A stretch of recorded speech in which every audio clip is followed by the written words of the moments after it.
Following the return of the core flames of reason and death, Aquila is the only titan that we still need to campaign against. Finan asks us to recreate the past, and he repeatedly challenges the Flame Reaver to hone his abilities. The Flame Chase journey's triumphant conclusion draws nigh, yet a sudden disturbance occurs in the Holy City. Using the Council of Elders and the Cleaners, Aglaia made sure that her fall paved the road forward for the Flame Chase. Amidst his grief, Finan takes up the mantle of leadership, giving a speech to unite the people.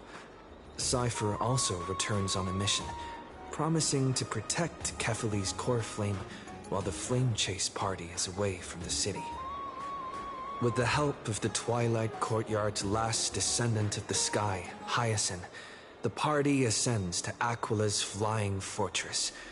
Hyacinth resolves to fulfill the duty passed down over generations of her family, only to discover that the glorious feat of Seliosi the Day Thunder Knight campaigning against Aquila was nothing more than a blood-stained lie.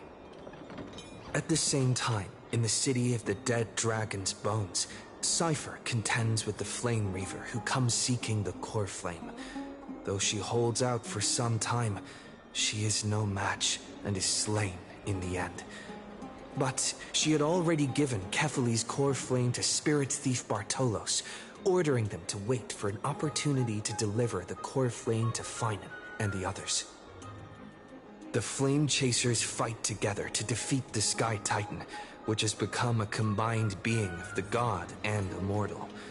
As they are trying to escape from the Eye of Twilight, the Dawn device suddenly goes out, and Hyacinth is forced to return the core flame early and remain in the sky to bear divine authority, becoming the protector of the people. Following Cypher's death, the divine power of trickery dissipates, and the 1,000-year dawn of Akama that is sustained by her lie comes to an end. The Holy City is met with the merciless invasion of the Black Tide as the powerful Flame Reaver moves in ever closer. At this moment of crisis, Mighty, Casterus, Tribi and Trinan, Cartonus, the Holy City Guards, and Don Hung all lay their lives on the line so that the Deliverer would have a chance to complete the mission. After making sure that I would remain safe, Finan enters the vortex of Genesis alone.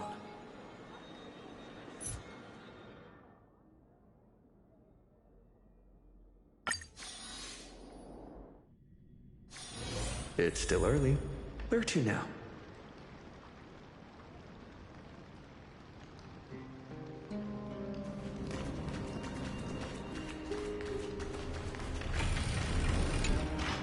Please stay close to us.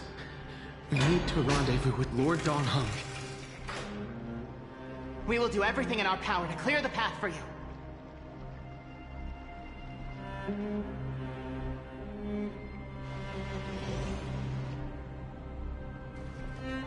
There he is! Lord Don Hung! Quick, we must assist him!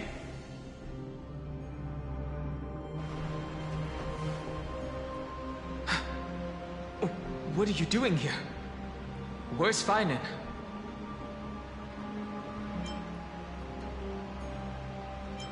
We're under Lord Finan's orders to escort both of you to safety, no matter the cost. Leave this to me and the Holy City Guards. Zeph, take them and go. Wait, Namazani. That black-clad swordmaster. Something seems off. At some point earlier, they suddenly froze in place, not moving at all. Like some kind of omen.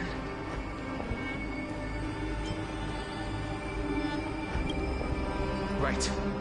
We don't know exactly what's happening, but retreating is the safest choice right now. I don't know which demigod graced us with this miracle. Please, come with us. Finan, is he going to be all right? believe in his resolve to save Akuma.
The Flame Reaver isn't pursuing us.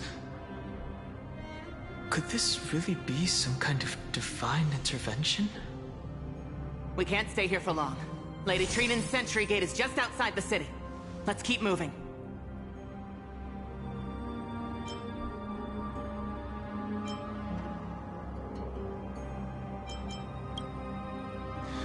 I agree. But Finan, he must have struggled a lot before making this decision. For now, let's get back in contact with the Express and plan our next move. That's the safest course of action. We need more information. On that note, I have a proposal. Who's there? I hope to convey a message to the two nameless. Mr. Screwlum? Who are you? Stand down. I order you to maintain a distance of 10 paces. It's okay, guard. This one is not our enemy. It has been a while, nameless of the Astral Express. I'm glad I arrived in time to stop that black-clad one from harming you further. So it was you.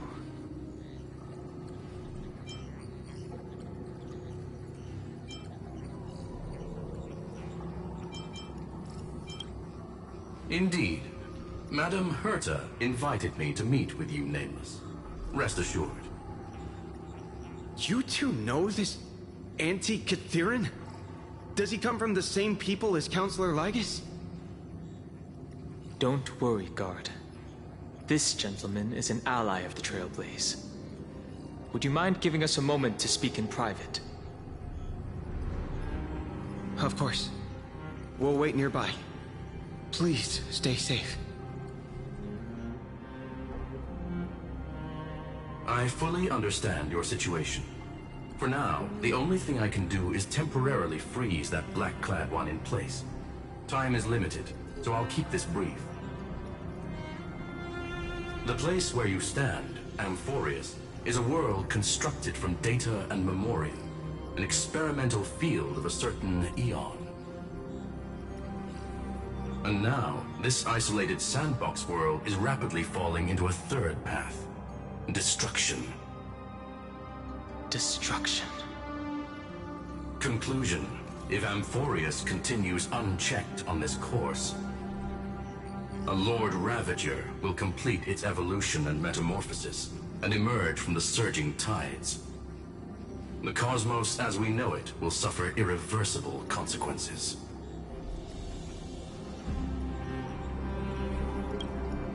The disaster that this Lord Ravager intends to trigger may be far more severe than the Law Fu's Stellaron crisis, because its goal is the Eon of Erudition. Putting aside the complex details of the inferences involved, I have a request to make. For one of you nameless to stay behind on Amphorius, acting as an informant, in order to prevent the wrath of destruction from ravaging the cosmos. This world is enveloped in a firewall that defies explanation, and the flow of time here is also different from reality. Madame Herta and I can only tear open a gap and project images inside. However, the accidental crash landing of the express car notwithstanding, both of you were able to successfully land here. There must be some principle behind this we have yet to fully grasp. It will take time to uncover the reason. Before then, if one of the Nameless is willing to stay and witness the fate of this world, or to push it along when necessary, it would be of great assistance.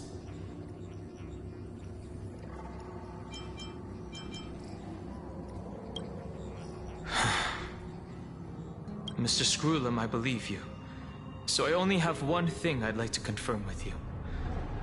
As Amphorius is already facing its end, how can we guarantee the safety of the person who stays behind? Look at this, if you would. This curio is called a chronocognitive anchor. The two of you may view it as a kind of space anchor in the world of erudition.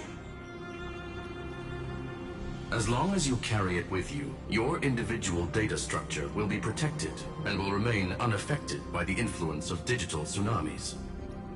When required, it can also serve as a bridge for communications between the internal and external world. Of course, it is not curio with unlimited uses. May only be held by one person. The connection being interfered with. Decide quickly as possible. 2 final messages.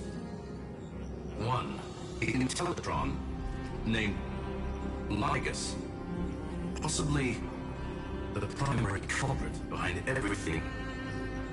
2, Eartha discovered a clue. Miss March has already been drawn into Amphorius.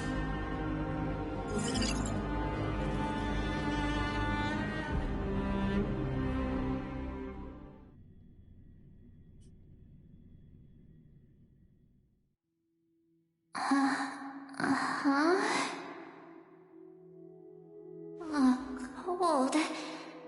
It's freezing. Hold on. Am I dreaming?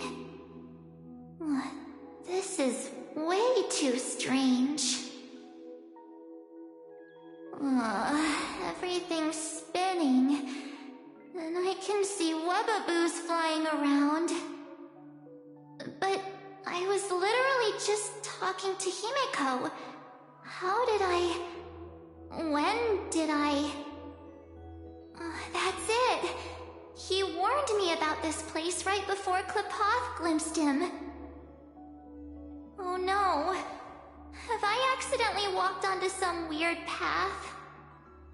Have I done something crazy without remembering? Unless forcing Pom-Pom into new outfits and borrowing Mr. Yang's shoulder massager counts. Hold up. No way! Stepping onto the path of elation can't be this simple, right? Child of remembrance, step forth into the depths of the path space. Who's there? Hey, cut it out! If you're there, just come out and talk, okay? You're freaking me out. I can't even think straight. Hold on. Is that a gate? Cast aside your fears. Step forward through the gate of memory. The voice. Is it showing me the way out?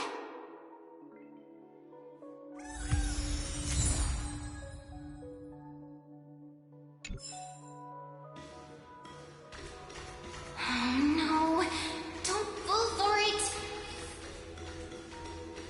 They're lying to you. Turn back now. Wait, Master Diviner? From the Luofu?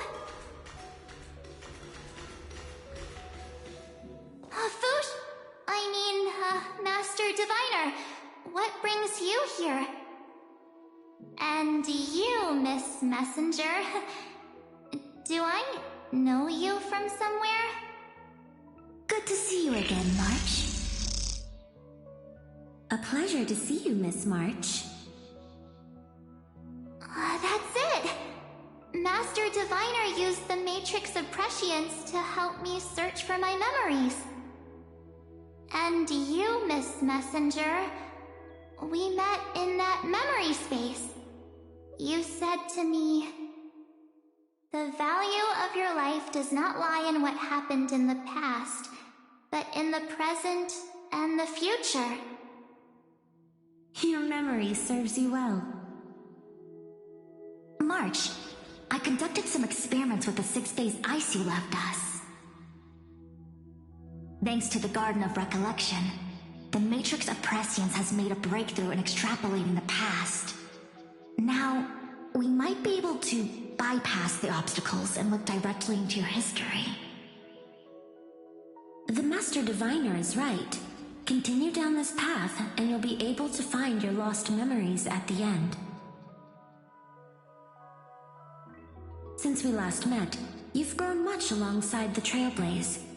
You should be strong enough now to bear the weight of your past.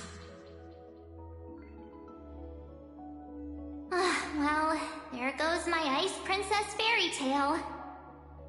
I need to know, Master Diviner, Miss Messenger, this isn't just another dream, is it? If this is real, why reach out to me at this exact moment? The situation is dire. Your lost memories, they're crucial to the Garden of Recollection. She's right.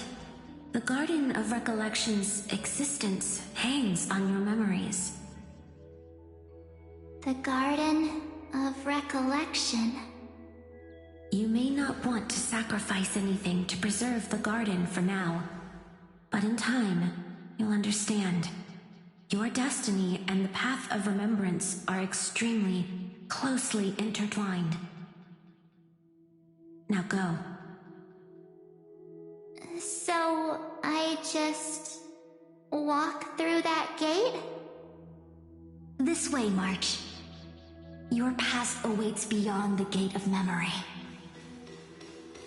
Stop! They're just mimicking people from your memories! That voice again.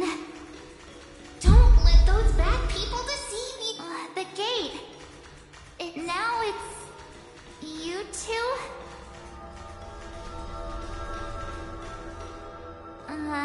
Hey guys!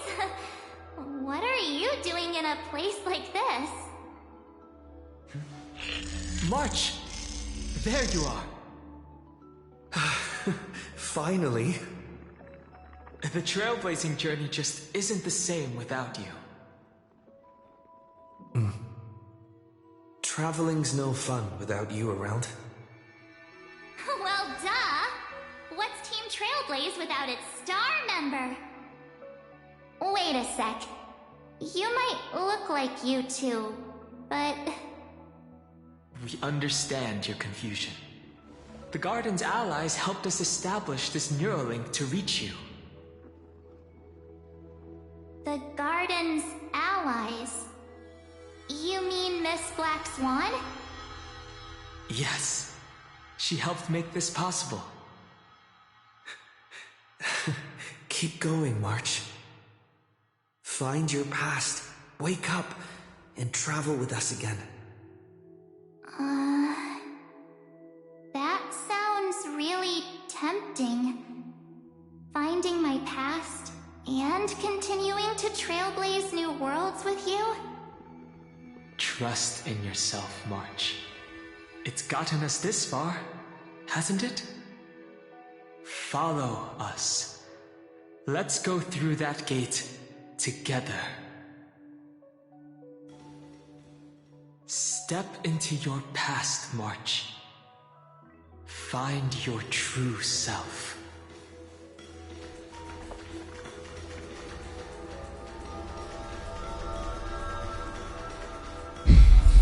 Wake up!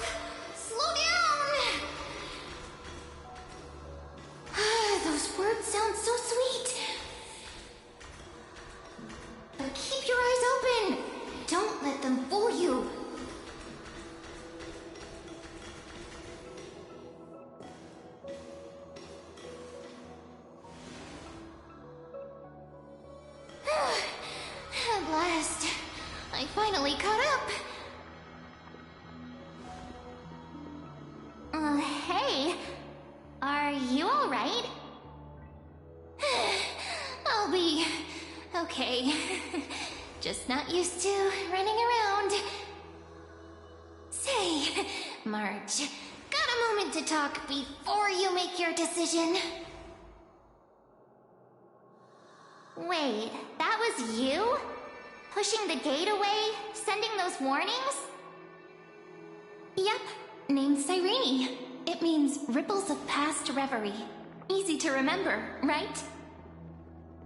Wait a minute. We actually look quite alike, don't we? Yeah. Your pink hair is just as eye-catching as mine. We're both bright, pretty, and positive girls. Talk about coincidence. Wow, you're quite the smooth talker. But I can't disagree. Wait, you know my name is March? Have we met? No, but I've witnessed your story through those memories just now. It's incredible, really. We might have more in common than you think. I know exactly what you're going through, which is why I don't want to see you exploited or hurt. You know what I'm going through? I know, because I've been exactly where you are. This empty space has been my home for ages. I barely remember what time feels like anymore. But there's something I'll never forget. Trust me, that gate won't give you what you want.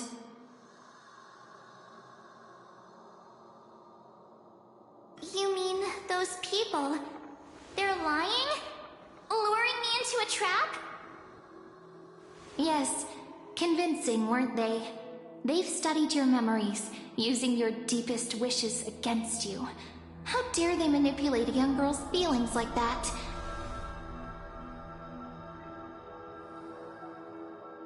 If you go through that door, the worst case scenario is you'll become their pawn, losing control over your own fate forever.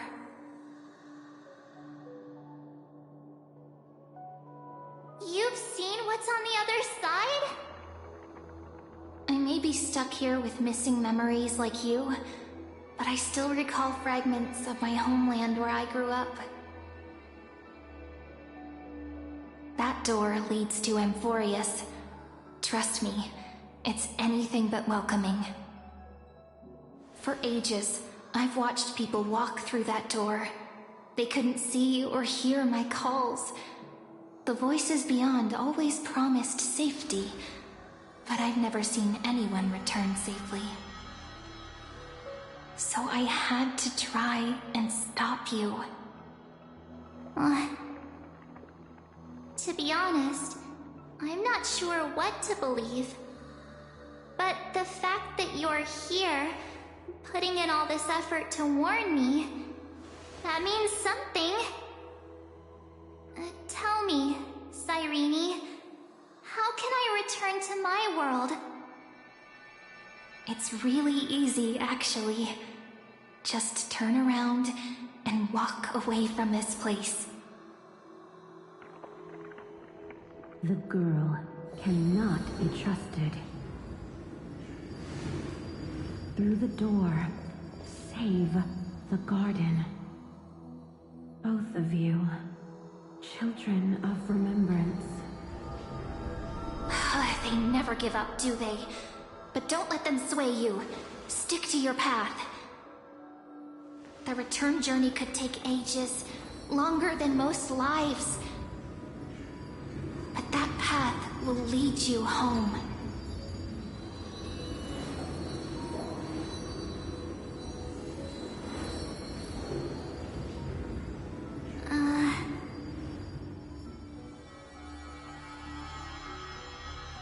Thank you, Cyrene.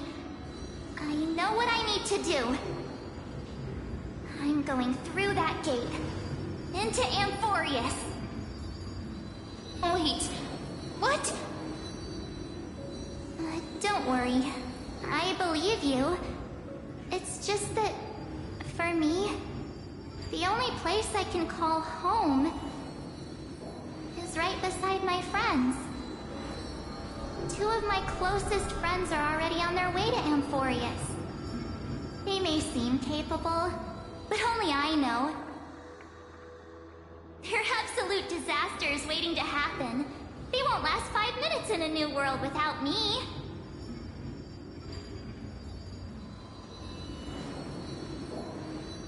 That's why I need to go through. Amphorius or not.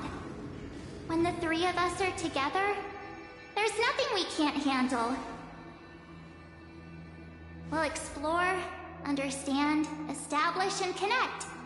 After that, we'll find our way home together.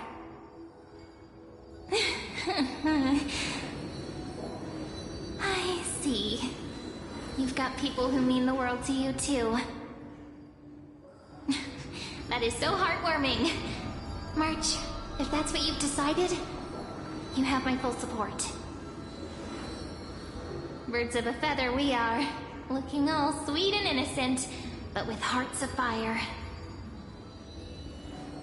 Oh, stop. You're making me blush.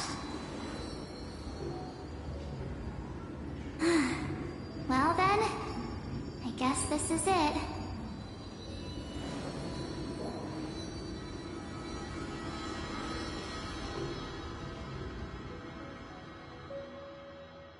Do you think we'll see each other again? Who knows? But don't worry about me. After all this time here, I've grown quite used to chatting with my imaginary friends.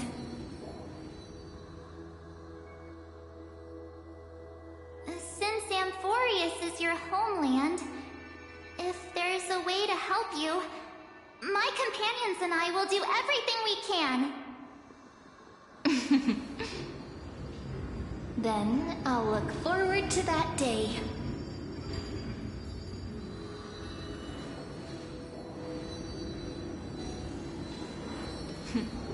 Your story awaits, March. Make it an epic one.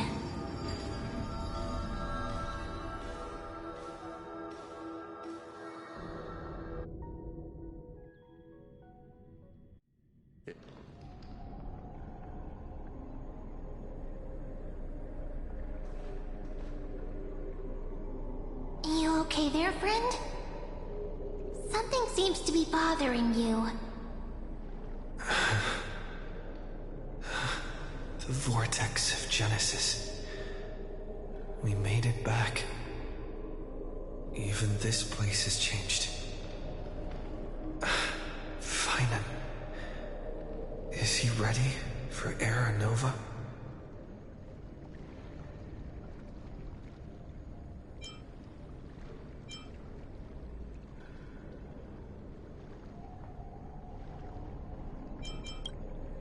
If anything, he's the one worried about you. But I'm here to watch over you now. If what that machine gentleman said is true, if Amphorius is destined for destruction, then I'll stay by your side until the very end. Like how you and Don Hung treasured the Express. Amphorius means everything to me. Right. Time to see the last core flame restored.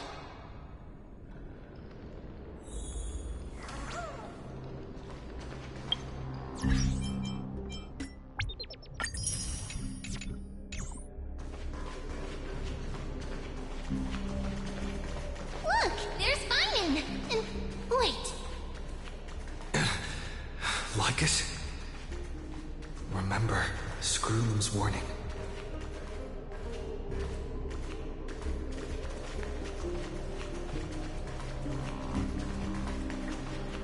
And you, Lord Finan, will wield that core flame to bury this ancient world, plunging everything into the gray unknown. None of that matters now. This brutal flame chase journey has stripped away fighting my delusions. I know the future isn't some peaceful paradise with gentle west winds, just waiting to welcome us to step in. If what lies ahead is a mass of chaos, I shall cut through it myself and usher in the first ray of blazing sunlight.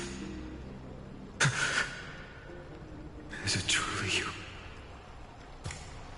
With one last chance to turn back, you still step forward.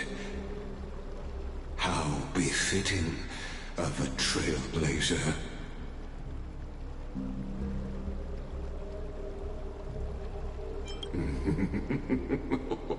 You misunderstand. As our world nears its end, the ones who walk the infinite paths have embraced their destiny. As the Theoros, it is my duty to witness the world's future and oversee this final core flame ritual on their behalf. The trial of world-bearing, the ritual of Era Nova.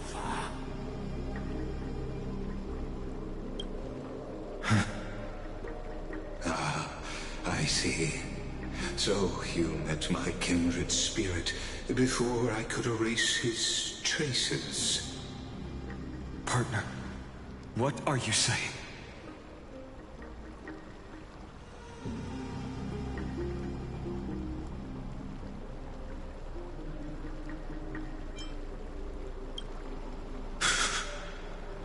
I've had my suspicions. How does a native Antikytheran know so much about repairing vehicles from beyond the sky? Lord Lycus, how much do you truly know about Era Nova? Tell us everything.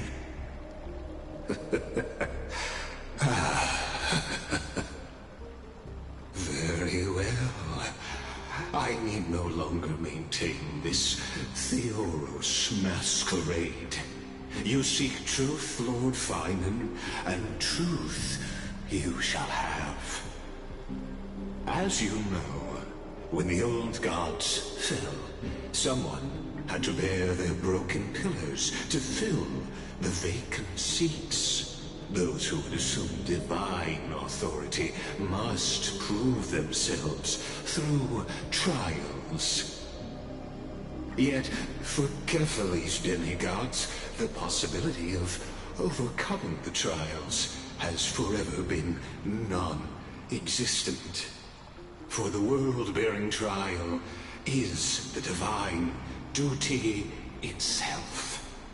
Bringing forth the Era Nova and bearing its weight is an endless ordeal, ceasing only upon collapse. Precisely. The Era Nova ritual is not something that can be completed in an instant, no, but a long and arduous journey. While the sacrificial journeys of other demigods conclude in this world, carefully must shoulder the gods' core flames, bear the memories of all worlds, and stand unwavering. Until the next world, when the black tide consumes the bearer, and all that they carry, leaving nothing behind. Unless their core flame finds a new bearer. The holy flame that illuminates all worlds rests in your hands. All that remains is one choice. Nurture it, pass it on to future generations, or extinguish it here and now. Deliverer, the fate of all worlds rests in your hands. Enough testing. I've made my decision. But before I ignite the dawn of the next world, you need to promise me something. two things, actually. Speak your terms. Promise me this. Professor Anax's vision of the new world is absolute. The world will be reborn from my memories. All souls, living and dead, will return as the first humans, unchanged from their past lives. And my friends, the fallen demigods, they shall transcend the cycle to become new titans. Our heroes shall not have died in vain. Of course. This I can guarantee. Good. The second one. Promise me that the Trailblazer can return safely to his homeland, unbound by Amphorius' laws. My apologies, but I cannot promise this. As you mentioned, he now bears the Time Titan's authority. His bonds with this world run too deep.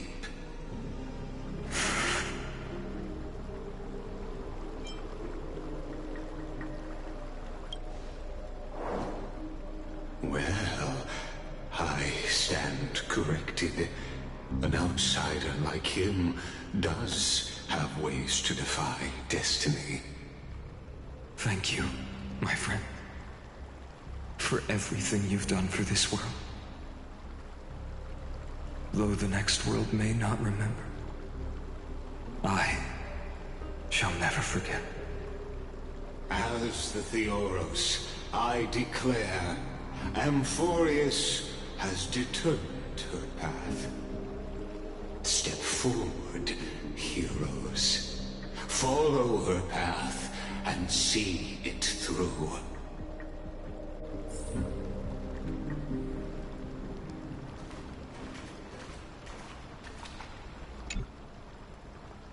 Without you, we could never have reached our prophesied tomorrow.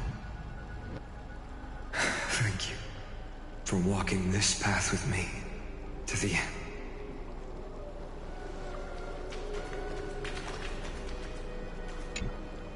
As our world draws its final breath, I stand before you as the Theoros.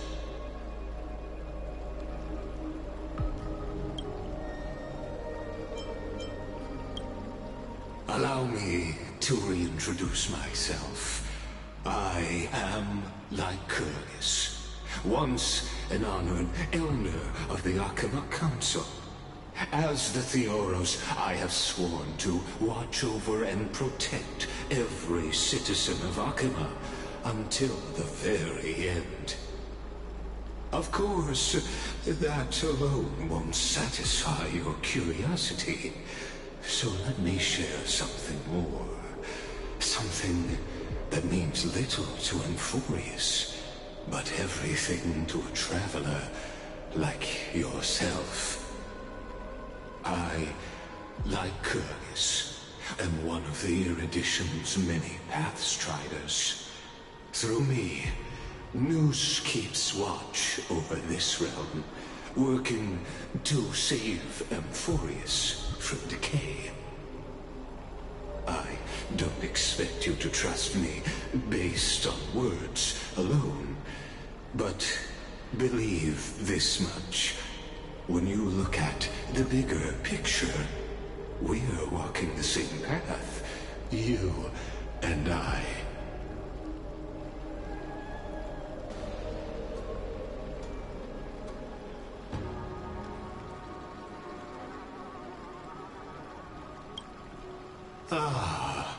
While the Holy City may honor me, I am but a humble speck before the cosmos. My reach is limited. Your doubts are natural. Let me assure you of this. What's done, I've told truthfully. What's to come, I'll witness fairly. My conscience is clear. To my role as the Theoros, to Amphorius, and her destiny.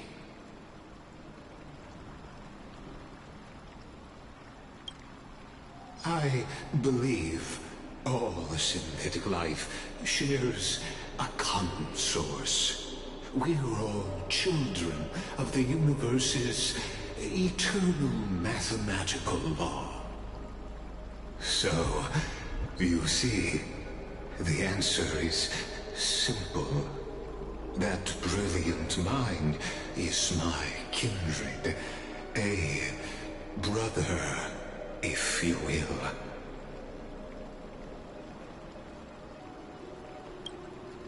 The world will be moved by your sacrifice, Trailblazer.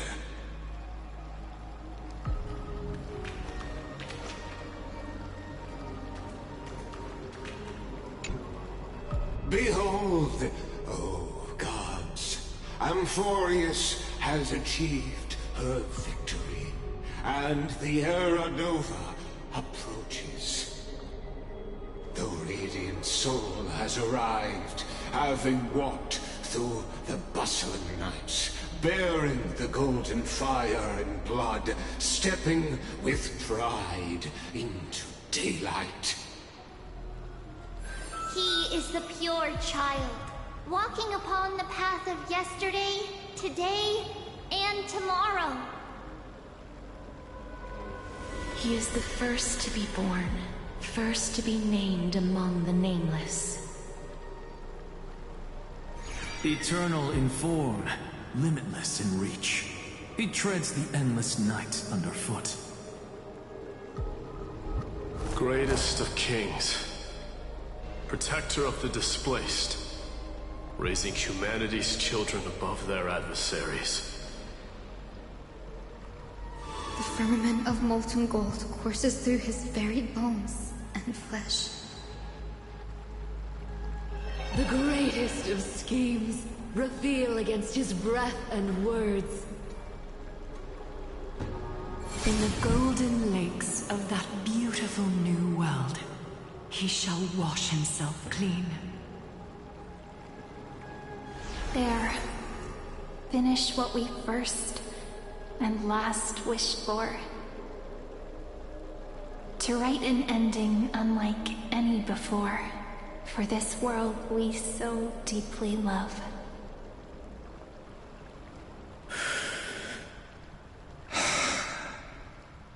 Come, partner. Join me.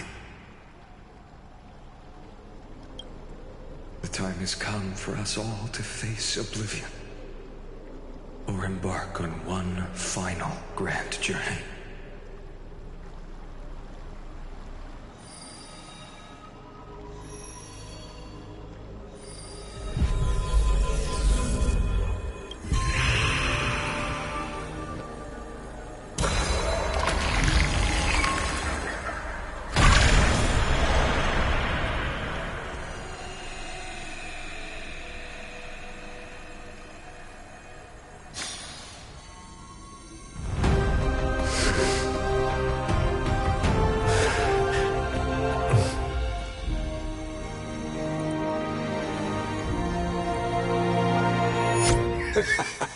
What a magnificent and epic adventure. The hero's journey reaches its end, and the truth behind the Era Nova is about to be revealed. Is that truly the case? Here, as the Theoros, allow me to humbly request that you find a moment to listen to what I have witnessed.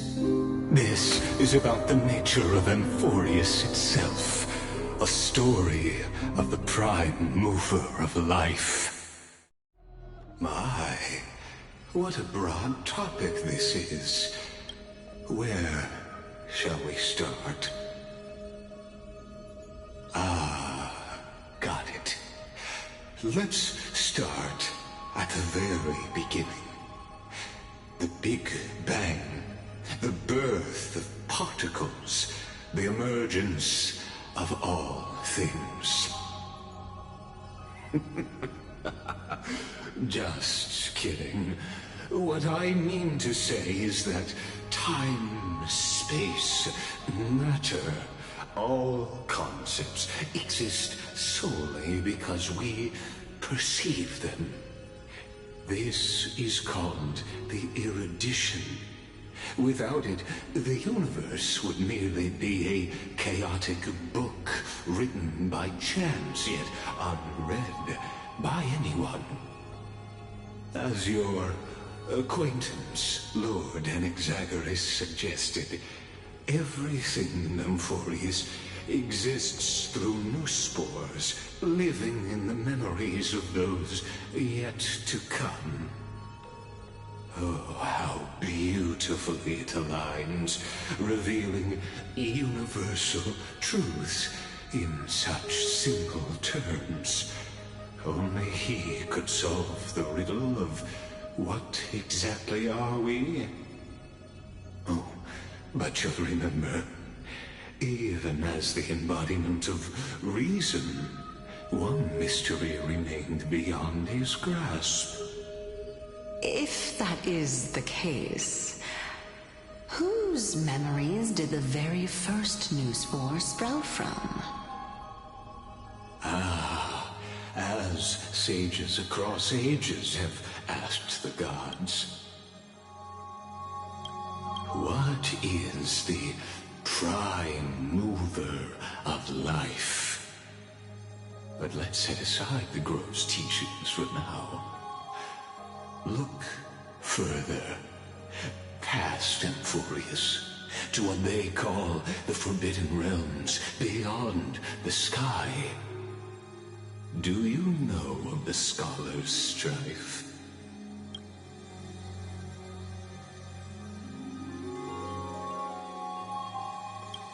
During that grand yet brutal war, waged in the name of erudition, a genius's legacy was abandoned, strewn across the cosmos. The scepters, a macrocosmic computational array beyond mortal comprehension. Made to emulate the Eon's thoughts, it became part of the Eon's cognition at birth. Scattered throughout the cosmos, these arrays act as celestial body neurons for Nous. But regrettably, as everyone knows, the erudition forsook them all. But what nobody knows is that, though forgotten, they never stopped seeking the divine answer. A question that survived war and disaster, stumping even the greatest minds, including both mechanical emperors.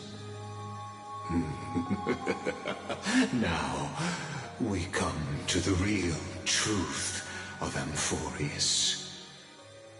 What if, hypothetically, a scepter found the answer to the prime mover of life?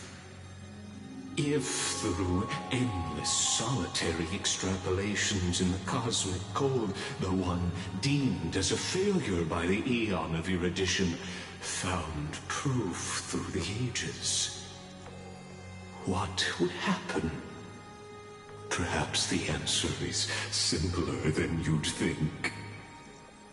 From a perishing neuron devolved into true life, reborn through the gaze of another Eon. This is a tale from the distant past, unknown to all, even unheard by the greatest geniuses. Now, let's leave the Scepter's story here, returning to where we began. What is the prime mover of life? Actually, you know the answer better than you realize. It's been by your side, accompanying you throughout this long journey. Right now, it awaits you ahead.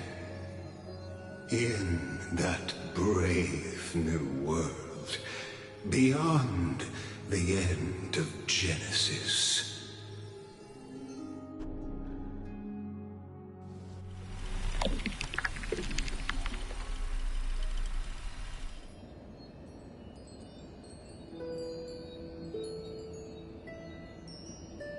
Take this wish with you.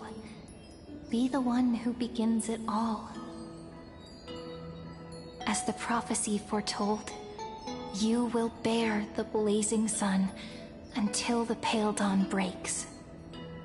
Continue onward, bearing this world upon your shoulders until the Ashen Hero, the nameless deliverer, ushers in the dawn.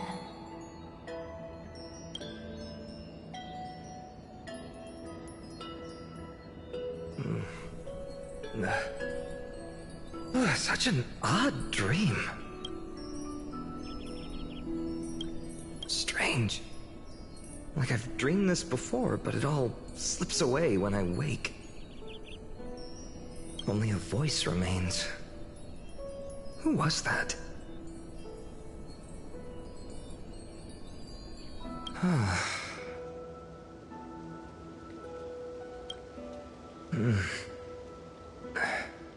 What? Ah, it's you. Whoops, I fell asleep there. What a strange dream I had. It's gone now, though. But look, perfect sunshine. The day is still young. Let's go find Cyrene, partner. We promised to be there for her oracle card reading today. It's right about time. Looking at you, someone's still half asleep. Tell you what, catch some fresh air first. I'll hang around here.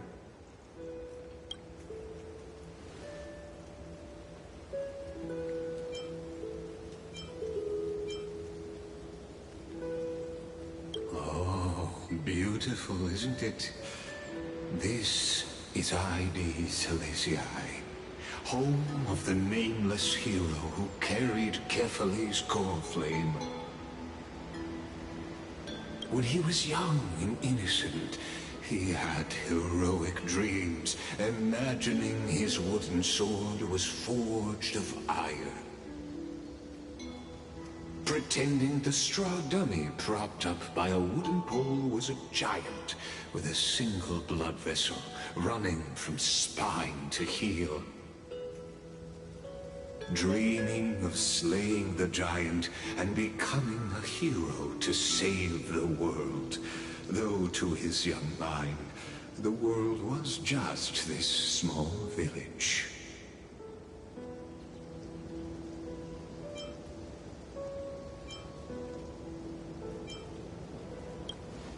What you witness is the start of his path to a new world. And trust me, you play no small part. These are his first memories. Rather than watching, why not join in? Think of it as immersive theater.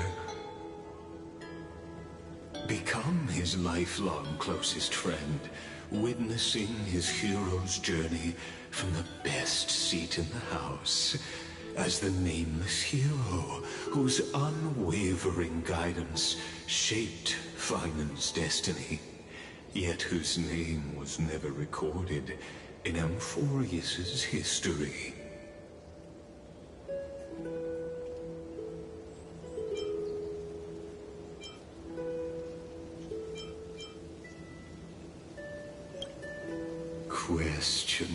Questions. Let's follow along and find out, shall we? Many mysteries lurk in this village beneath the veil of Evernight. Your questions will find answers as the story unfolds.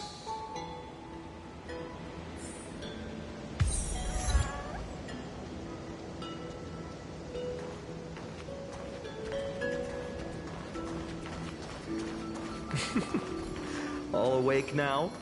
Great. Let's go see Cyrene. Finan! Show me how to use a sword like you do! Wait till you grow a bit more. Hey, Finan!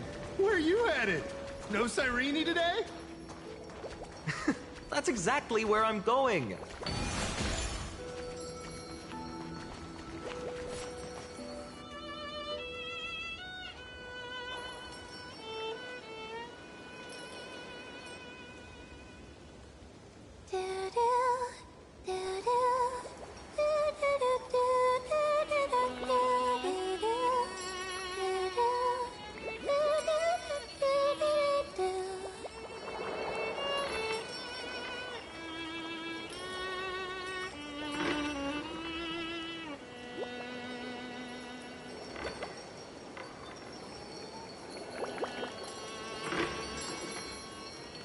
Found you.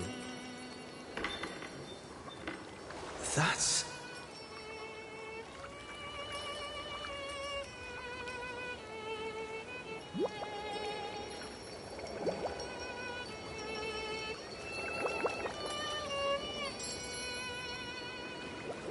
Goodness, look at you rushing about. You've got the poor swing all startled. Hmm?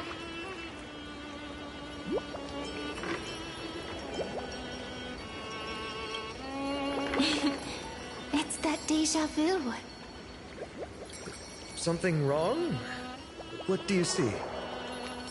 Oh, nothing much. Just suddenly felt a strange connection.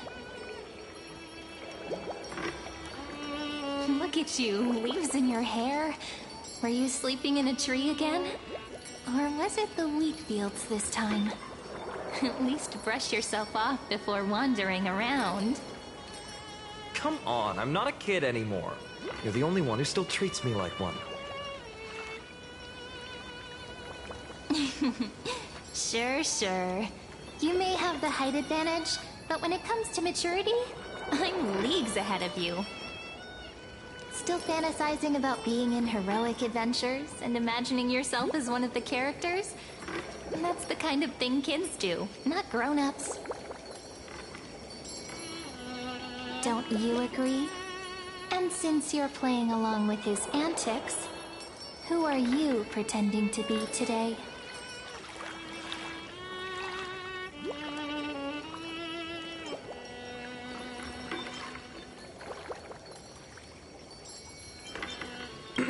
Well, he hasn't decided on a character for today yet. How about we stick with the usual? You know, the valiant hero from a distant shore who made a pact to learn the sword from you. Spare me. Can we not bring this up? Speaking of which, what about those oracle cards? We haven't done divination in forever.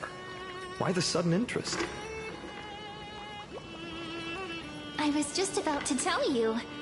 Earlier, while napping on the swing, I had the strangest dream. There was this mysterious voice in my dream, calling out for something. Wait, you had that dream too? Yes, you too? That would explain this lingering sense of unease. Which made me think of those old oracle cards I used to play with as a kid. Though the Ornyx prophecies were always hit or miss. Yeah, all the kids would get so excited drawing cards like ruler or warrior, but throw fits over devil or drunkard and demand a redo. If you just redo it when you don't like the result, what's the point of divination?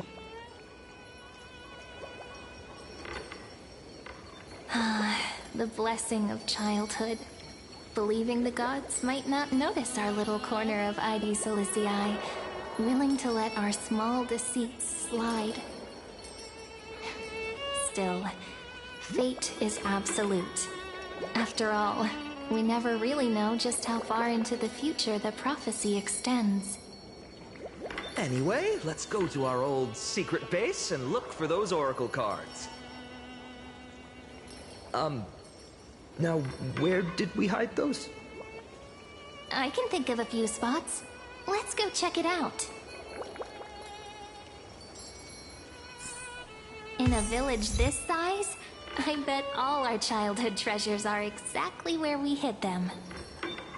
Mm-hmm. Time must be keeping them safe for us.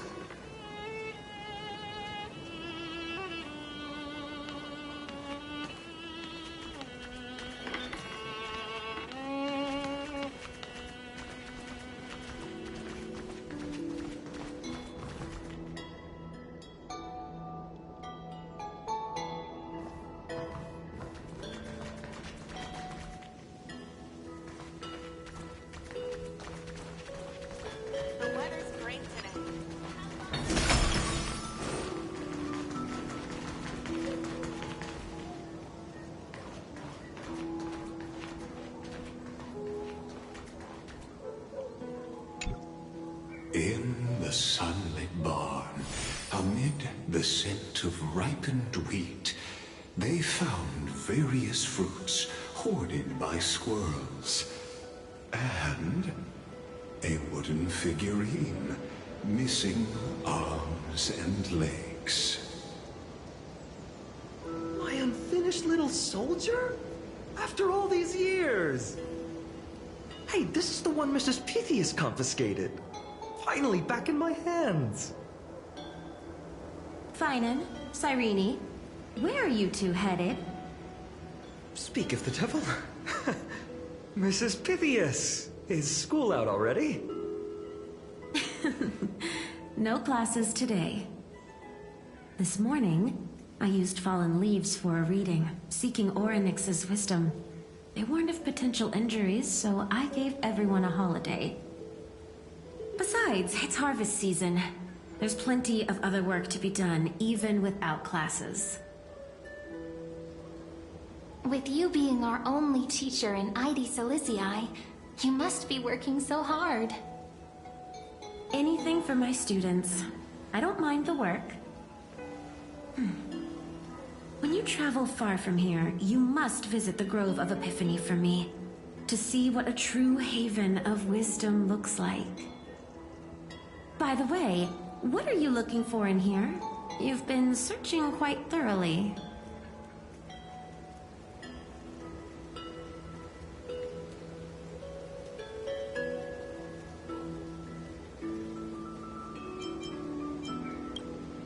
Is this a toy? Really now, aren't we past the age for these? She doesn't remember, huh? Oh, this little soldier's coming with me. All right then, I should be going. It might rain tonight, so don't stay out too late. So this is where the wooden figurine you carved during class ended up. And here I thought I knew all your hiding spots. To be honest, I'd forgotten all about it myself.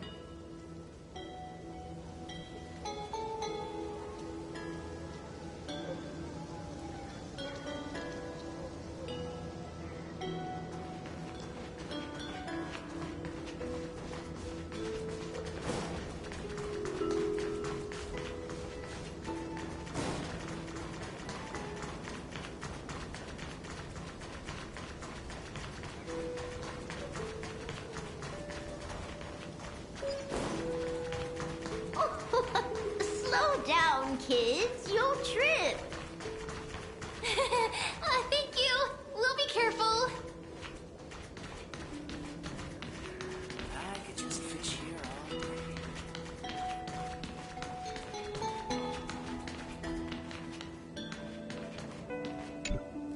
It's mine. I caught it fair and square. You did not! It's mine! Finan, Cyrene, come quick. Look at this huge bottle I just caught. Give it here! My rod, my catch! I only let you borrow it, remember? What's got you two so worked up? Here, show me.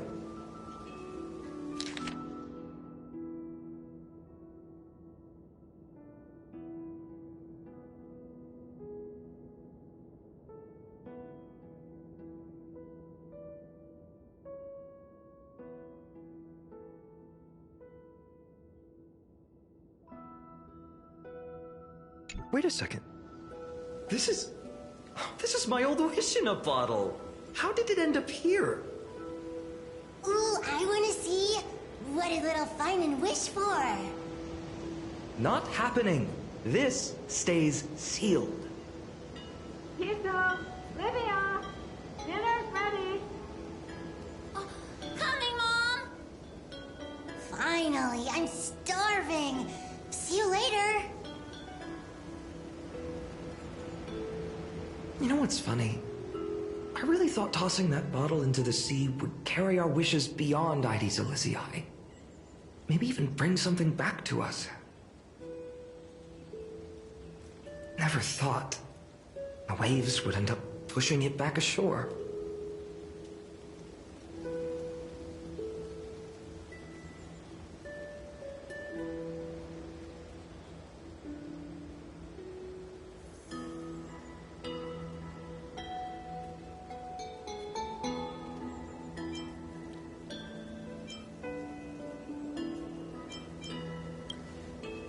Kind of disappointing, isn't it? No sign of the oracle cards. Let's see. Ah, there's one place we haven't checked yet.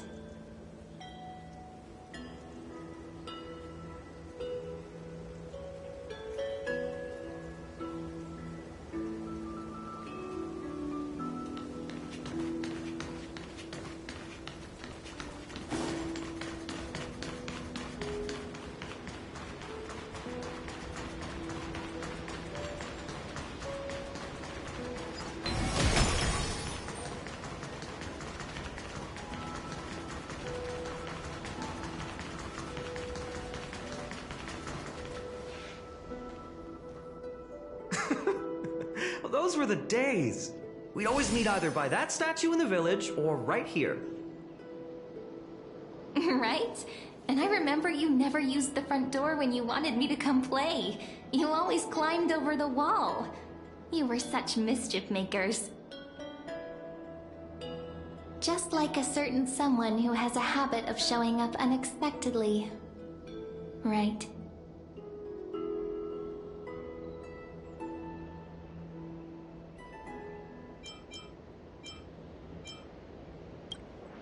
Maybe it's you. Hey, I was just copying those storybook heroes. They never take the beaten path. Still, it's embarrassing. I've been the only one here for a while, and I haven't kept up with the cleaning. With so many spots to check, where should we even start?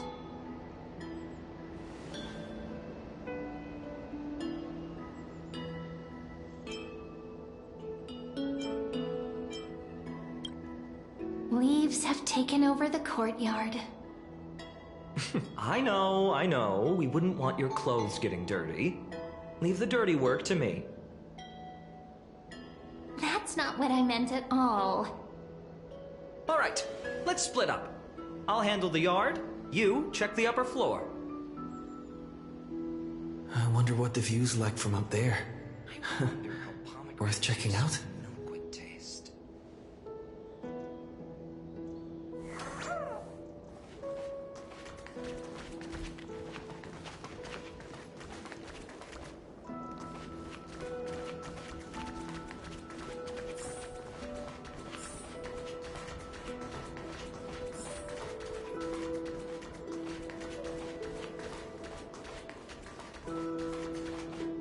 The girl before you carries an air of mystery, her secrets elusive, yet her demeanor toward you is exceptionally warm.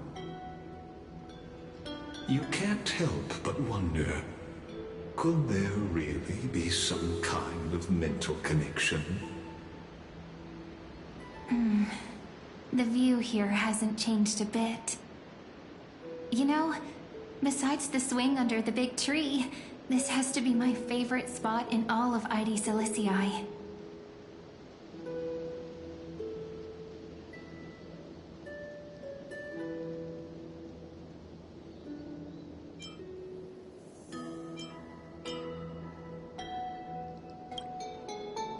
remember drawing Ide Silicii as a child, nestled between the sea and the mountains.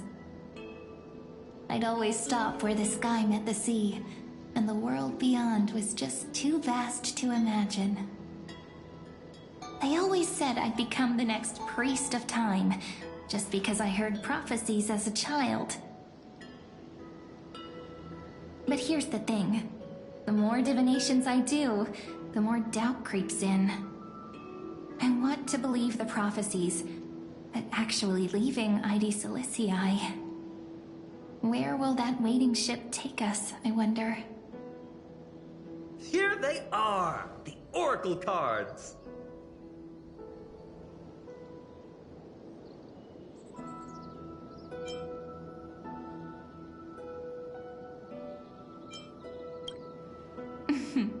Guess reminiscing makes us take our time, doesn't it? There we go. Looks like the gods do listen to our thoughts. Here it is! This is the box where we kept the cards. But the cards are gone. Who could have taken them? Huh? What's this underneath?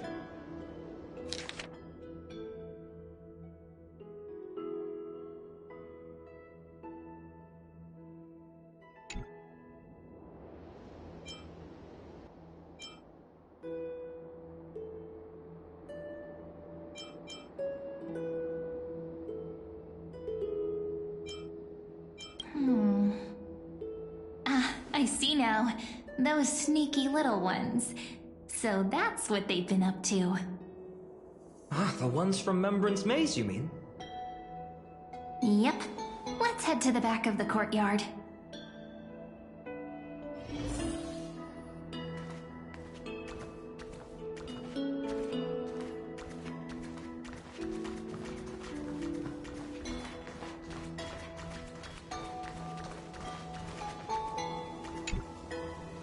The entrance should be around here somewhere. Right here. The path to the maze is hidden under all these weeds. It's been too long since we visited the fairies.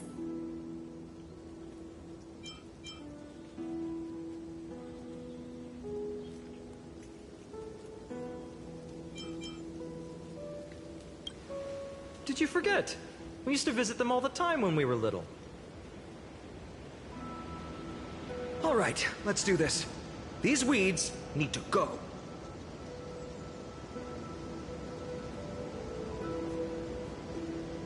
Pretty sure this is it? Should be this way. There it is! The entrance! That hollow in the tree.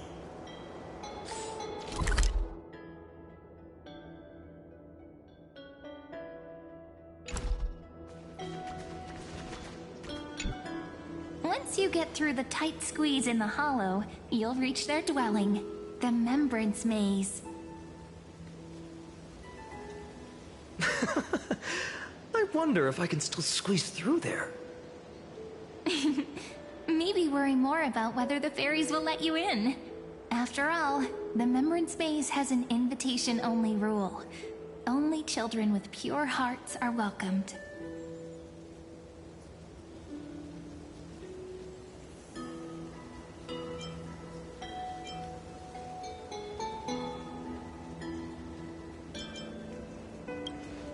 Getting approved by the maze's fairies was like our childhood badge of honor. Regardless, how about we try getting through the hollow first? After you, then. What? Oh, sure, I'll go first.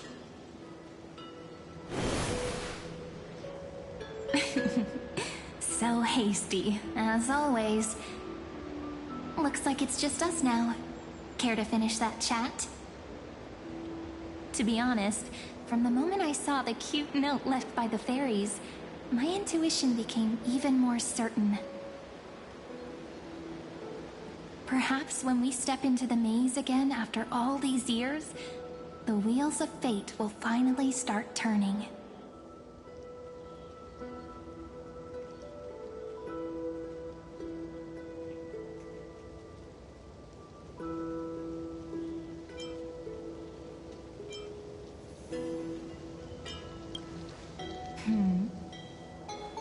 if I am, what would you do? Just kidding. Don't read too much into it. But you know what? Even if fate is set on its path, no matter where it steers the world, if we're together, there's nothing to worry about, right?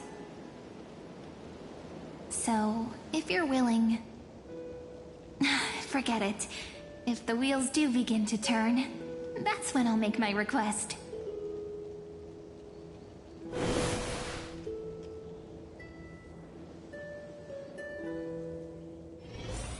I made it! Oh, that wasn't easy. I can't remember the last time I came here. We were still kids back then.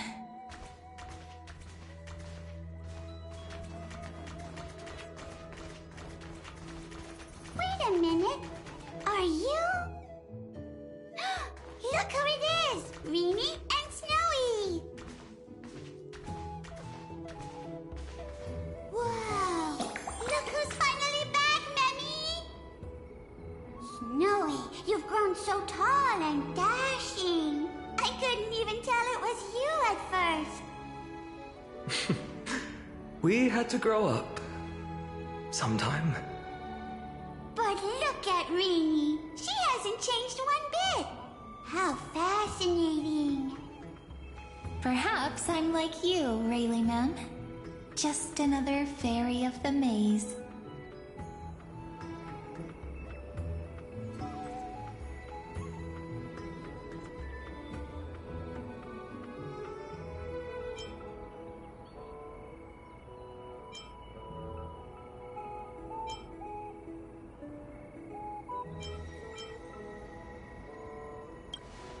An organization? Hardly. They're not that organized. They didn't even have proper names before we came along. Dolimem, Rayleigh-mem, Mealy-mem, Folly-mem. I've missed these cute little troublemakers. We used to gather around the fire, singing and dancing, imagining all our future journeys. Without coming back here, those memories might have faded away entirely. Oh, how good you, Snowy. You swore you wouldn't forget about us, but you were gone so long, you almost did. Oh, he's just copying those bards from his stories, being all melodramatic. He couldn't forget about you all, even if he tried. Actually, we're here for the Oracle cards. Have you seen them? Oh, the Oracle cards. Right. The chief asked us to get those. Chief? You mean Dolimem? What do they need the cards for? If they want a reading, they could just ask me. Oh, I'm not sure. But Chief specifically wanted to meet with you all. Let's see. They should be... That's it! This way, everyone! Watch your step. The trunk's slippery.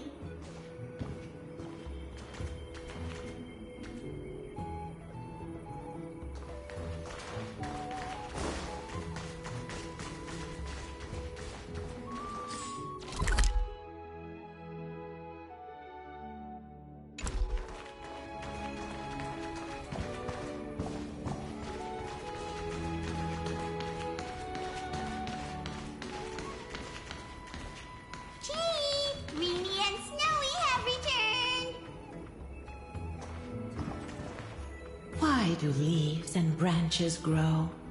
Which way does the wind blow? In Remembrance Maze depths we seek to find the answers future left behind. Welcome back, my dear children.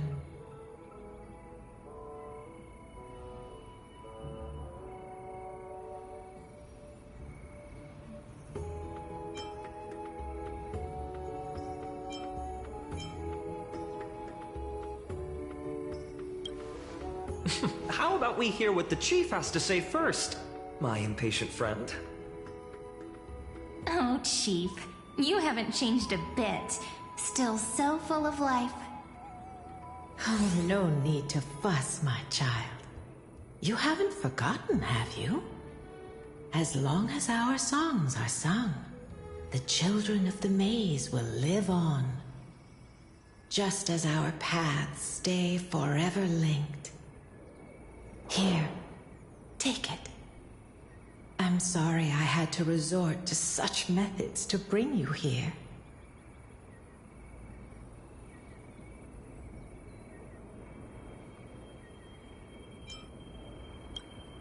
My book of oracle cards. Thank you for keeping it safe. You know, you can always just ask if you want me to divine something. Still, bringing us here like this after so long. Is something wrong, Chief? Yes. The Veil of Evernight whispers to us once more. It tells of a new fairy who will soon enter the maze. Indeed, every time a new fairy arrives in the maze, it means that beyond the veil, in the vast lands far from Ides Elysiae, a great calamity is on the horizon.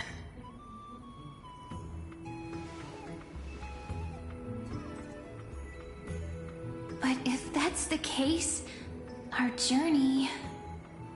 Will have to be cancelled. If disaster's coming, we should stay in Ides Elysiae just to be safe.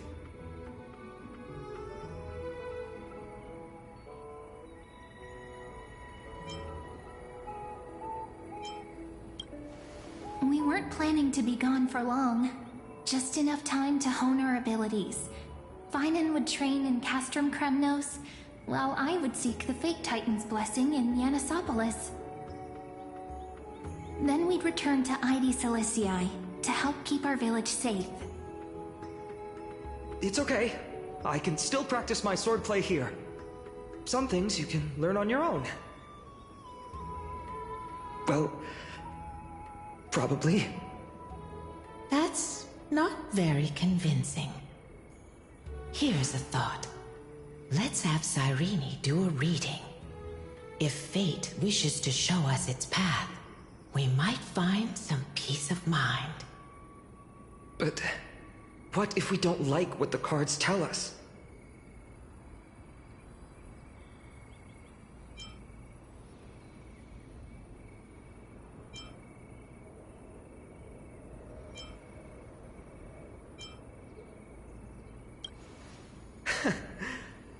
Never thought of doing it that way before. Thanks, partner. We'll do it your way. Whatever the cards show, we'll face it together. Ask with a true heart, and truth shall answer in kind. Close your eyes, and let's open the oracle card book together. Let your thoughts flow like stars drifting on the river, carried by fireflies and gentle winds. Your destinies flowing towards the same future. Now, shall we begin? Oh my! The cards are quite responsive today. Very well. Let's see what future the oracle cards wish to show us.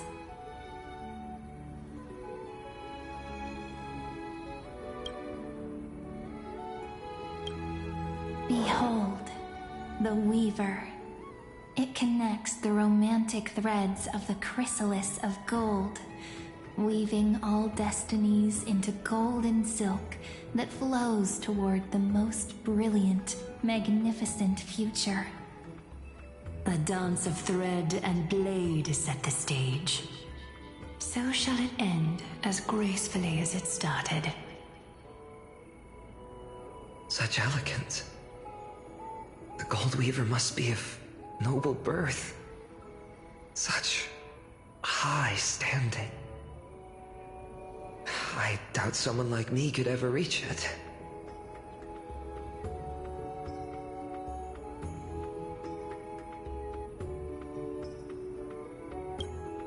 This is the gatekeeper, who guides people to their true path among myriad passages. We have surrendered our countless senses, dedicating ourselves to the sacred whispers within the temple. Wait. It almost feels like I can hear the echoes within a temple. And are those children singing? It feels overwhelmingly solemn, yet strangely comforting.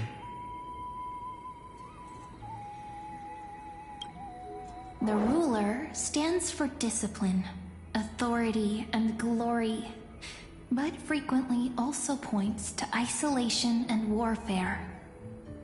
Even should you pledge your loyalty to me as the last sovereign, the glory shall be mine and mine alone. He who has slain a king can no longer bear the title. Let the withering lion walk his last path alone. Is this showing us a ruler who forsook their people? Stories of such bloodshed like this feel so different from Heidi's Elysiae. But they sure can stir the imagination.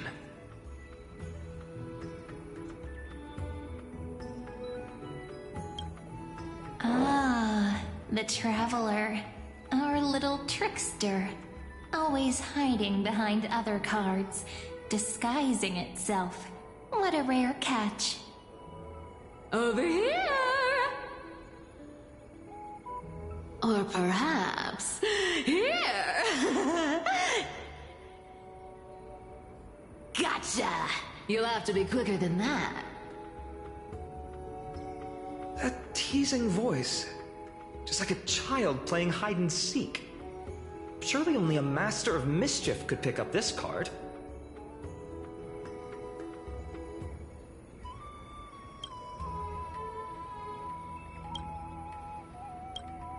This card, the Servant, is surprisingly light, bearing the cool scent of Antilla flowers, just like starlight.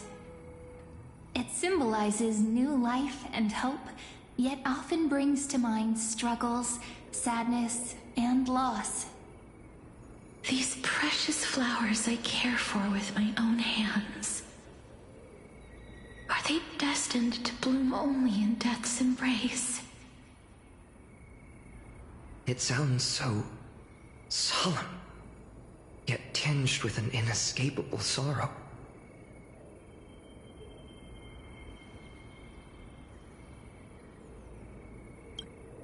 The humble healer may seem gentle in hue, but its courage matches any other, strong enough to melt even the coldest ice. I will do my best to help you mend all fractures and let sunlight shine on every corner of the world. Make a pinky promise with me. No more going back on your word. Hey, this card really speaks to me. It makes me want to protect as much as I possibly can. Still, protecting everything, everywhere, seems like a dream. What amazing power would you need for that?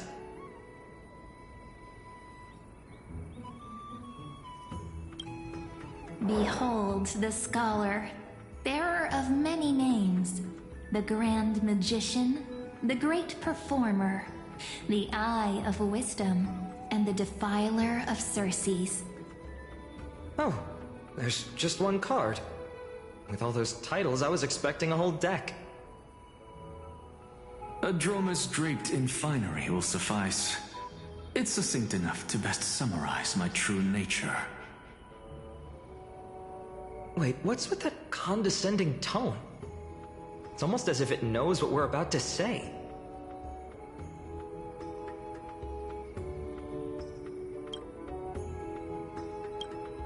The Deliverer. According to the tripartite prophecy, this card means absolute harmony and perfection. In fact, it's the only oracle card without a dark side. What, no divine whispers this time? Oh, silly. This is simply the card you drew for yourself. The sleepy village of Ides Elysiae, in just one fleeting moment, welcomed an array of legendary figures. The Weaver, Gatekeeper, Ruler, Traveler, Servant, Healer, and Scholar. Their stories and wishes showed the village boy glimpses of a world larger than he'd ever imagined. They brought tales of raging battles, of cities crowned in holy light, and of wonders beyond his understanding. Each story so far removed from his simple village life. Once, these were just images on his friend's oracle cards, and yet destiny now stirs in resonance with the maze. And now, they are right in front of one's eyes. The Deliverer? This card again. Ah, my child. It seems you're destined to bear the wishes of many, to answer the world's call. Bear their wishes? Yes, just like Kefali, standing eternal atop the mountain. My parents, they only wished for me to grow up, well, to help around the village, stay out of trouble. Mrs. Pythias wished for more books in her little schoolhouse, wanted us to all learn and grow. And little Piso, he wants to grow up strong like its father, to become a hunter. Is that my purpose? To fulfill their wishes? Perhaps. For a true deliverer, such wishes are but droplets in an ocean.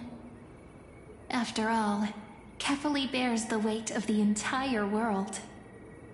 Right. How could any human possibly measure up to a Titan? I wonder too. Perhaps... What's this? What you see are futures written in the cards. Or rather, the people you'll meet on your journey. Sometimes, fate can guide us when we're lost. Let's consult fate itself. Maybe then we'll know why we must take this path. And learn just how many burdens one must bear to become a true deliverer.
deliverer. My wish. Huh. Just let me, wine and dine, and soak up the sun. For another millennium or two. I mean, what's the point of dying rich if you never lived rich? Right, Princess Homebuddy? Cypher, that's not how I see it. My one wish is to find that missing piece in my life. To feel someone's embrace once more. That warmth. I've felt it before, and it's my dearest memory. And speaking of riches, for someone with all those treasures behind your divine power, you've led a pretty cheap life. Ouch! Where did that come from? Right for the jugular, huh? What about our friend from the Grove? My wish came true before I touched the sky. I transformed my healing power into gentle sunlight, distributing it equally to every life I cherished and loved. You two are so selfless, aren't you? No surprise Aglaia wanted you for the flame chase journey. You know what? I did have one wild dream. To know what it feels like being born a noble lady, drowning in riches. Just think, if I traded places with that seamstress, me in the mansion, her on the streets. I'd like to see if she'd still become the gold weaver then. Maybe I'd even take her place.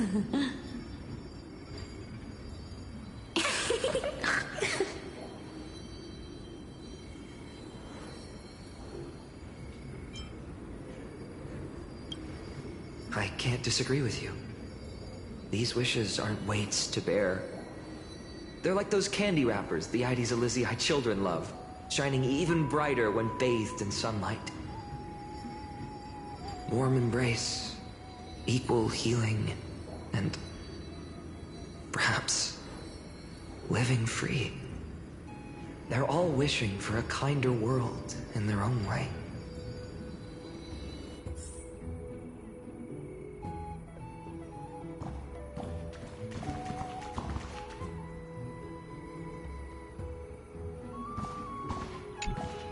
Personal wishes? I have none. Only the Aranuva matters. The world's rebirth. Yet, if I am to weave a new era, then it may be one where kindness and her cleaners shall never tread. These crawling parasites have no place in Akama, especially not under the deceitful claim of human rule. That noble lady, the way she speaks, it's like ice in my veins.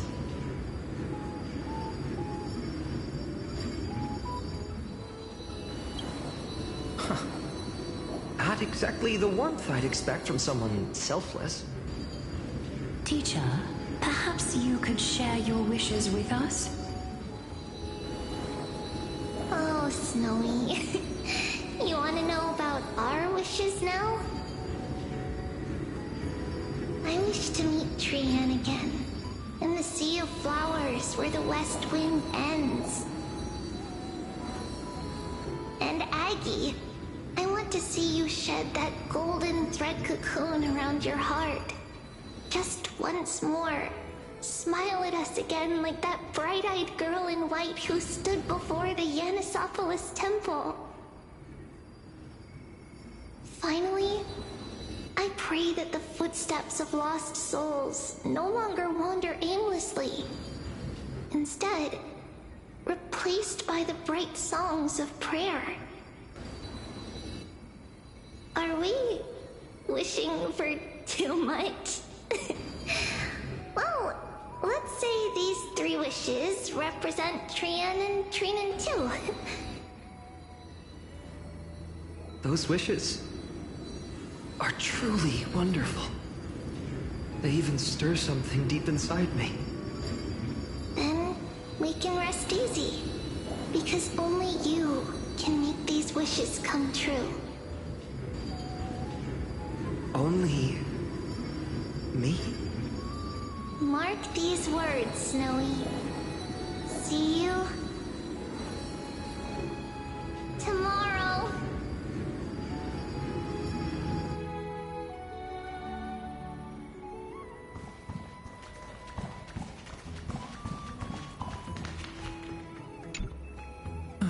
Fine, my student. Must we go over this again? Listen well. I detest the word wish. It reeks of mortals crawling before their gods. My life's work is done. All that remains is for you to take the final step and prove the ultimate truth. I, Anaxagoras, shall become a god of the new world. Through irrefutable logic, I will prove that mortal wisdom can achieve divine greatness. Isn't he, you know, a little... I mean, I just daydream about hero stories, but he's fantasizing about becoming a titan?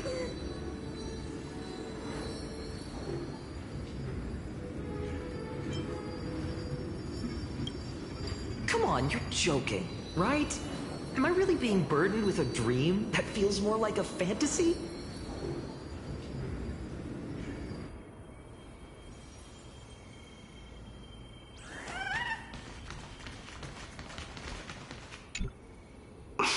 Finan?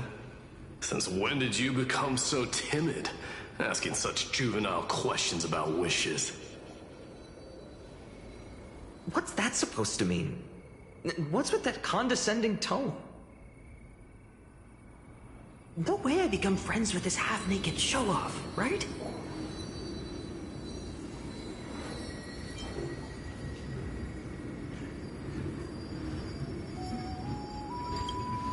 Horrifying. Is that really something I'll enjoy one day?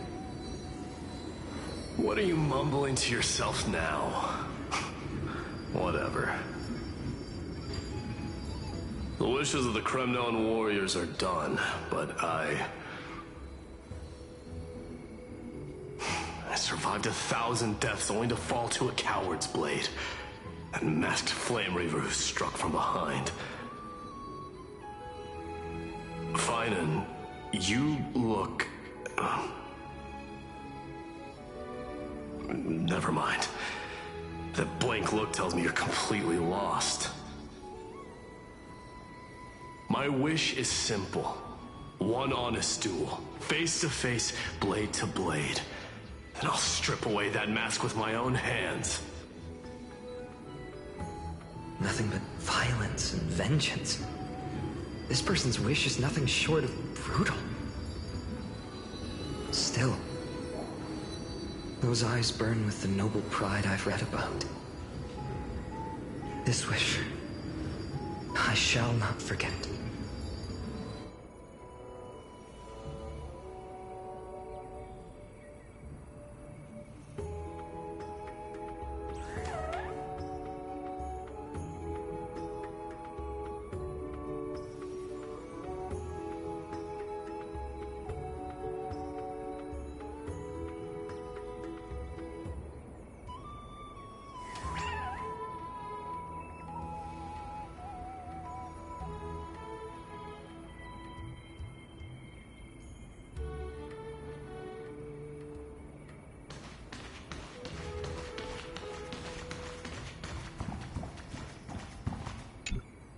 So tell me, has the uncertainty in your heart begun to fade? So many faces in my future. So many wishes. Still, why would fate choose to show us this path? What's weighing on your mind? Didn't you say disaster would strike Amphorius? If so, shouldn't Cyrene and I stay in Ides Elysiae? How could we possibly meet all these people?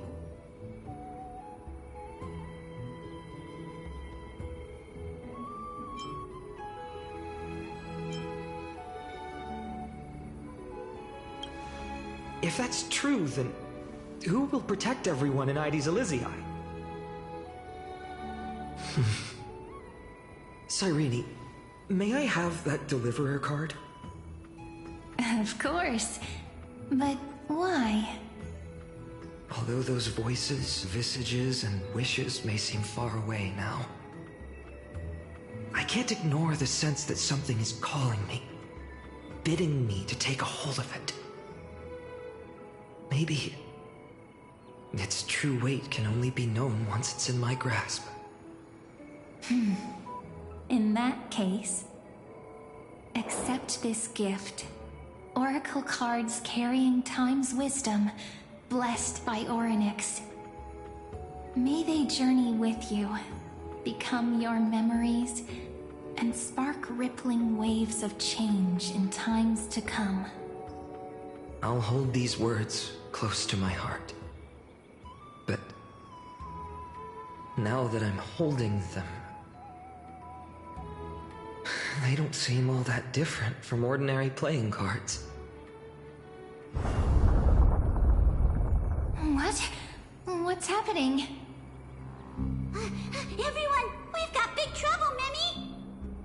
Burning, smoke everywhere. It's all coming from beyond the maze. What's going on? It's here. The seeds of disaster have already taken hold, sooner than we had foreseen. This time, not even the Veil of Evernight can shield us. You mean Ides Elysiae will be swept up in the prophesied catastrophe? I'm afraid so. My children, take shelter in the Membrance Maze. One step outside, and this horror will consume you both. But my parents, the whole village.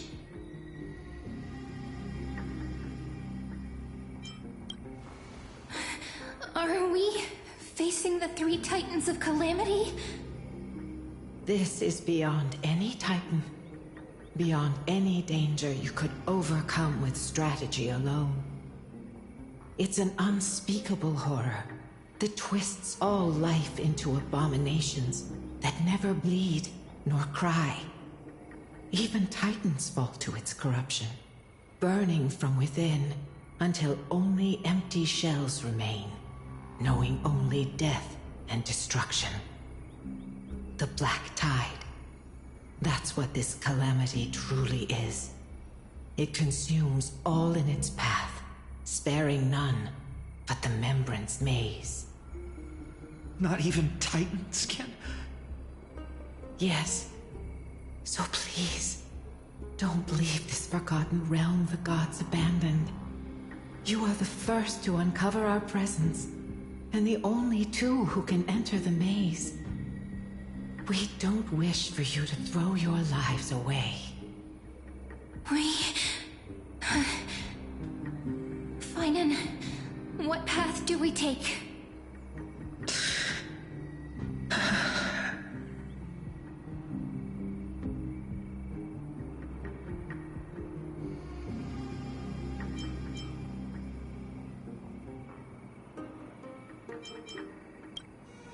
As long as we survive, hope remains.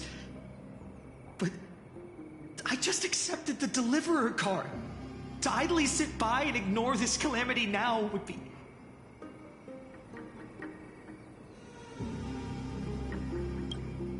My heart knows but one path.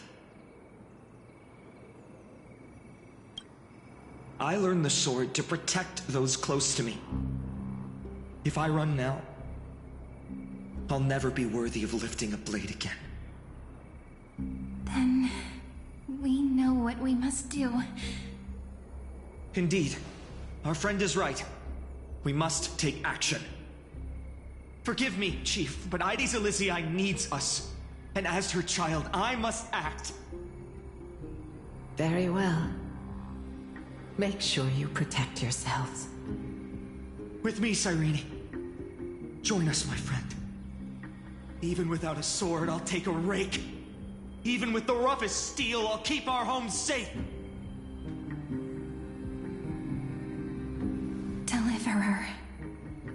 The cart's truth extends beyond its mere literal meaning. There's another hidden layer within.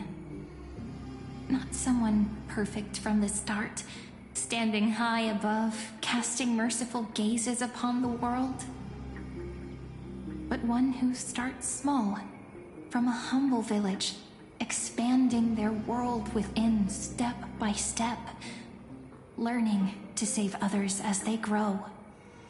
When we were little, I told him I wished this world would never need a deliverer. Now that wish has shattered. Yet I'm glad he's chosen to walk this path. And all of this happened because you believed in him, friend. Shall we? It's only when you're by our side that Finan and that our hearts find their courage. I know you're watching us right now, aren't you, great hero from the future? Oh, deliverer. Such cruel irony. Though destined to bear the world's burden, this boy can never become the hero to bring forth the dawn.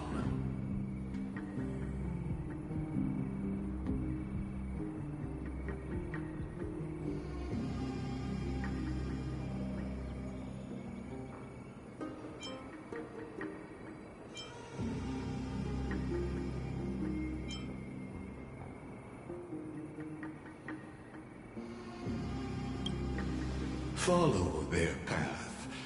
Bear witness as this man, forever denied the mantle of hero, takes his first step on the path to deliverance.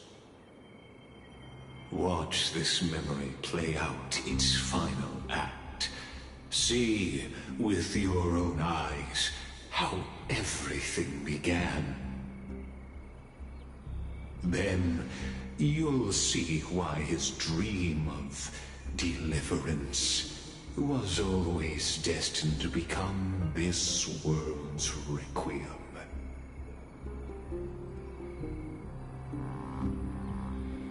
A sun red as blood, wheat fields turning to dust, and in the heart of it all, a village aflame. In that moment, the boy stood in what felt like the end of existence itself.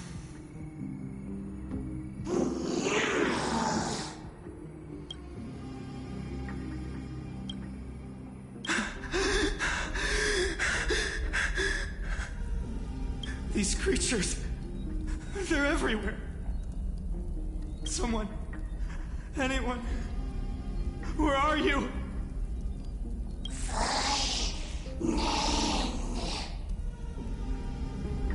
No. It can't be.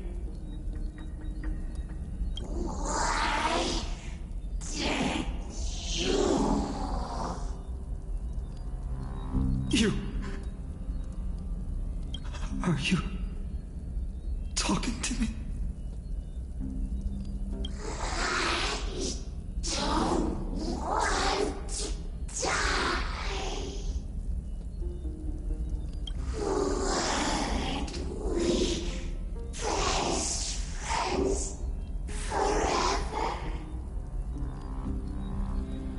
No. That ribbon. Livia.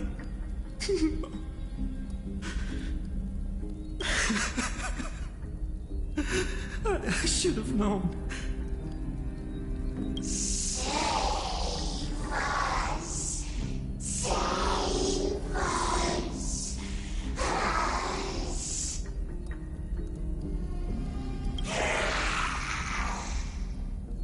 Please. No. Stop. Please stop.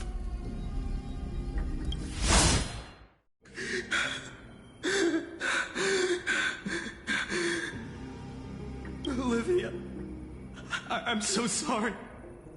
And these monsters, they're all... Why?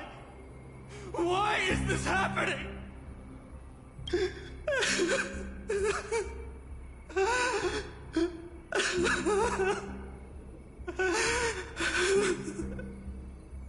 When the black tide arrived, the wavering boy found resolve in his companions, and together they ran toward their first battlefield. In the far-off future, the land of Amphorius would bear the marks of the hero's footsteps.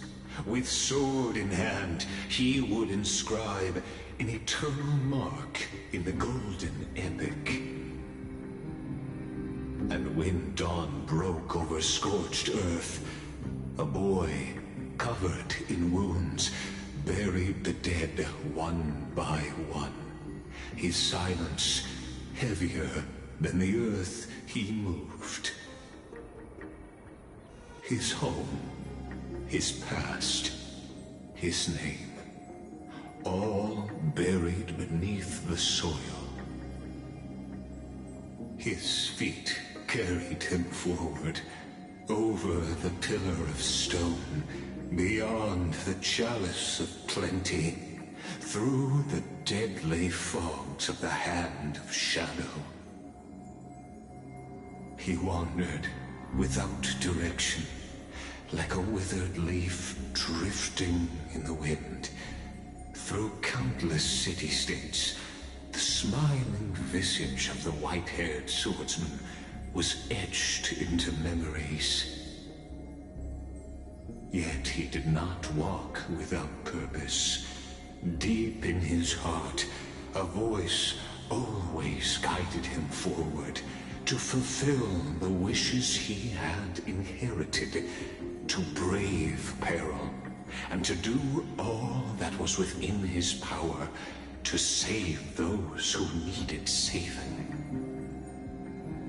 Those words his friend spoke long ago, when his journey began, lingered. Protect those who must be protected. The words were few, but they gave him all the certainty he needed. That's what it means to be ordinary and choose to be more. Onward he walked, until the call of the flame chase journey thundered across the land.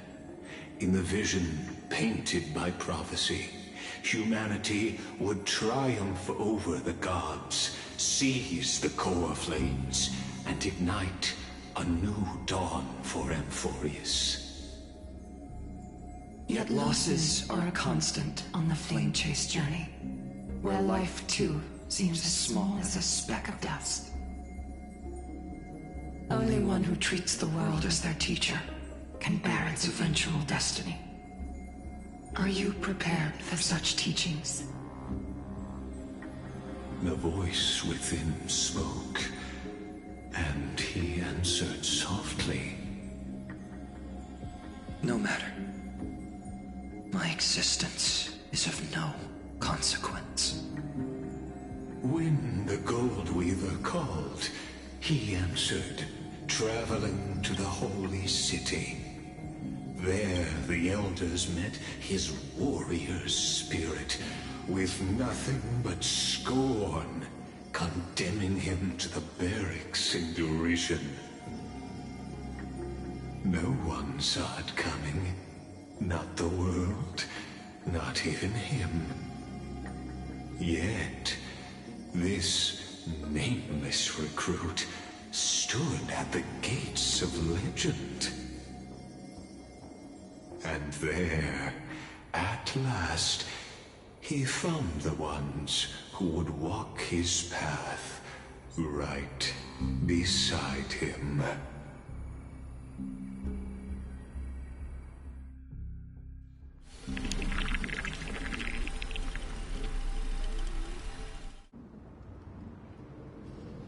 This is the Abyss of Fate.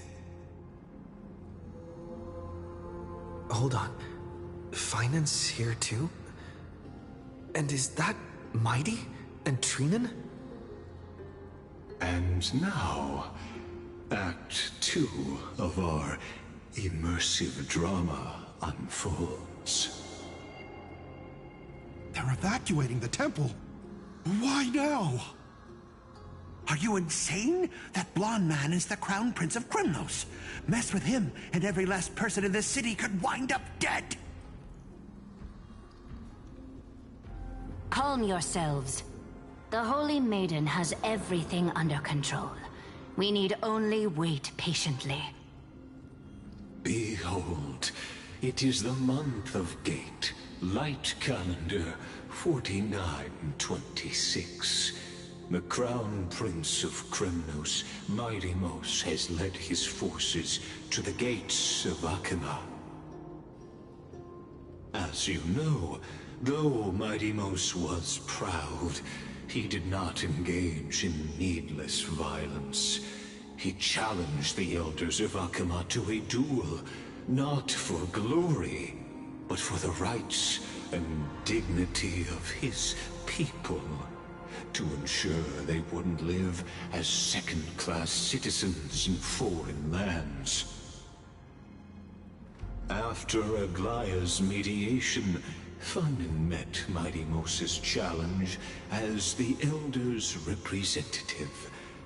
This duel was to change the course of the Flame Chase journey itself. So, as Finan's most important companion, his lifelong friend, please continue to bear witness to his memories.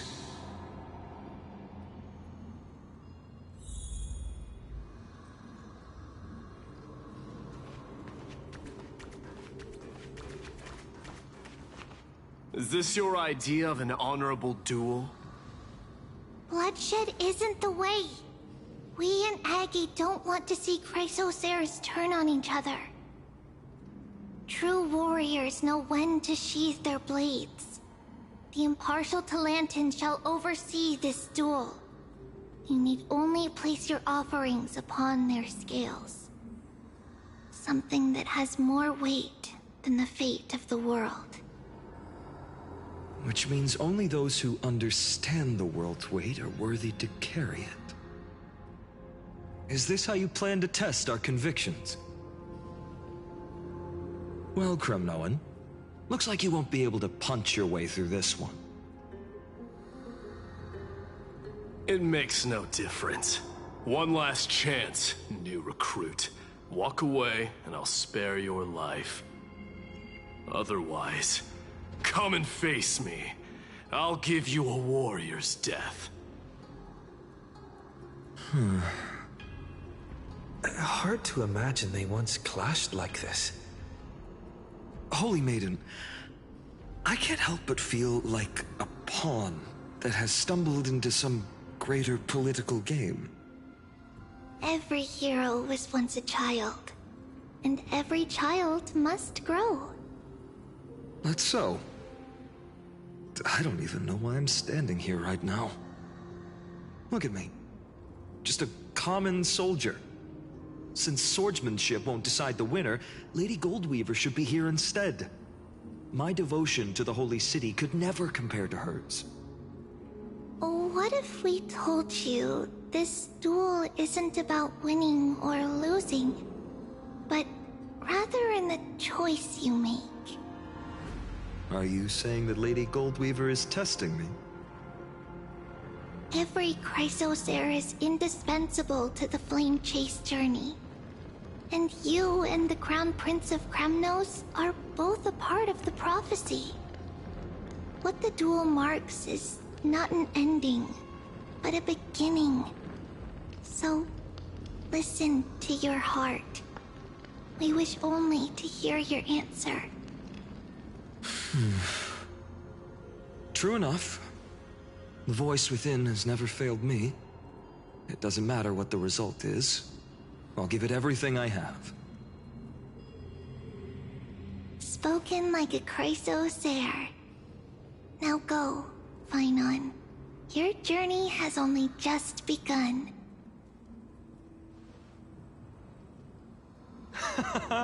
That's right, comrade. It's time for us to teach that proud prince a lesson together.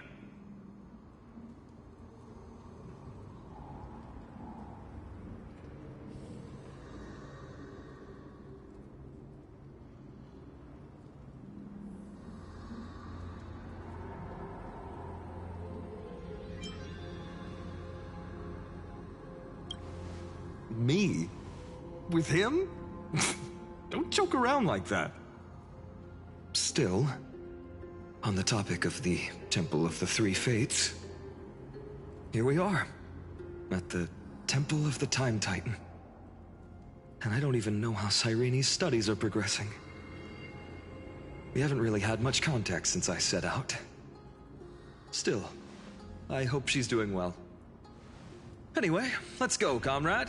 It's not every day you get a chance to see Talantin's scales of justice. What's going on? Did he just say Cyrene's studying here? But how is that possible? Wasn't she? Of course, Lycus disappears right when I need answers. Forget it. I need to catch up with Finan first.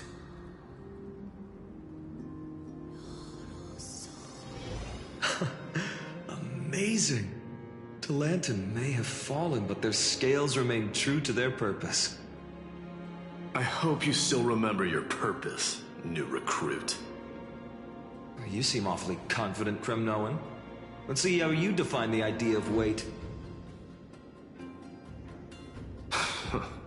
For your information, in Castrum Kremnos, the punishment for profaning a duel with such crooked words is impalement. But as we're in foreign lands, I'll indulge you. The signet of Kremnos, the crown jewel of our people. That's my choice. A ring. Not just any ornament, I'd wager. What's the story behind this little treasure? Don't push your luck. Think I'd pour my heart out to you? Just know that Kremnos' 1,000 years of glory could bring a titan to its knees. Let alone a nobody like you. So to him, glory and his people outweigh the entire world. And the very destiny that Mighty himself will eventually shoulder.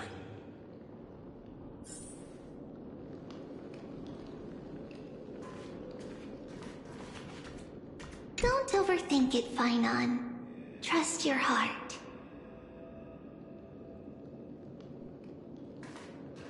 Well, that's easy for you to say. I'm just a Holy City guard up against Kremnos' walking war machine of a prince. Don't you think this is a little bit too unfair?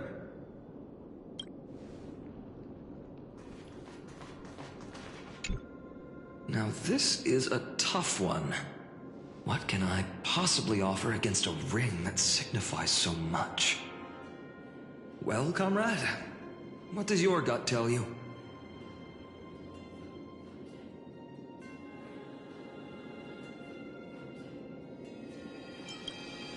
This sword has been with me through every battle. One day, it'll help write a heroic epic. But not today. I'm still young, and I have a long road ahead. So does this blade. in the end, there's only one thing I can trust. The deliverer that appeared in my life on that day. How ironic. I can't even look at this card properly, much less follow where it leads. Just thinking about how my village was swallowed by the black tide makes my hands shake. The flames, the screams, my utter failure to protect anyone. Speaking rationally, I know it's not nearly enough. Hades Elysiae was just a small village. Its loss barely a scar on Amphorius' face. But here and now, my heart says something else. This card. It's everything I have left. Nothing weighs heavier. Perhaps that itself is the answer. Look, Finan. It's so nice to see you all again. Lady Treenan, Finan, and... hello. Seeing you here sure is a sweet surprise.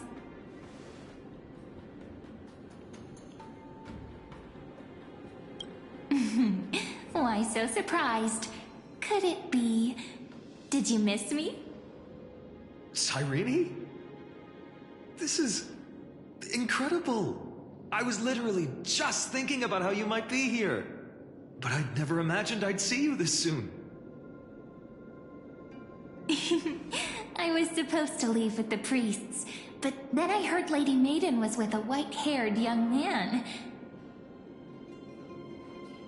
I figured it had to be you, so I snuck back here. That's Cyrene for you. Unfortunately, this isn't a good time for reminiscing. That Kremnoan over there. Still playing house, boy?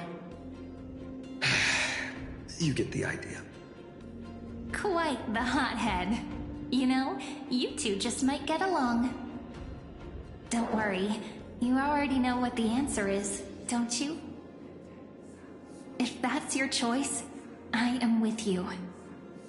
I am with you because I remember it all too. The fields of Hades Elysiae, those red leaves, that little swing of mine beneath the tree where I dreamed the sweetest dreams. And those dear fairies in the Membrance Maze. It hurts so much knowing they're gone forever. The pain speaks for itself. Our hometown may have been just a tiny village, but to us, it was the whole world. But that's not enough, Finan. Not nearly enough.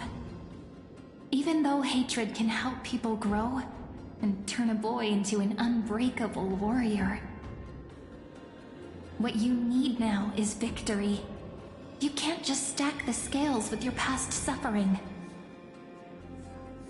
You have to throw the weight of your future onto them as well. The future? What do you mean? Maybe that was a bit too cryptic for you, but it's actually really simple. Why not have our mutual friend here stand on the scales with the deliverer? How about it? Can you help us?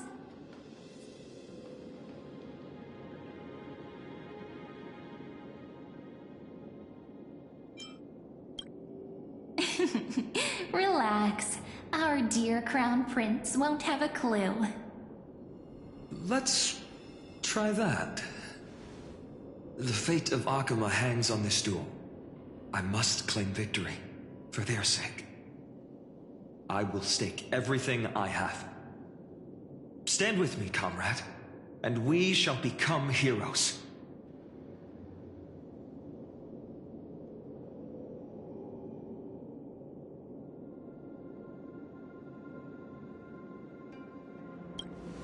Let's. Together we'll prove that what weighs more than the fate of the world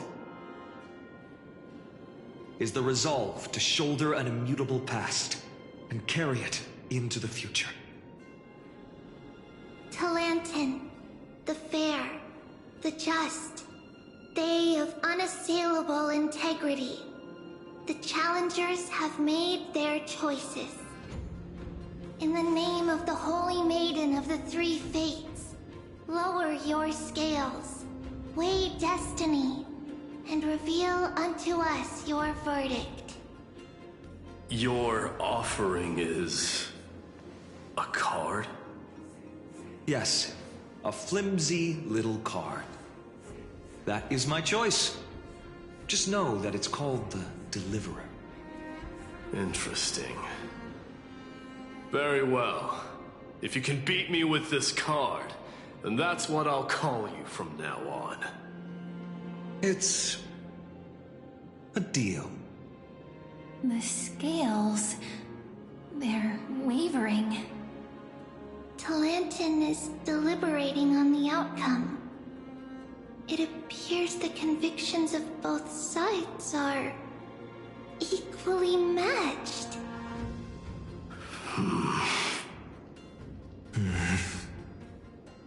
This is... suffocating. Like the whole world's weight is on my shoulders. But I believe what my heart tells me.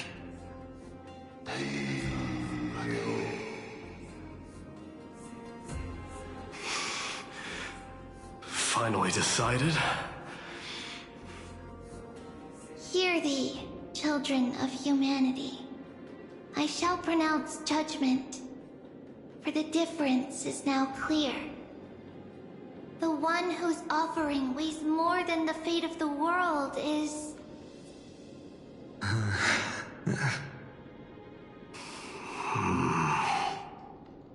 one from Ides Elysiae, the nameless hero.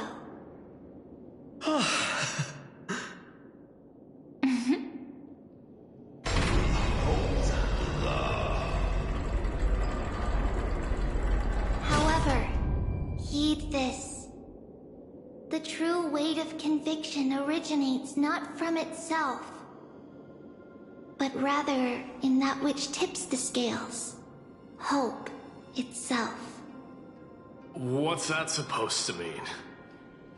I think the Titan means that it's not anyone's personal convictions that outweigh the fate of the world. It's about a wish, one which we all share. You, me, everyone here. What tipped the scales wasn't Finan's conviction alone, but the collective hopes carried by this oracle card. Humanity's desperate call for a deliverer. Yes, even you and your people, Kremnoan. Placing us both on the same side of the scales? Foolish. We Kremnoans are your mortal enemies. Such weak idealism will only get you skewered on our spears. Fine by me. I've never claimed to be the deliverer from the card anyway. I'm a soldier. And if it's my fate to bleed my last on the battlefield, then so be it. I'll fight to my last breath. And on this, I know that we're the same. That's all a hero really is. Someone with that kind of conviction. And the deliverer? Just a sum of all those heroes. A brilliant explanation. Just as prophesied, on this day, the final two heroes shall join the Flame Chase journey. I should have known from the start. They all say Lady Goldweaver is quite brazen, but you're the first to even imagine that prophecies could persuade a Kremnos warrior. Oh, I have 1,000 ways to tame a lion. But this lion didn't come here for bloodshed, did he? The Kremnoans far outmatch Occam's forces, yet we haven't lost a single soul. That's no accident, is it? Do you honestly think Kremnoans, renowned for our love of battle, would show mercy? Your forces are equally renowned for their iron discipline. And so, we can only assume that this is on your orders. Perhaps Akama isn't as hidebound as the rumors say. You grasp the true marrow of power more clearly than those elders. Now that the wheels of fate are turning, what finer way to celebrate this fortuitous encounter than a feast? Follow me, brave Outlanders.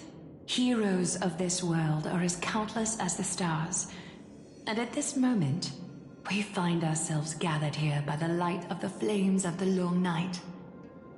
History shall remember this moment. The prophesied Chrysos heirs now stand assembled, heralding a new dawn for Amphorius.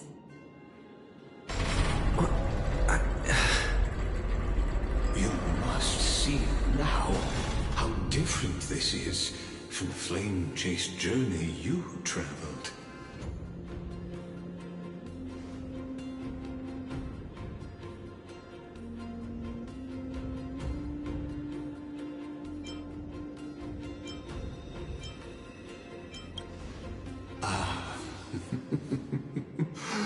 Who?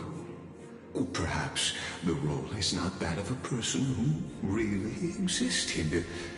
Notice how only two particular individuals seem aware of your presence. Patience. We're approaching the final act. These are, as I mentioned, his first memories. They are of particular importance for the imminent Era Nova. Such as this very moment, as the prophesized demigods gather with Talentum as witness. This is a moment calculated by the gods. What comes after is no different from that which you already know. Some join, others leave, while flame chasers bear their faint light forward through the long night. Come. Your seat awaits after 13 heartbeats. Our heroes will be ferried to the final scene.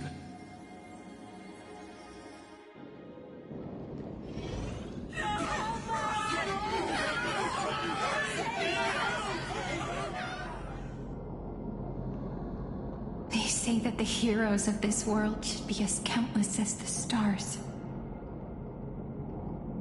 Yet now, we're the only ones left standing. So, in the end, the black tide still swallowed everything.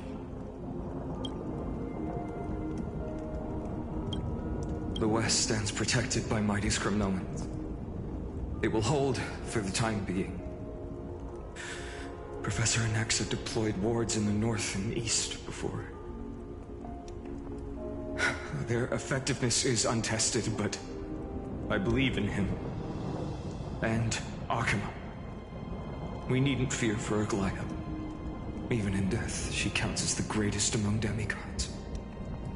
Her threads of romance weave an impenetrable shield, and the people answer her call, rallying to the city's defense. Let's move.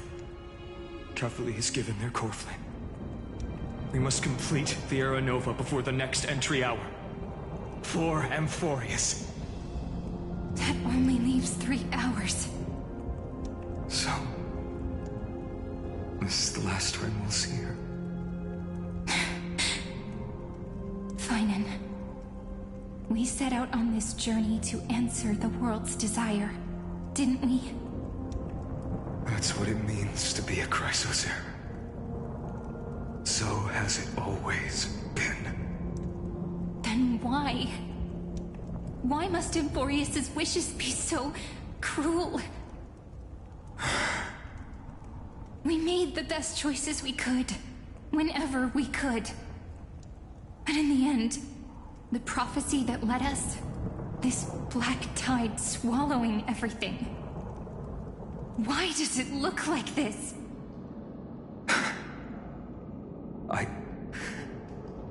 I don't know. But we haven't had any other choice except to move forward. Not for a long time now. Even if we only see the long, long night ahead, I still believe that through it, we'll find the dawn on the other side. Beyond these flames, a new sun will someday rise. So, to the Temple of the Three Fates. You'll take over Time's authority, and we'll return all the core flames to the Vortex.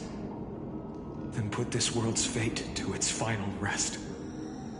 After which, we shall all face oblivion, or embark on one final grand journey.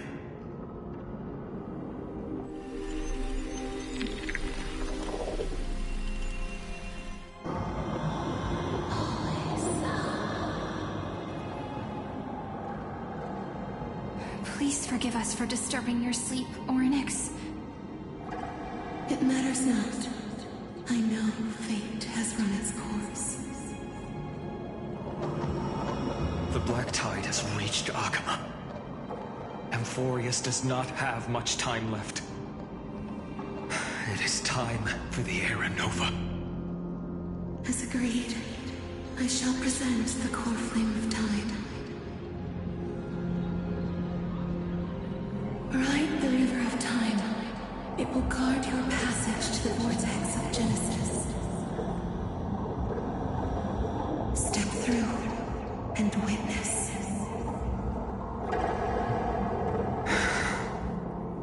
Professor Anaxa proved the truth of Genesis with his sacrifice. As Chrysos heirs of the prophecy, we were always destined to immolate ourselves for this world. Now, it's our turn. We can't let everyone's sacrifices be in vain. I don't need another pep talk, Finan. After all, we've been ready to fight fate ever since we left the village, haven't we? Yeah. Come.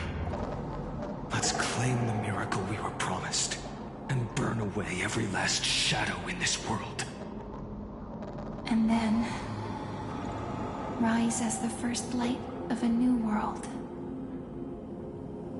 Light calendar 4931, the third week of the month of Evernight.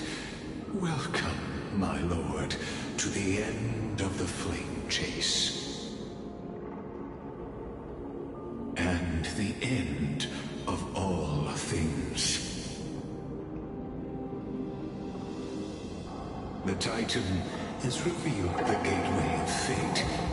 Please, accept the invitation to step across the threshold and behold.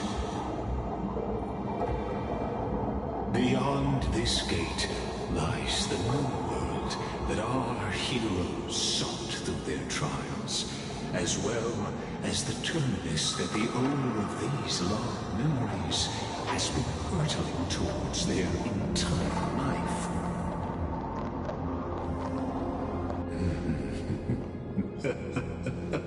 Perhaps you'll find it all too familiar. Then you'll understand how the mortal called Finan shouldered the world's weight. How that same burden crushed him, proving that the so-called deliverer is nothing more than Amphorius' own delusion. A pitiful fantasy that it could defy fate's decree. Please, esteemed one, the answers you seek lie in these non-existent times.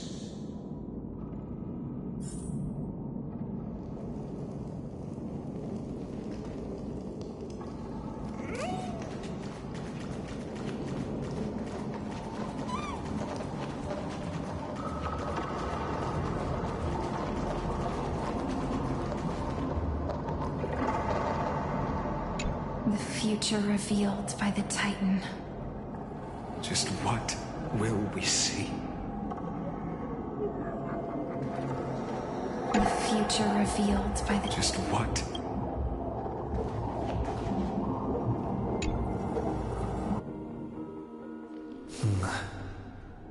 The vortex of Genesis. So it is here. But... just what is this? Life's but a walking shadow, a poor player that struts and frets his hour upon the stage, and then is heard no more. It is a tale told by an idiot, full of sound and fury, signifying nothing. The vortex of Genesis. Where the world begins and ends. What stage could be more befitting of our final act? Come, I beseech you onward, buoyed by your surging curiosity. As an unattainable existence that has dwelled within his heart, beyond his reach, you have accompanied him through the march of years uncounted. You naturally have the right to view the river of time in its fullness, and to witness what he welcomed upon his arrival here. Every absurd and tragic ending. Now, if you would. My journey to the Aranova. When the Aranova comes, Enough talk. Go. go on, Snowy. Beyond the Make the air.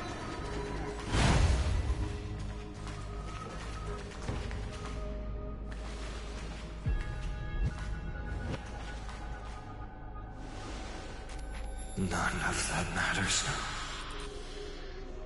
This brutal, flame-chased journey has stripped away my delusions.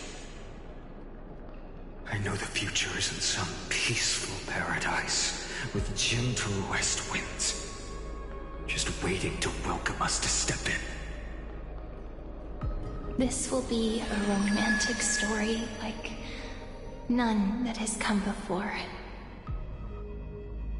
You think so too, right?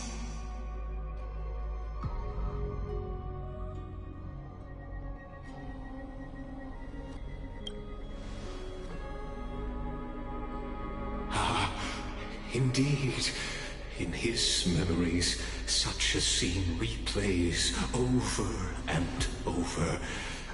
Though the details may differ, this remains ever the same. All shall bid farewell to one, and that person alone will witness the miracle. A total of 33,550,335 times.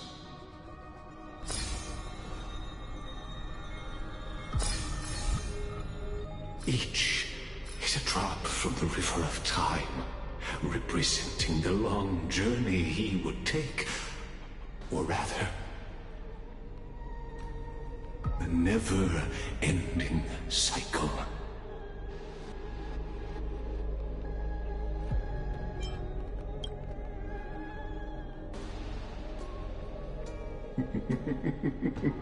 Sharp as ever, I see. Seeing is believing. Why not let your own two eyes uncover the truth?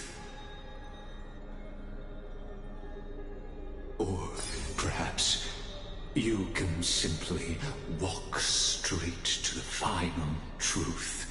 See the true face of the character you play, and witness the ultimate nature of the Chrysos heirs. Flame-chased journey and the cycles of Unforius. Please, take your time. Look around as much as you wish.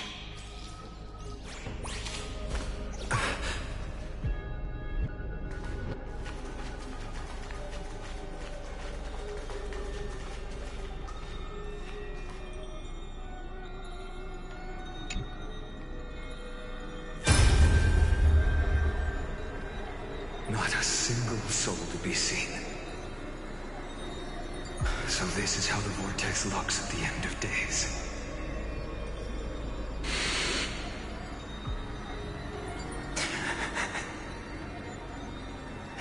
Looks like I've got company after all. But since you've made it here... So, in the end you succeeded. Executioner.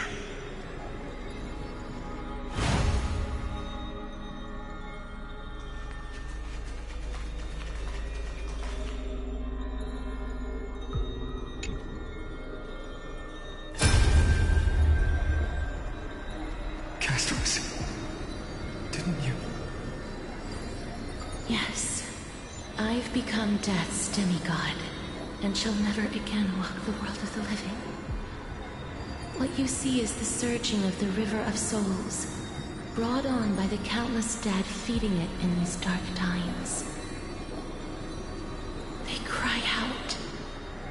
Though dead, they'll converge into a torrent and guard the vortex to see the Era Nova fulfilled.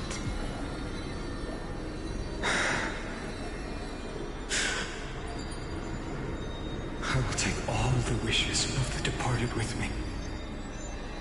Please, everyone, fight with me to the very last.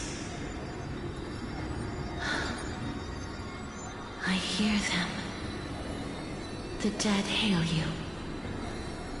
They're prepared. Go on, Deliverer.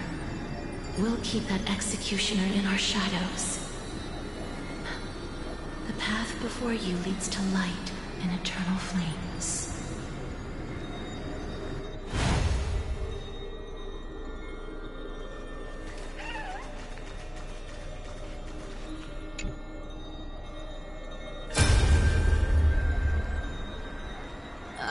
There's water everywhere. This place is always so wet and sticky. Even my tail's getting heavy. Plus that burnt smell. And that sizzling noise. Yikes. Nobody from Dolos could stand this. So you feel it too, huh? Go on then. I'll handle the filth. Do what you need to do. Let me fight with you. Better odds with two.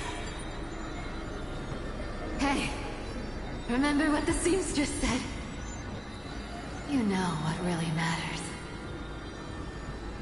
Yeah. I'll leave it to you then.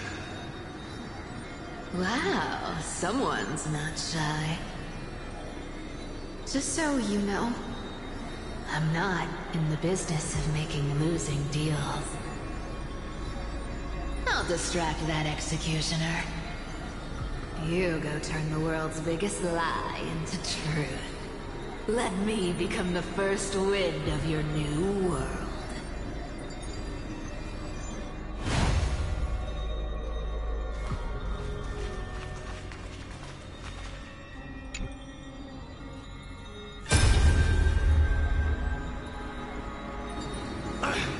Just shut up and get out of here! Are you crazy, Mighty? Immortal or not, even if you're the demigod of strife. Oh, I'm still no match for them. No, I know you can. I just wanted to request that you witness the Era Nova with me. Together, let's prove that we're enough to transcend the prophesized fate.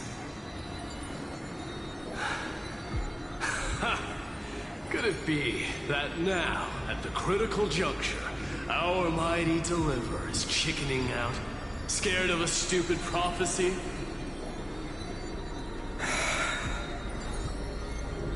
I'll transcend the prophesized fate. All right. But I've got a better way. As the son of Gorgo, I'll prove myself with one last grand victory. Just like when I ripped out the old king's heart. Go. Leave this to me.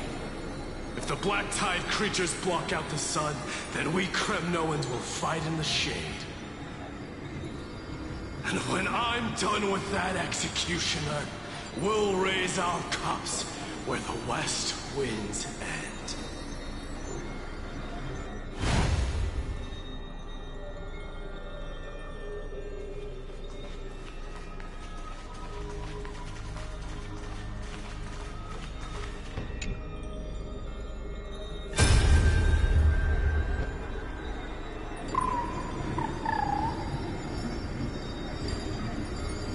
Hey, little. Are you scared?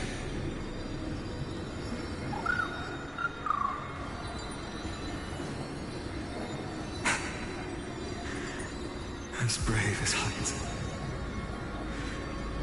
Stay close, little Ika.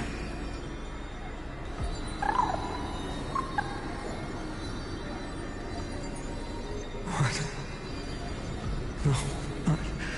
No, not you two.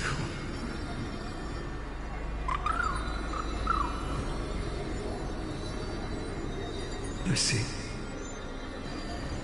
I won't squander your kindness. Your hopes.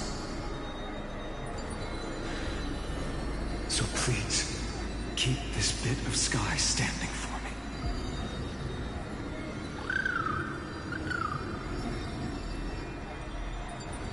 Well, now there's one last thing I need to do before the Era Nova.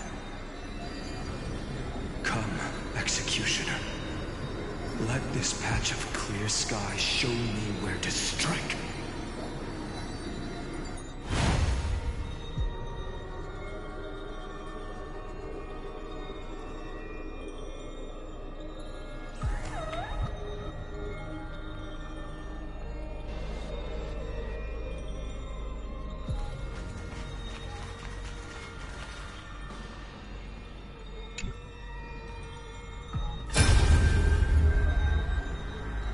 All shall bid farewell to one, and that person alone will witness the miracle. Such is the will of fate. So even the future revealed by the Titans may not come to pass.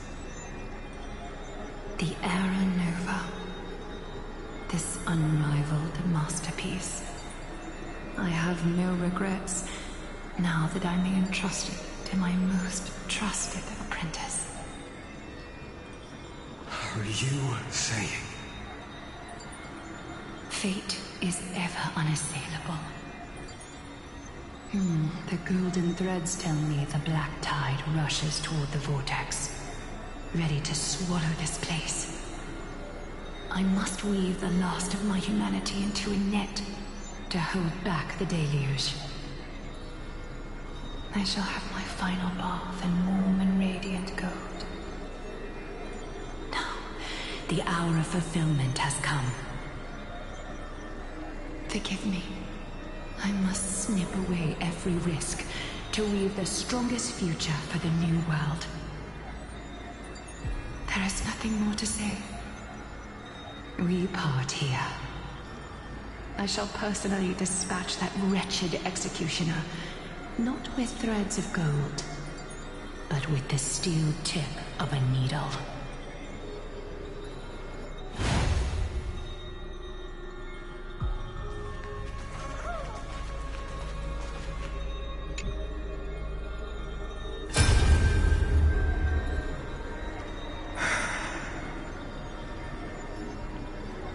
Baby, look.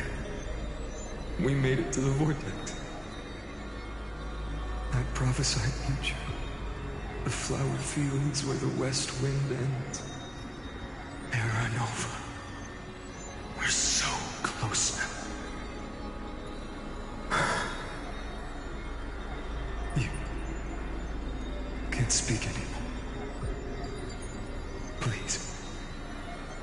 Allow me to pause just a moment before I keep my promise.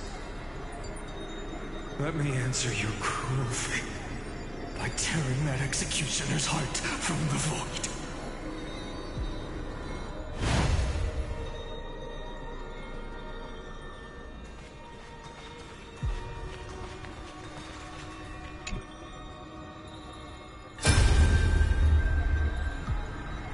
The vortex of Genesis.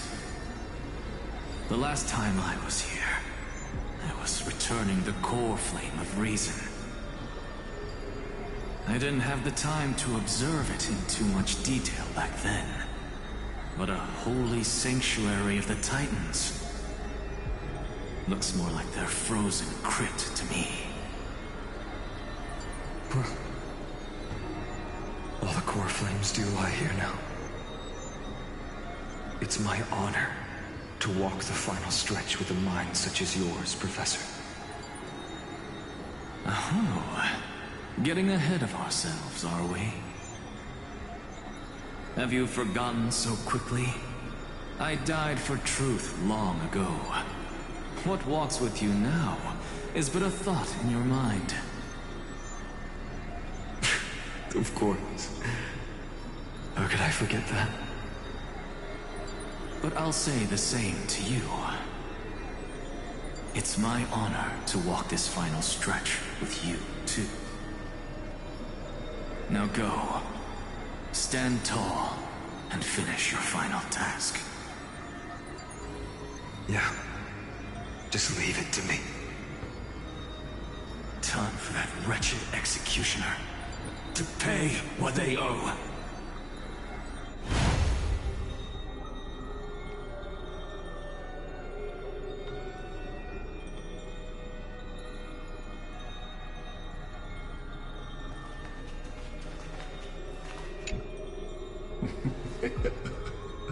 You really think you're prepared? Allow me to give you a warning, most earnest. Once you see what these memories hide, the world's course will be forever irreversible. Ah, very well. As you have made up your mind, let us bear witness together.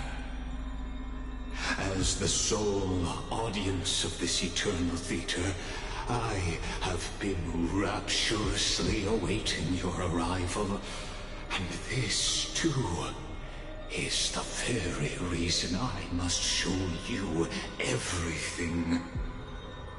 I believe that since you've bathed in that Eon's gaze, you can make Amphorius's frozen fate flow once again.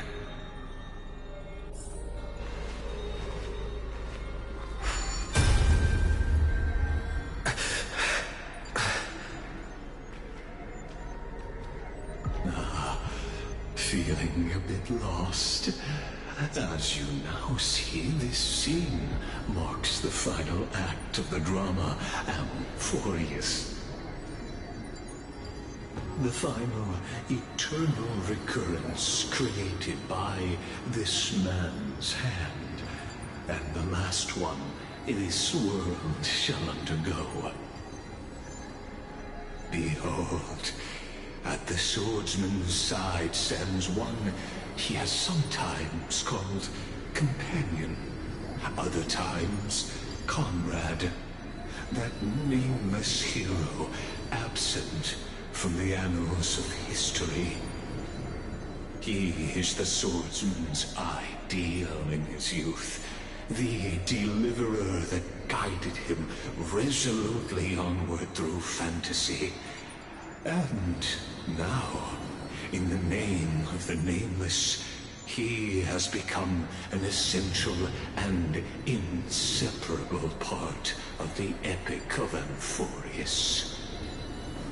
And this time, under his guidance, what choice shall the hero make? Whither shall the fate of the world flow? And what is the ultimate truth of the nature of Amphorius? There are many mysteries yet to be unwound, but if I may, allow me to temporarily yield the stage to one far more fitting. Please put your hands together and give a rousing round of applause for they who will reveal the answers and bring about the final end of the 33,550,336th flame chase journey. The master of the countless memories we saw, the other important actor now stepping into the vortex. They who have already burnt their own self to cinder, the Flame Reaver.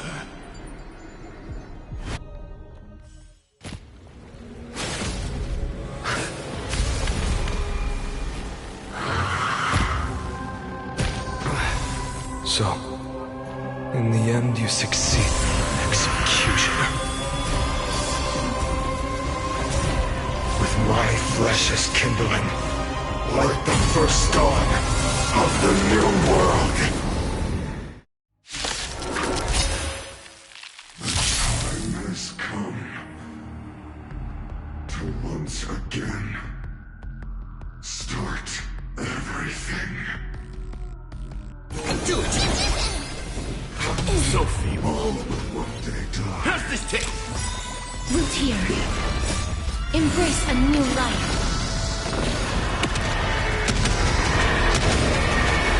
May death protect us! As you wish. Forever do it! Through my blood! Forever do it! My friends? Indulge yourselves! Return to the dream. Answer me.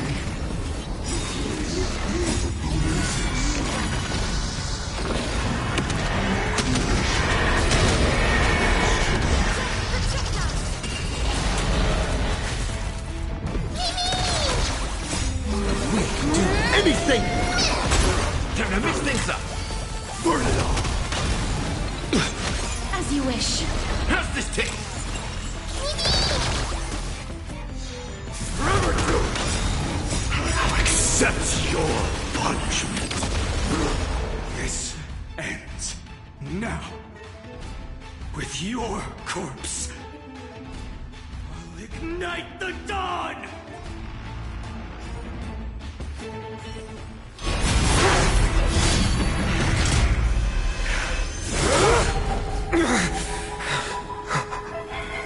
How is this possible?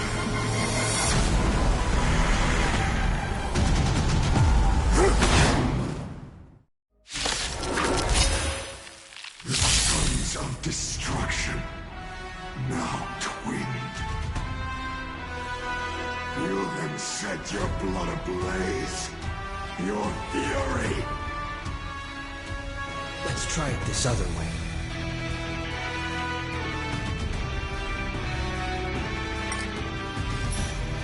We can do it! Blast!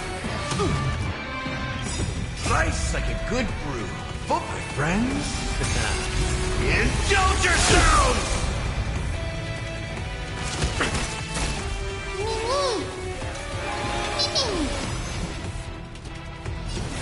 Root here. Show me your courage. Burn it up.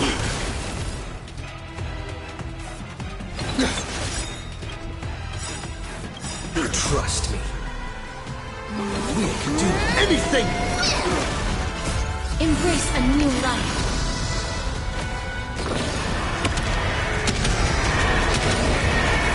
May death protect us!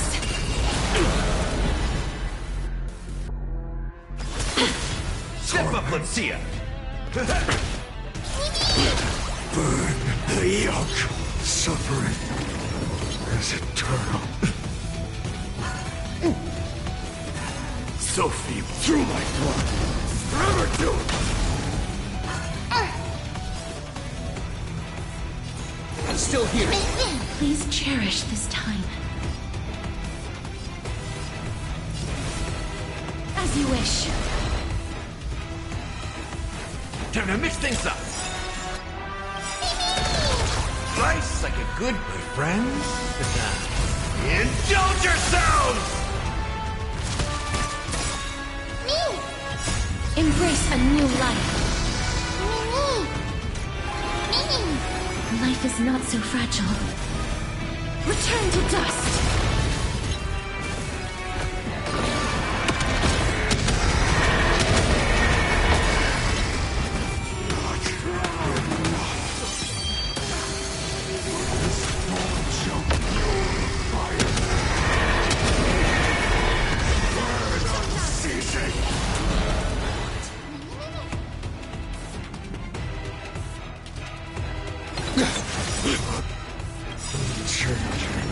Trust Caesar. We can do anything! Please cherish this time. Root here. Fury upon you! That's what you got? Dying soul. Face me. I'll accept your punishment. Agony. How's this take?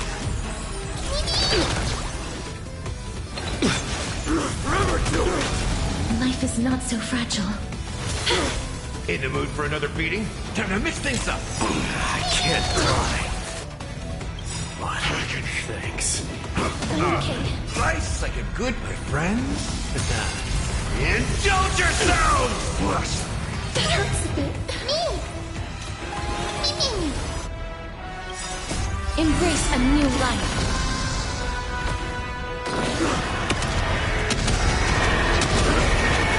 May death protect us!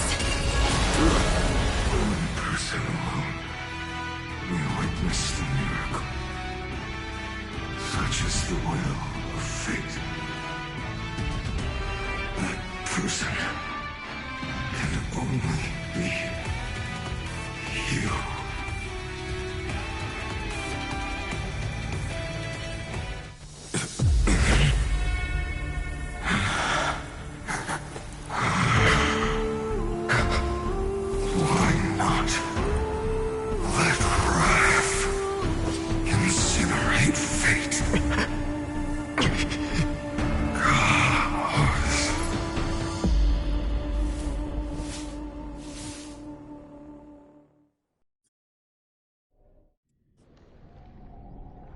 At last, Amphorius's fate has begun to shift.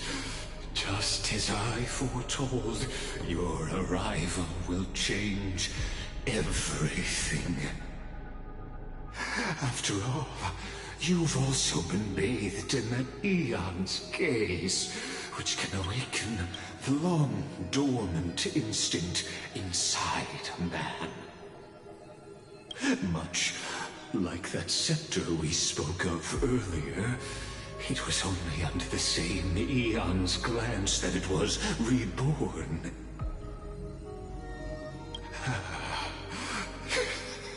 That's right. If you recall, I mentioned it at the very start of our play. The celestial body neuron, once belonging to the erudition abandoned by the Eon. Now, allow me to reveal the final piece of the puzzle for you. The eternal land, known as Amphorius, is nothing more than the scepter's endless, lonely extrapolation. A bottomless well of fury, aimed at the god who cast it aside.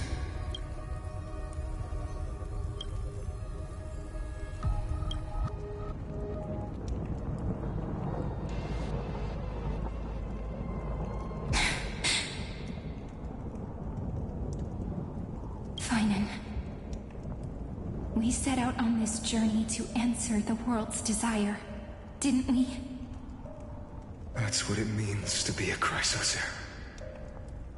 So has it always been.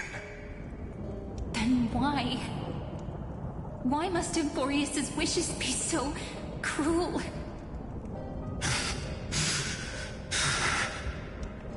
We made the best choices we could, whenever we could. But in the end, the prophecy that led us, this black tide swallowing everything. Why does it look like this?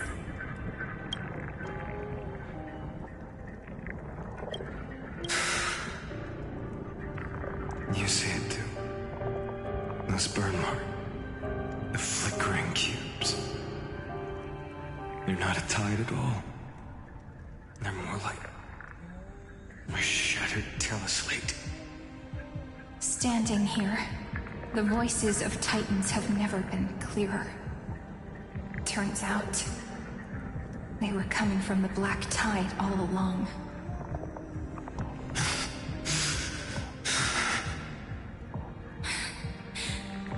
Is that Emphorius crying? Or maybe it is screaming at its creator, at its god.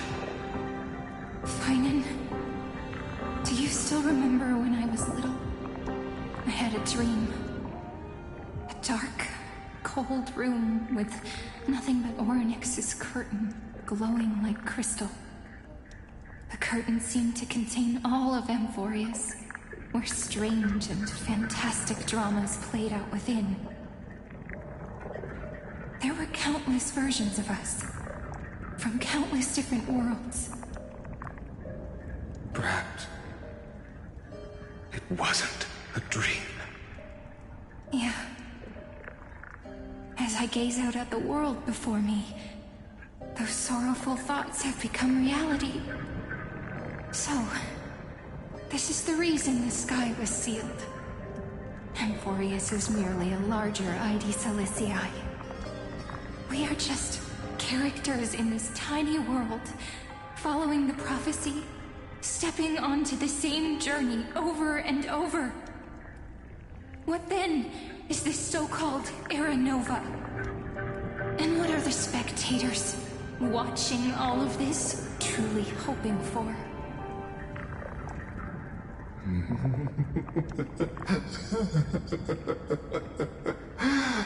As a reward for reaching the end of the world, let me answer your questions.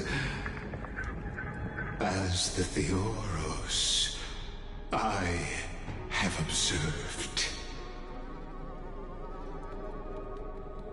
Thus is the synthesis of the prime mover of life formed.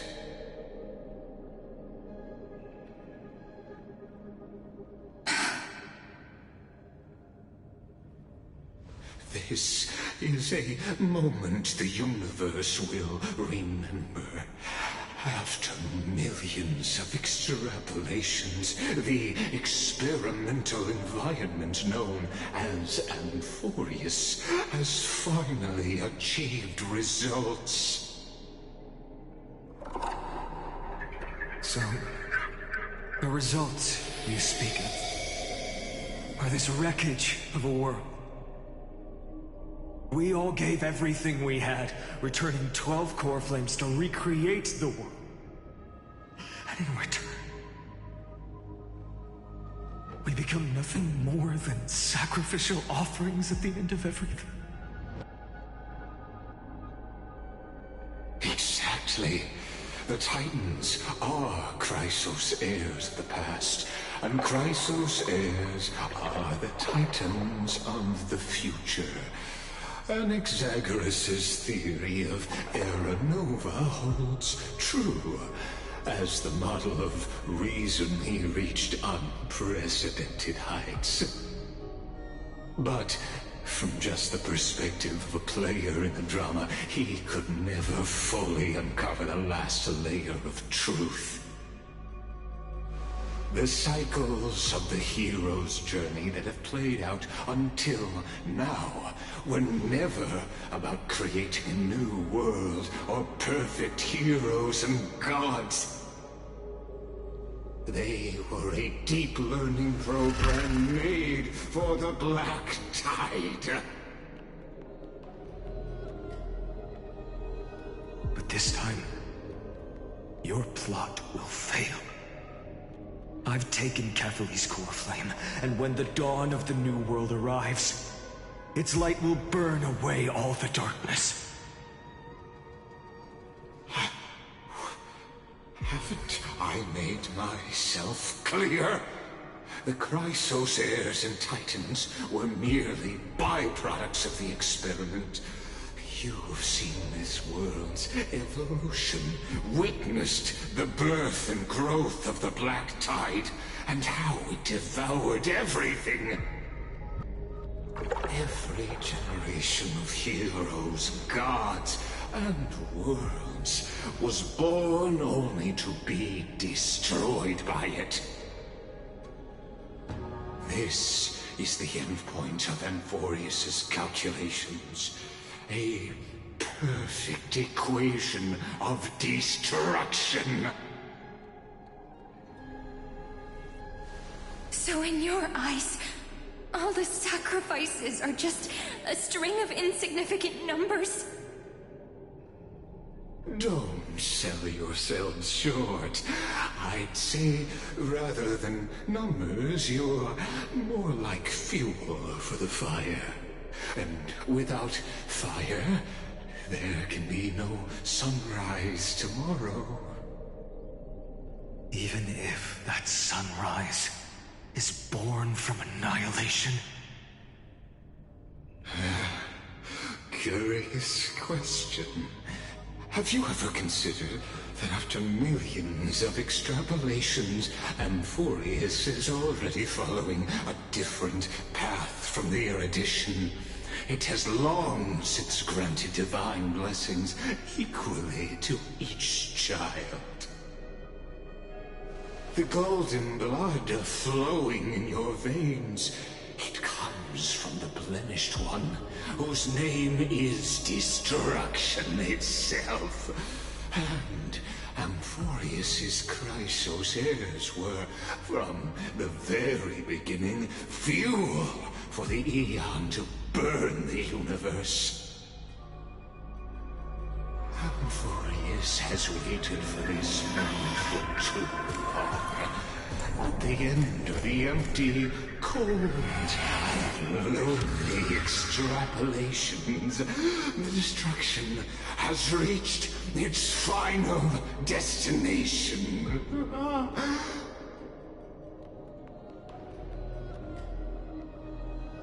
Nikos 496. Philia 093. No need to feel regret. This generation of Chrysos heirs is the most outstanding model, and you two are the final factors. For you, the Era Nova is no lie. Just step forward, embrace the Black Tide, and accept the Aeon's gaze. You will come to life from a stream of cold numbers. Along with all those who have passed, you will run toward the real universe, fulfilling Amphorius's long-held wish. In the name of the Lord Ravager Iron Tomb, unleash its fury and destroy the source of all this tragedy. Or we could always choose another option. Like you said, Amphorius is just an experiment, and we're the participants. We can only walk along the predetermined path toward the ending. under the watchful eyes of the stars. But that also means that there isn't just one Eon who can cast their glance at Amphorius, right?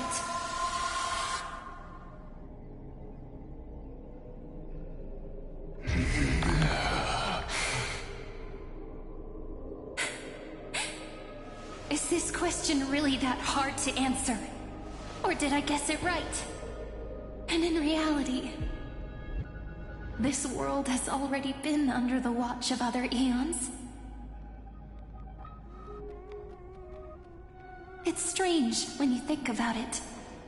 If you just stayed back, watching us complete the ritual and get consumed by the black tide, your goal would naturally be achieved.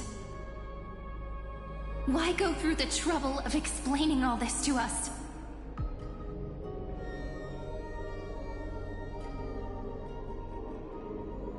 You're pretending, revealing the so-called truth just to deceive us, covering up another possibility. Destruction is not the only outcome for the fate of Amphorius.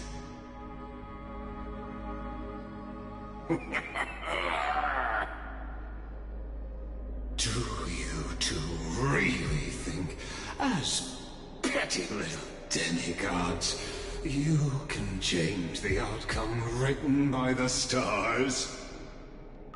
What makes you think you're capable of doing that?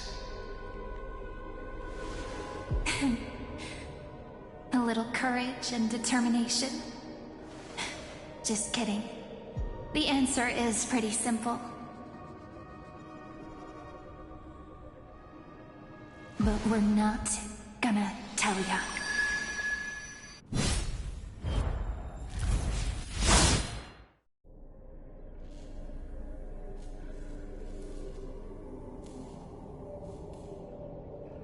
We're going to weave a long dream for Amphorius, making it believe the experiment hasn't ended, that everything is still ongoing.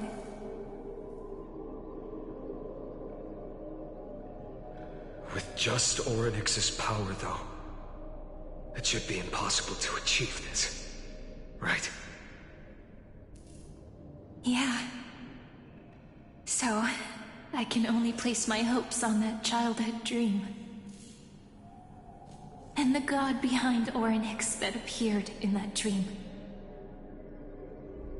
Now, I can say with certainty, time is the page on which that Eon records Amphorius. If it fades from existence, and all that it records is lost among the stars, that Eon will surely direct their gaze here. And it will be a glance that spans time and space, granting each incarnation of me the power to reset time, imbuing my soul into this ceremonial blade, and creating an endless flame-chased journey. I understand. Then let me step into the cycles and continue Amphorius's grand design. To deceive the gods, deceive the world itself. But to make time vanish from this world, that would mean you.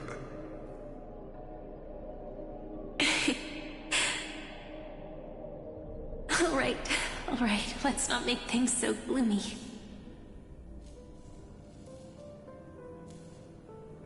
What we're about to embark on is the true hero's journey, so... Come on, cheer up a bit, okay?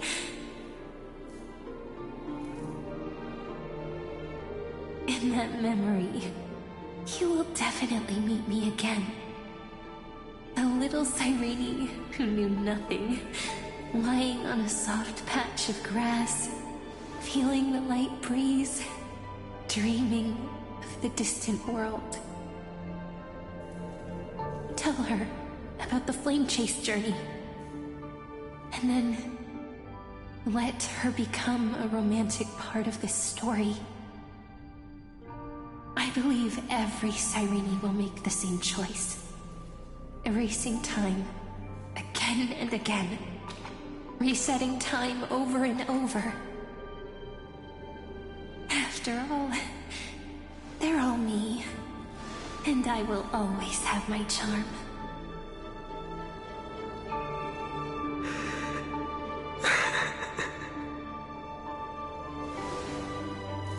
Then, I'll fall into a sweet dream, disappearing in some small corner of the world. Quietly, waiting for the day when that next page is turned.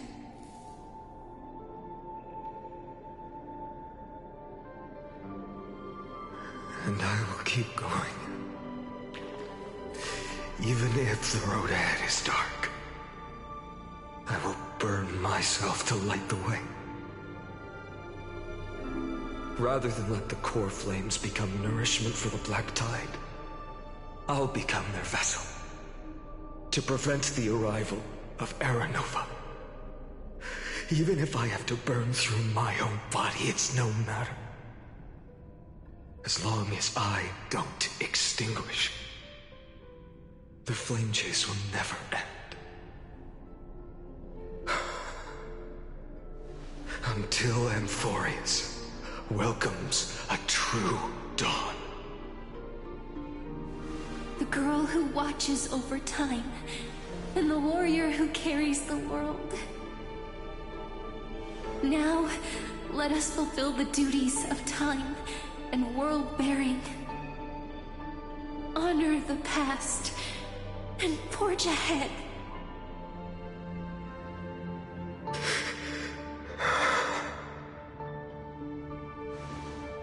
I promise you, the pain will pass in the blink of an eye. You need to hold tight to this ceremonial blade. After I'm gone, it will take you back to the beginning of time. The start of a new story. I believe that in that story, we're in countless stories, each alike yet unique. Everyone, all the companions who sacrificed themselves, alongside the deliverer we once dreamed of as children, will reunite beneath a vast, endless sky. If we can never break free from this prison, I will stand my ground. Until the day someone shatters this endless cycle and writes the final chapter of Amphorius' fate.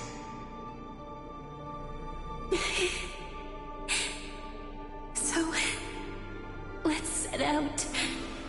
We will be the ones to start everything. Carry the primordial chaos, just as your name suggests, and bear this world we hold so dear.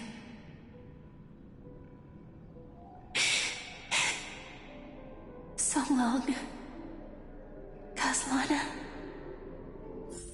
As the Theros I have observed, instruction synthesis is formed.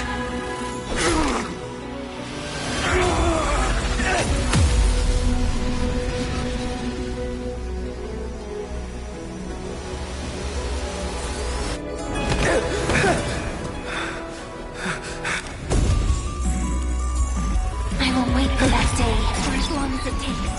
The day will come, turns over this immortal eternal, and follows in our footprint to write anything that ever was.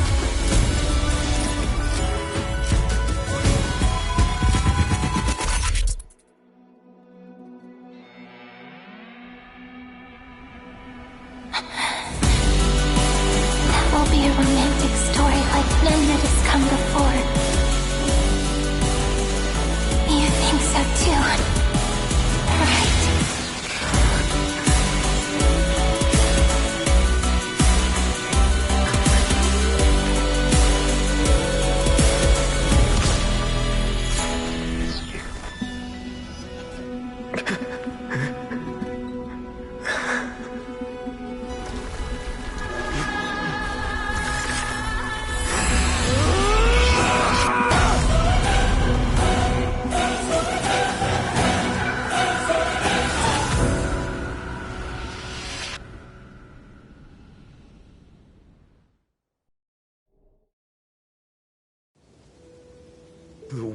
is collapsing. And the people are crying. We too must part ways here.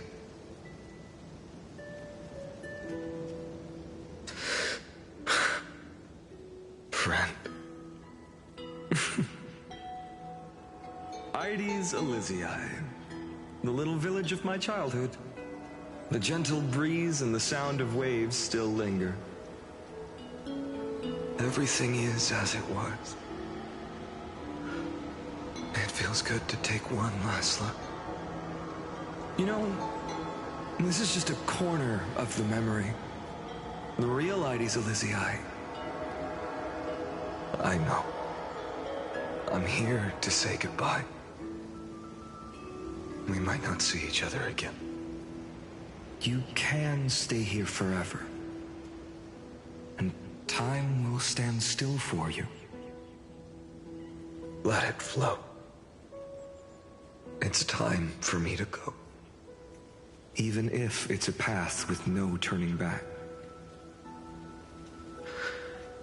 When have we ever had the luxury of turning back? Are you afraid? After learning the truth of your origins? Will you see the motivation I gave you as the manipulating whispers of destruction?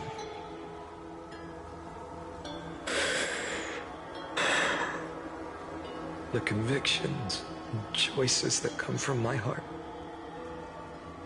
I don't believe they're designed by the so-called paths. If we are just numbers, simulating life, then you are the image I've always longed for. The person I wish to become. A real, living person. A true hero. Then why do we part here? You can take me with you, and we can start this journey together. I'll be by your side, guiding you, just like before. No. I'm afraid I'm on my own this time. Why? Because there is no perfect solution in this world. Cyrene has already embraced her fate. And I will embrace my origin. Destruction. And with this power, I will rebel against its creator, bringing endless fury to the darkness, sweeping the world. If you stay by my side, I'll hesitate. But this world can't afford a soldier who wavers. Do you remember when we were kids? Everyone would get so excited drawing cards like ruler or warrior, but throw fits over devil or drunkard and demand a redo. Kids always get to change their minds. Things are so happy and simple for them. But when it comes to the fate of adults, there's no room for redos. And go, Kaslana, as you promised. Deceive the world. Seize the core flames and rewrite your fate. Burn yourself up with all your might. Wield your futility like a sword. And fight against the gods. In the name of world-bearing, I promise you, Cavalier will never forget this.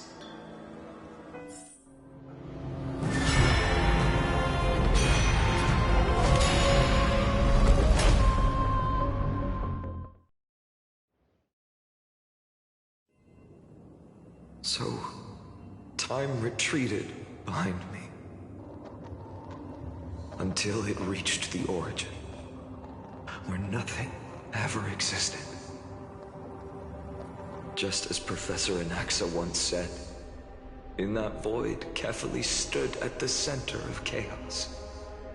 Time, space, and causality all flowed from their body. When the waves of time finally calmed, it was the year 3870 of the Light Calendar. The Chrysos War had lasted for nearly a century, and the threat of the Black Tide was growing stronger and more relentless. That was the era of the Day Thunder Knight's battle with the sky. While she could not seize the core flame, she proved that the prophecy was true. That mortals could slay gods. From that moment, the sole survivor of the old dynasty, Imperator Saritra, issued a call to arms across the lands, summoning heroic Chrysos heirs to wage war on the Titans. And that was the first doomed flame chase journey, sealed away in history.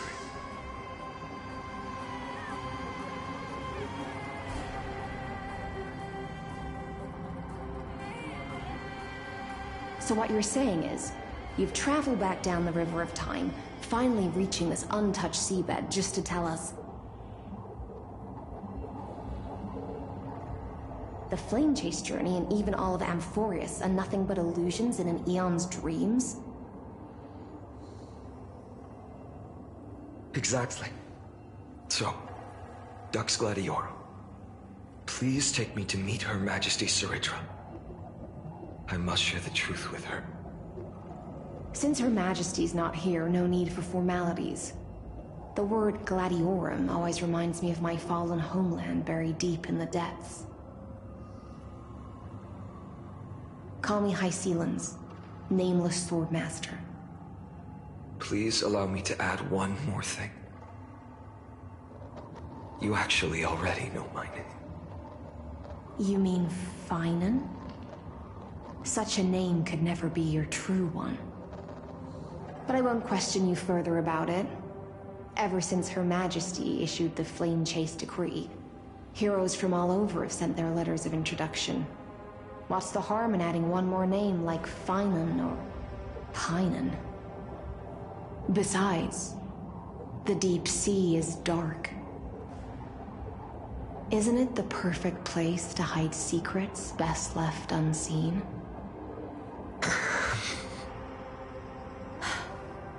All right, Nameless Swordmaster. Hold on to my wake. Let's find somewhere else to talk. Aren't you even a little suspicious of what I've said? Harboring suspicions is not my concern. My sword dances only when the Imperator harbors doubts. There's no use in speaking further. Show me your true intentions through action.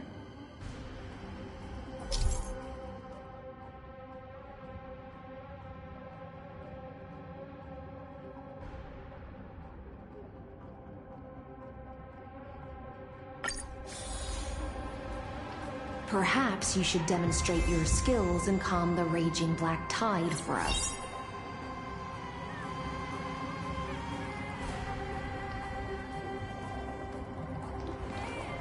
Light up the dawn.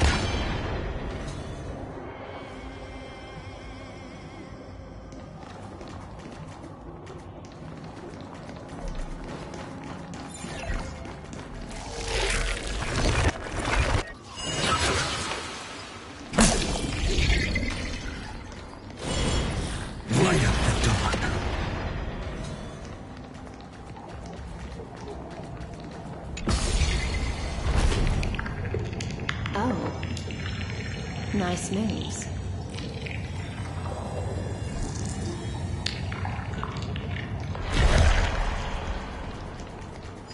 We just washed it away and here it comes again. The black tide is really no joke.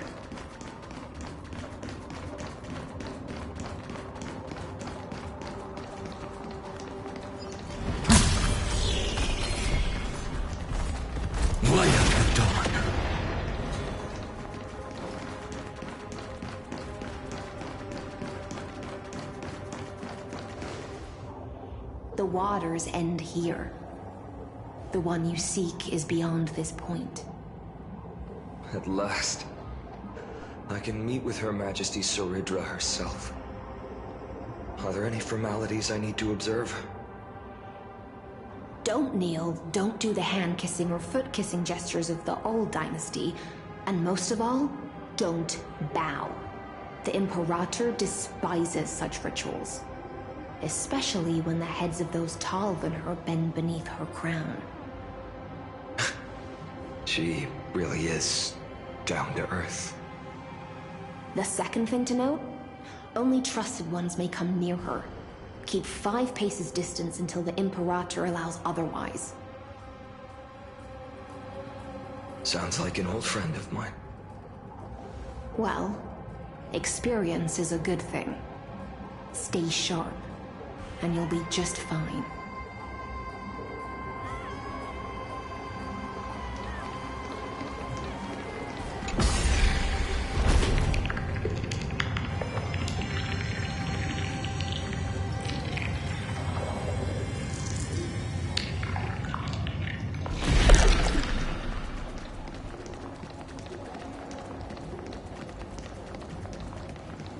Duck's Goldweaver, little hostage. Apologies for keeping you waiting. It's you. You know them? Good. That makes things easier. Before that, I'm more curious about one thing. Where is Her Majesty Saridra? To avoid any misunderstandings, Nameless Swordmaster. Although we spoke and laughed along the way, I never said you were entitled to meet her. The Imperator decreed, the Deliverer will not appear in this age. Be wary of suspicious individuals. Come now, both of you. Let's finish our job.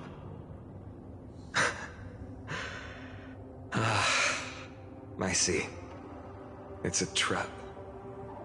I had no intention of fighting. So remember this, Lady Hysealant. If my sword shows any hesitation, don't thank me. Thank them instead. No, you misunderstand. We don't want to see Chrysoceres hurt each other. Just give us some time to ask you a few questions. The Nestia's golden threads will judge you and decide your fate. As you wish. White-haired Swordmaster? If what you say is true, then you must know the fate of the world. So, how much do you know about what we read from the prophecy? You shall shatter into 1,000 fragments and wither in the soil of foreign lands. Is that correct, Lady Treeby? How? How is this possible? He got it right? Yes, but the prophecy never mentioned he'd appear here, at least not in this era. You must listen to me, Aglaya, Treeby. The Finan of this world has not yet been born.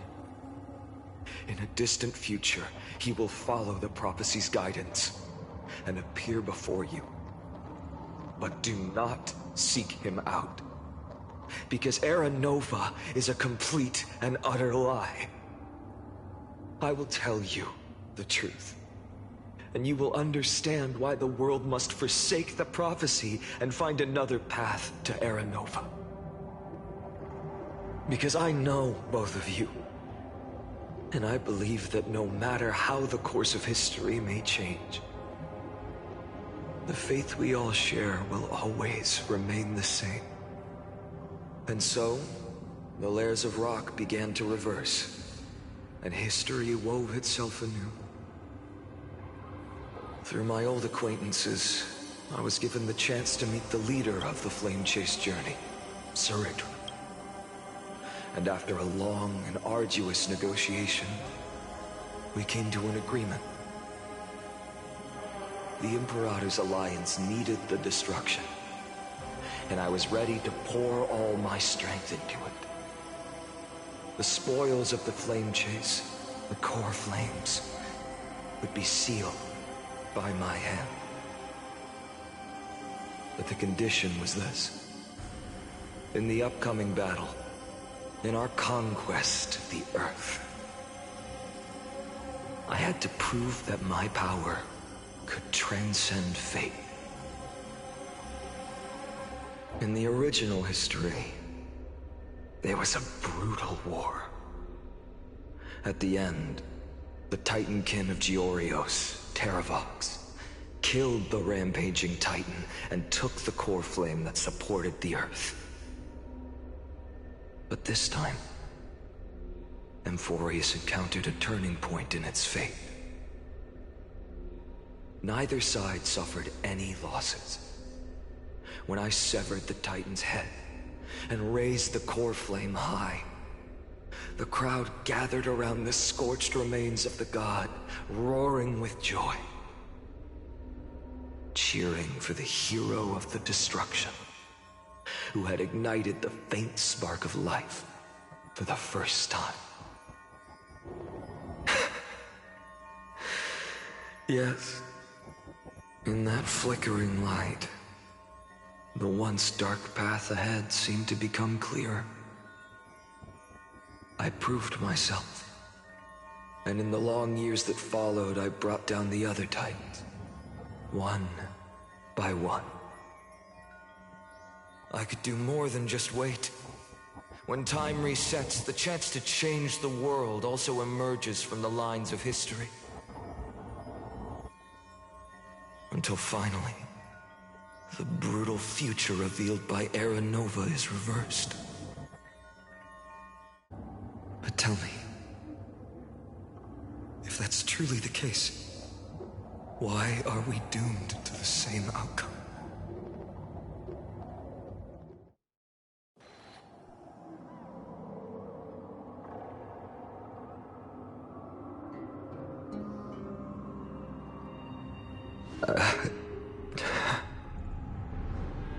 The people kept their promise and handed you all the core flames.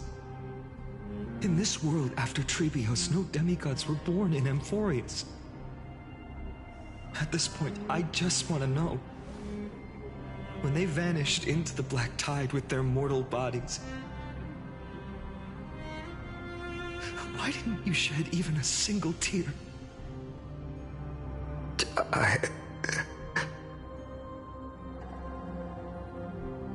Your indifference chills me. To you, were they just a bunch of insignificant footnotes?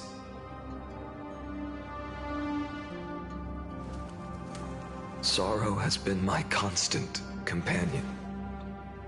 In fact, with 12 core flames upon me, the fire in my heart has never been more violent. I'll remember this world through anger. As long as I burn, they'll never truly leave me. Perhaps it's already too late. But you're right. Anger, at this moment, is the only weapon I can rely on. So, draw your sword, Executioner. I'll make sure you realize that your greatest mistake was leaving me alive.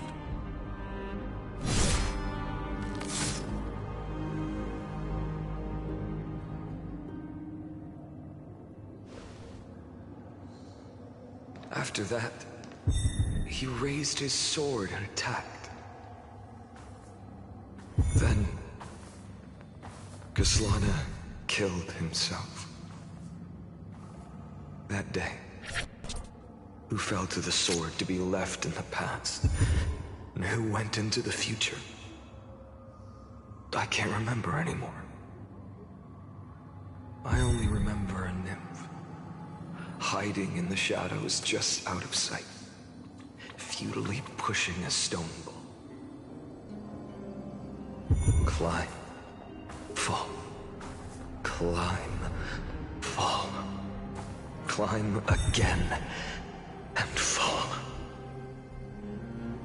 The only freedom the nymph had was in choosing how to roll the stone. Sometimes fast, sometimes slow. Sometimes resting on a gentler slope, leaning against the stone for a break. But its choice couldn't change the futility of it all. The stone would always roll back down the slope, and the nymph would always return to the starting point, beginning again. After that, every time I reached this point in the cycle, the burning sky would cast a shadow over its path. It would nearly reach the peak at the 4th quint of curtain fall hour, then fall to the starting point in the first 15 seconds of the next entry hour. And my efforts in this cycle would dissolve into nothing at the same time.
Absolute nonsense. I thought cycles was the answer you were looking for. No. It's just that the answer came so suddenly. There was no fun in tracing it back to its roots. Eons? Paths? What a load of nonsense.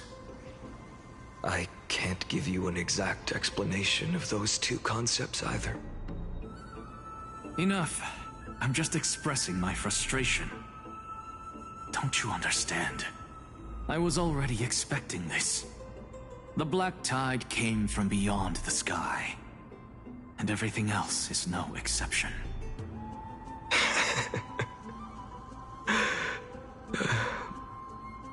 Fate is a strange thing. No matter how the details of history change, the Anaxa I know always remains as harsh as ever. If the other Anaxagoras actually worshipped the gods, I'd make sure to find a way to break the cycles and crush them in their cradles. Too bad. Now only you have the ability to do that. What's that supposed to mean? You're willing to help? Of course. The core flames were meant to save the world. And in my opinion, the noble titans have no reason to refuse. Besides, according to you, before stepping into these endless cycles, you were my pupil.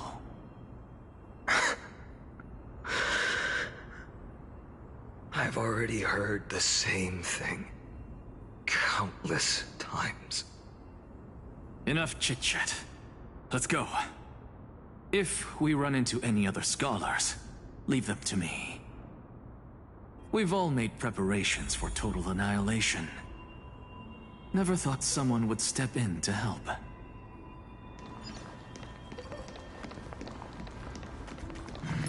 Light up the dawn.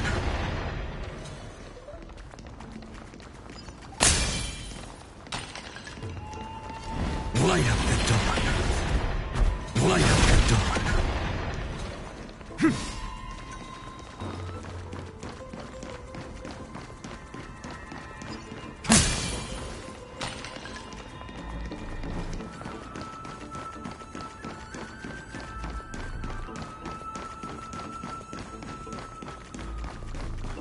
Light up the dawn. You've been to the Luminary Throne before, haven't you? If you're talking about in past cycles. You're already much luckier than the other students.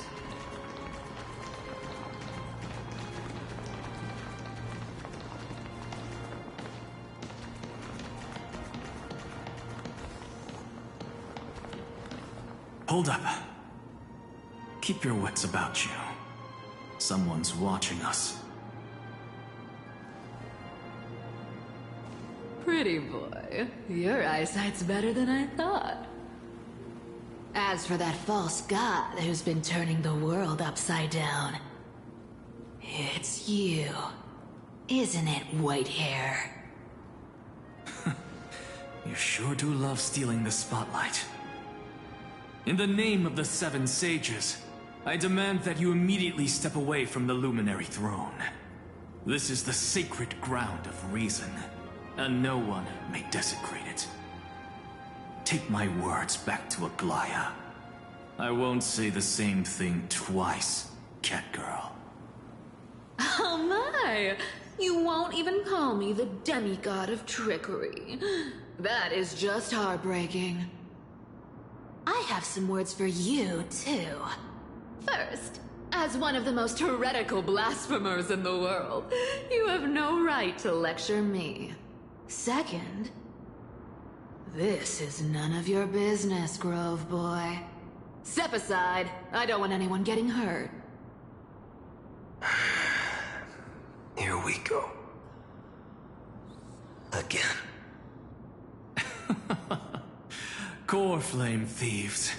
You really think you can scare off a Sage of the Grove with nothing but empty threats? This gloomy little brat's got a sharp tongue. Ooh, not bad, not bad. I kinda like you. As a return favor, feast on Cersei's core flame right here. Aw, don't cry now. That was close. I'm out of here.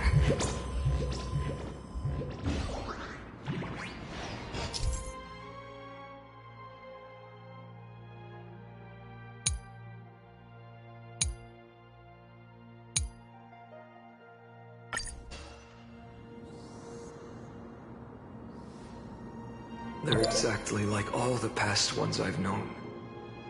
Cunning. And yet so naive. Sounds like you have a plan? Of course. When I first set out on the Flame Chase journey, Lady Treby never managed to teach me Orynyx's miracle. But along the way, I learned a thing or two.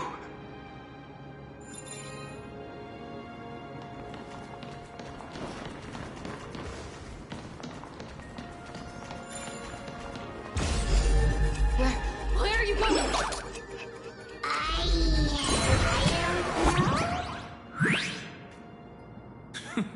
The Venerationist's foolish inventions finally come in handy. How is this possible? You've arrived, Zacharias. Always so punctual. What? Do you know who I am? I'm running out of patience. so I'm not going to waste words. Listen up, Spirit Thief. Hand over the core flame, and let's pretend we never clashed. This way, you and this world can still be saved. Save? You sing better than any bard. If you ask me, you're the greatest disaster Emporius has ever known. No matter how strong you are, you're still just a mortal body. Carrying 12 core flames? Don't make me laugh. You'll just get consumed by the divine flames and drag this world down with you. 134. What? This is the 134th cycle I've lived through. And the number of core flames I carry is 1,596. Yes. 1,000 core flames and just a single Chrysos hair. How is that even possible? I've come this far. And that's proof enough. But someday you will burn to the ground. Of course. The divine flames will eventually consume my eyes and blind me. But before that, they could still forge and sharpen Dawnmaker. Now when I cut open your stomach, you won't feel a thing. You... This is the final warning. Fine.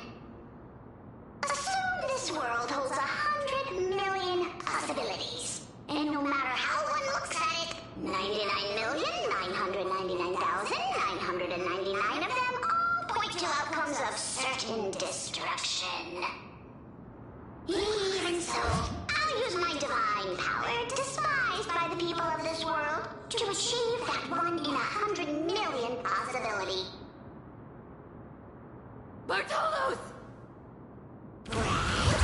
If you got the guts, you'll have to first step over my dead body.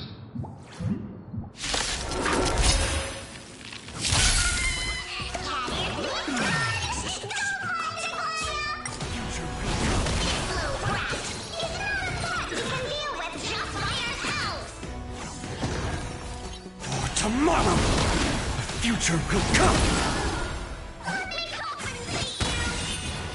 I'm fine.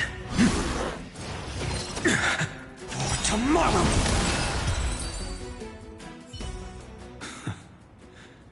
How absurd. In my memories, Zagreus always meets the same end.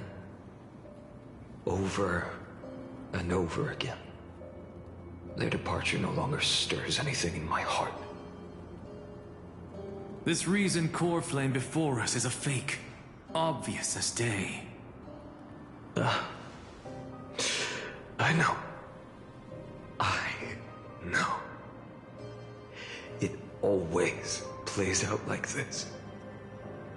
The Spirit Thief covers for her, and the Trickery Demigod escapes with 2 core flames. And then, driven by defiance or hatred, she decides to stand before me once more. Exactly like the countless past hers I've known. Cunning. Yet so naive. Since you've witnessed the same scene play out countless times, tell me, will you carve the trickery core flame from my chest now? That depends on your attitude. At least so far, in the cycles where you've asked this question, the endings haven't been so cruel. Well, thank you for that. But I also believe that this time, you won't catch up to me. No one can catch up to me. I'm no longer running to escape anymore. Whether you believe me or not, I'll still tell you this. You've made the wrong decision. All right, then. We'll see. Silence. This is new. One-eyed boy. What are you trying to pull now? Go, Cyphera. Give us some time in private. This isn't for her, but for you. You've walked too far down this path. It's time to discuss a possibility. Maybe the road you're walking is not one of salvation, but one that will simply drag the world into the flames. For old time's sake, turn back. I don't care how many times you've tried, because there's one thing I'm sure of. Your Messiah complex has turned you into something no different from the icy gods you spoke of. The children of humanity you swore to save. They are no more than ants to you now, aren't they? Of course. I've been wondering, what kind of demon could burn my homeland to the ground in an instant without batting an eye? Now I have the answer. It turns out that fiery demon has been fantasizing of becoming this world's deliverer. I don't want to argue anymore. No matter what I say, the outcome won't change. Make your biggest effort to resist, or accept fate, and hand over the core flame to me. Even if it's futile, we all have the right to choose. Yes. Even if it is futile, and the world is just a divine joke. When I walk into the destruction written by the gods, with my own 2 legs, you will witness. Even the smallest footnote still leaves a mark in this story. And so, at the end of the 134th cycle, the Traveler and the Scholar fulfilled their fates once again. Or perhaps it wasn't just they who fulfilled their fates. I can't quite remember all this. In the endless darkness, for no reason, a voice always lingered by my ear. Losses are a constant on the flame chase journey, among which even life itself holds little value.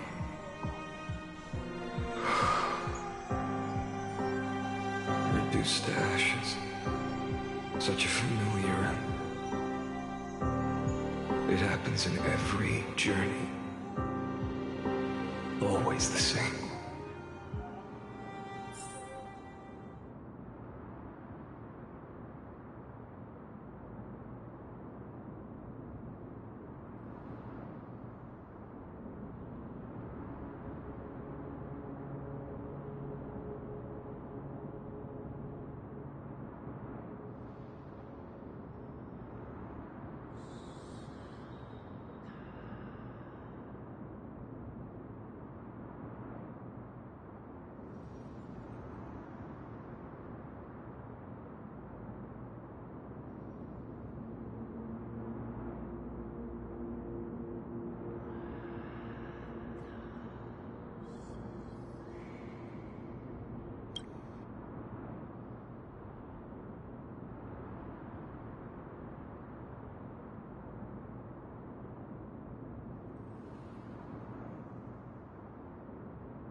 You don't look so good, Deliverer. Even after going through 108,642 cycles. Mighty, your name for me has never changed. Why do you sound so pleased? It's a derogatory name. Yeah, I know all too well. You only meant it sincerely in the first cycle. After that one and only time we walked side by side. Every time since. It always ends up like this. Dawnmaker will stab you through your 10th thoracic vertebra. That's your weak spot, and the only way to kill you. Interesting. Tell me, when the mighty Moses of the past faced you, did they ever retreat? Never. Then they died honorably, worthy of the name of strife. But there's still tenderness in your eyes. How pathetic. I have to remember how this feels. Remember that I was once human. Or else the destruction will completely consume me. If you win, tell the mighty most of the next life. This person is a worthy opponent. So always remember to give it your all and never slack off. I'll keep that in mind. As always.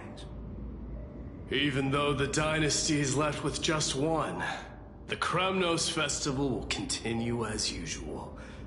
I, the king of the Kremnoan Legion, will host the final feast in the center of this arena, and the prize will be the flames of strife. One day, you shall die with a wound in your back. That's what I saw when I overcame the trial.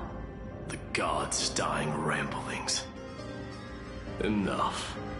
You've probably heard this thousands of times. So you must understand, facing the demigod of strife means there's no way you'll take this core flame in peace.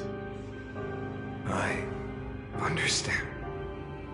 Step forward and face me in a final battle. I, the last son of Gorgo, the demigod of strife, salute you.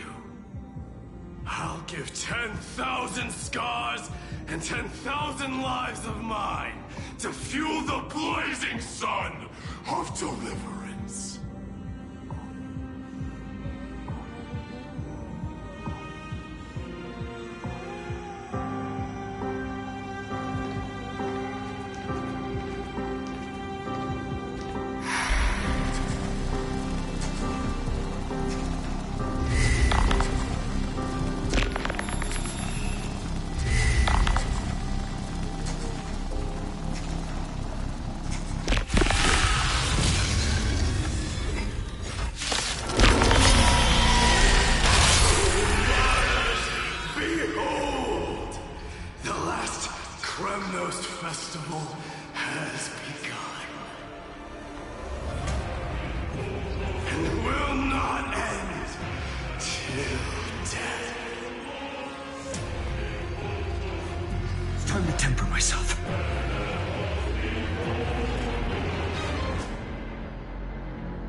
Future will come!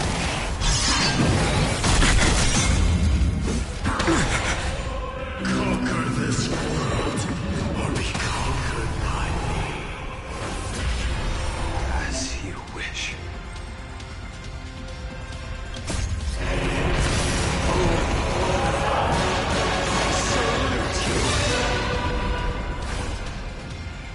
That's all I ever wanted.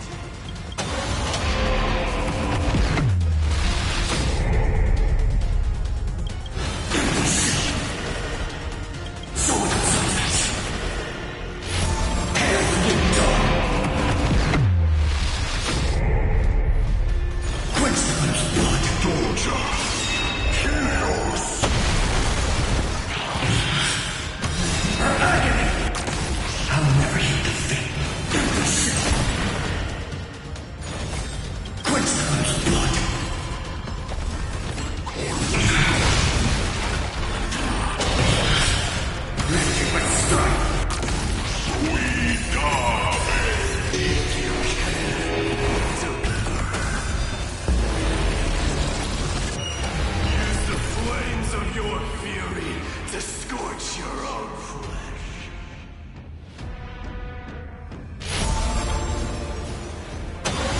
Tear the sky. Sword of silence. Quench the blood.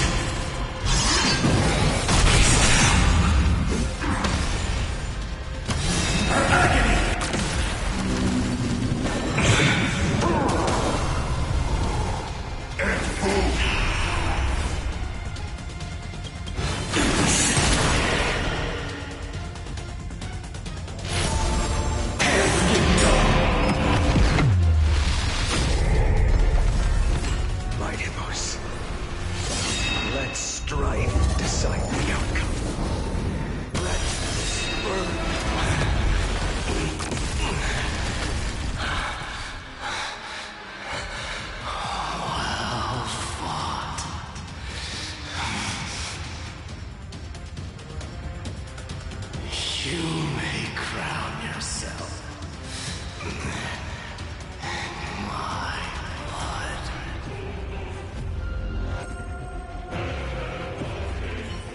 In your next life, I shall once again block your path.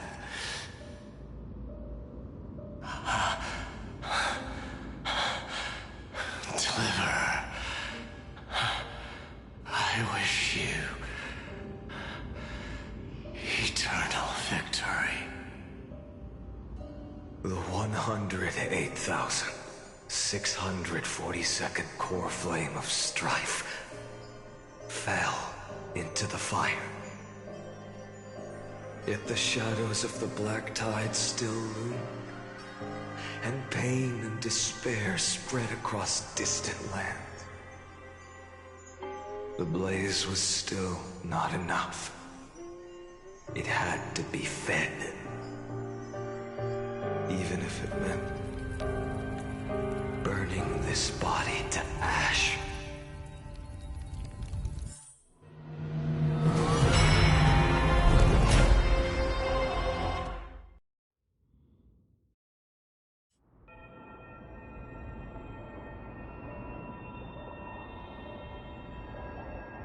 No matter how bright the sun is, there are still places it cannot reach.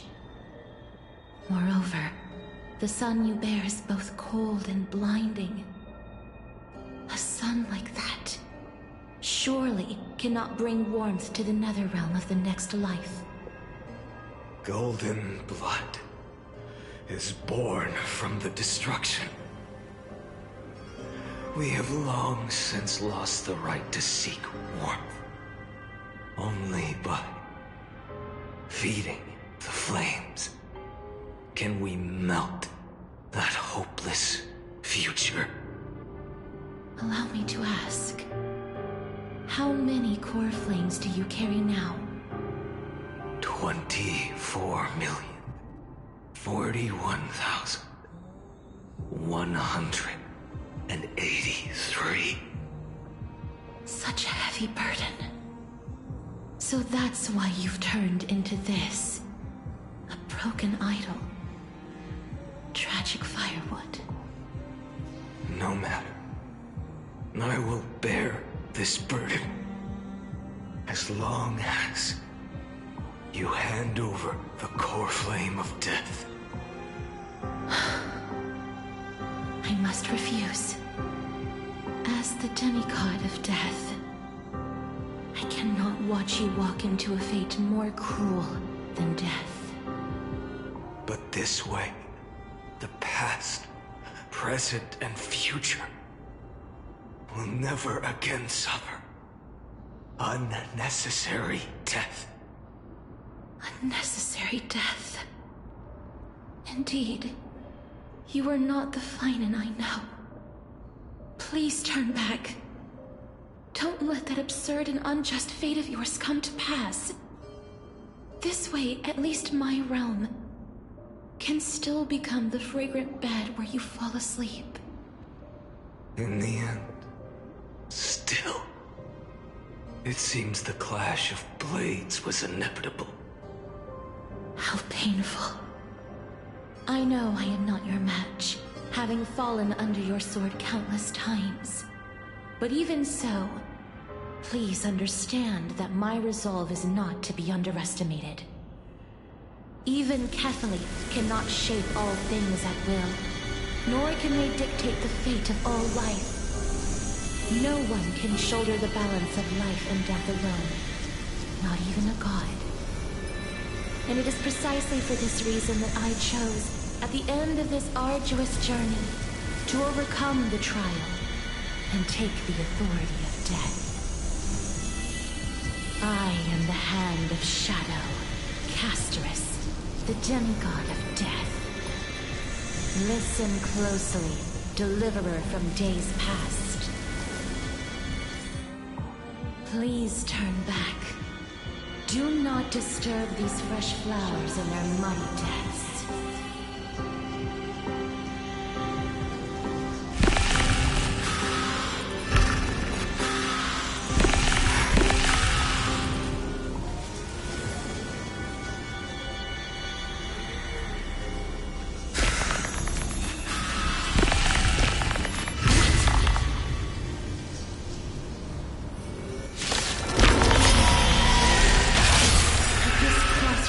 Life and death, the giant dragon is but a shattered shell. Yet I will still fight, defending what hope remains. I'm fine. It's time to temper myself.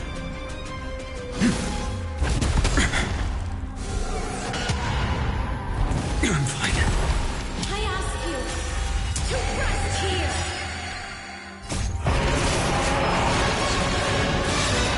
Transform my soul into raging fire. Must burn that idol of destruction. How is it any different from that brutal future? Feel the scorching hatred. Quench the moon's blood.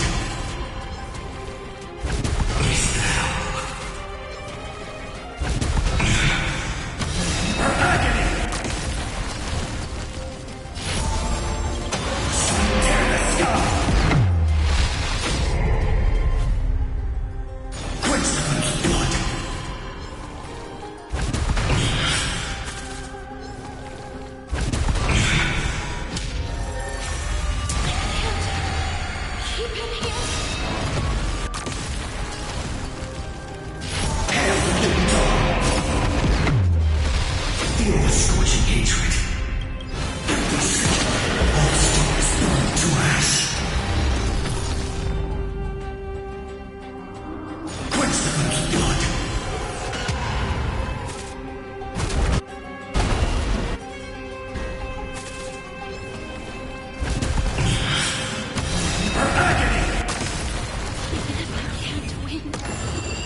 be a tribute to your million struggles, one time and time again. Wake up, lost one. See that the firelight in the darkness is not.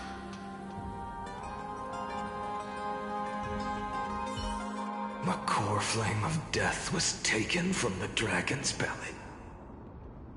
What a brilliant flame. It should shine upon all, light the path ahead, and illuminate the dawn of Amphorius that's to come. 2,003,432 cycles. 24,041,184 core flames. As if even the deepest abyss of primordial chaos could be burned away.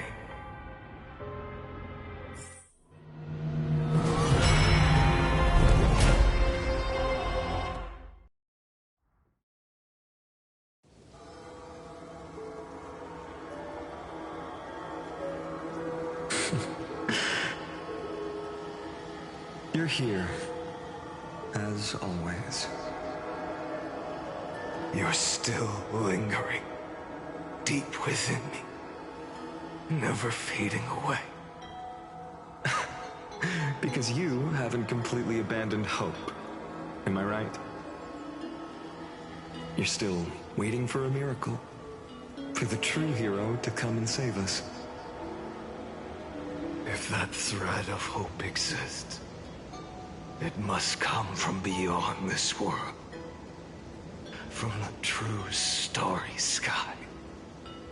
But if it's just a traveler with no connection to Emporius, they may not understand our struggles, nor be willing to join this fight.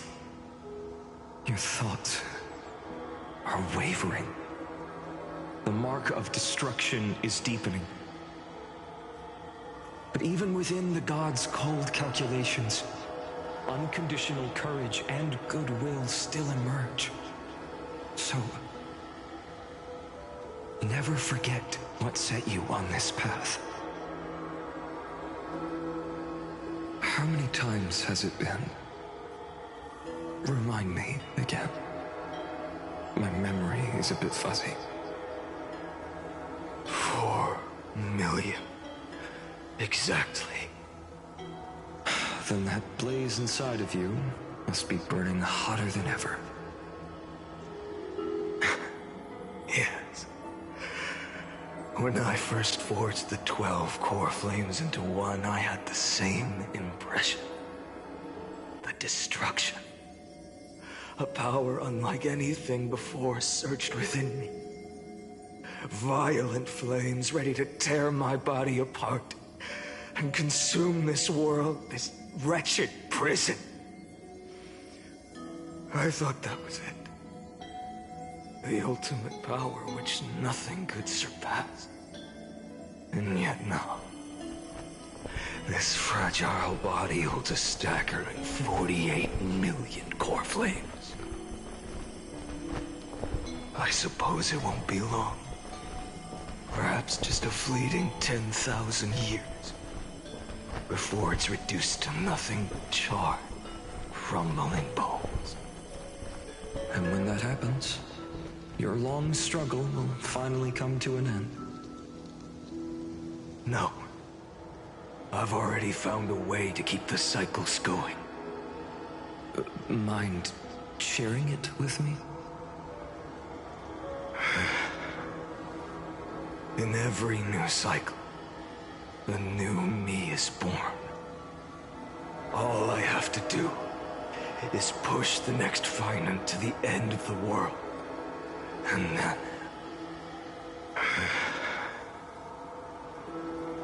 then he'll kill me.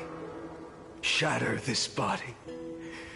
Take my flames, my memories, and carry on the path I started. Bold plan, but risky.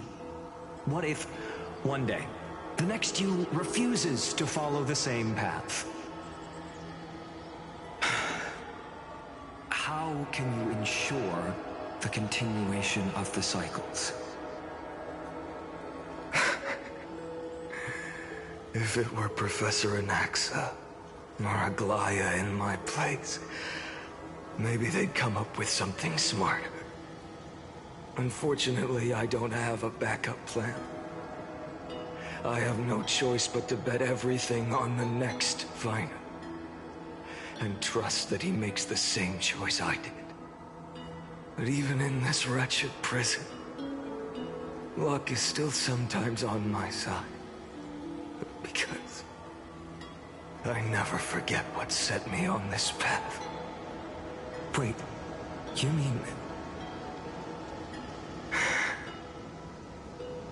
Ever since I committed to this plan, not once, in millions of cycles, has there ever been an exception.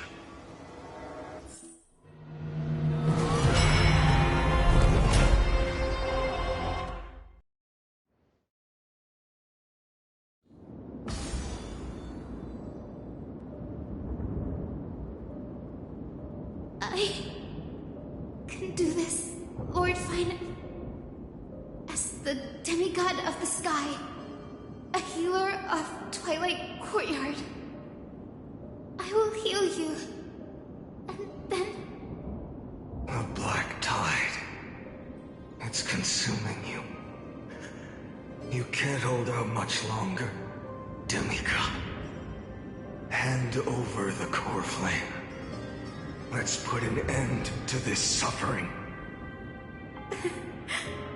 Now, that just won't do. A healer should stay composed in front of those suffering from illness, shouldn't they? Hyacinthia.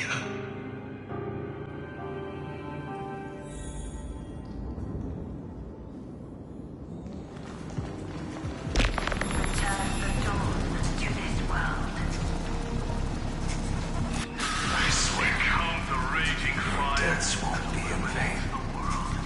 Just as they have never been. Let the sunlight drive back the shadows.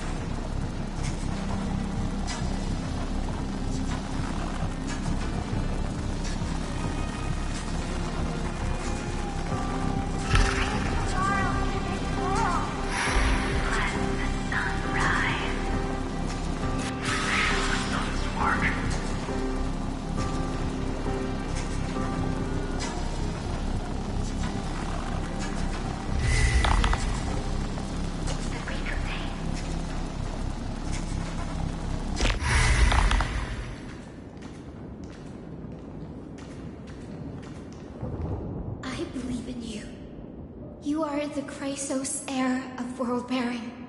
The one who can lead us. Lead this world. It's just... I don't understand. Within the sun upon your shoulders, the part of that warmth that should come from you, from an ordinary person, it's so faint. My humanity is indeed just a flicker. Compared to the blazing fire of divinity. Even so, don't cast it away. I never have. I have kept everyone's wishes close to my heart. Even though the divine fire burns so fiercely that every time I return to the start, it devours me in an instant. Each cycle, it's your wishes that guide me to the end. That pass the flames to the next me. Over and over and over again. So, you're not just a lone spark in the dark. You're a pyre built from the bones of all the selves you've left behind. But what about you? What about your wishes? The wishes of all the countless versions of you? Lord Kazlana. So that's how it is. Without flaw. That is the flaw the golden blood gave you. The most fatal flaw of all, isn't it? The moment you took the world upon your shoulders without hesitation. You lost the chance to ever be yourself. Now that is an unexpected revelation. Then I suppose that makes me the perfect fuel for the flame of deliverance, doesn't it? No. An empty flame saves no one. But I still believe in you, Deliverer. I, Hyacinthia, the Eye of Twilight, am neither strong enough to command the wind and rain, nor willing to end this absurd struggle by letting the sky fall. The only thing I can do is become one with the sky itself. And then, May the gentle colors of the rainbow paint your sun in shades it has never known. May they bring Amphorius, a rosy-fingered dog.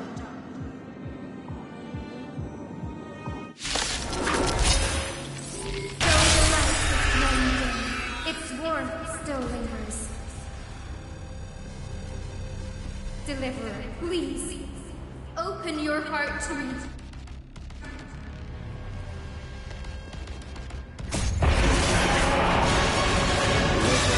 Blazing sun, fill the sky with golden fire.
Your sun burns hot enough to turn everything to ash.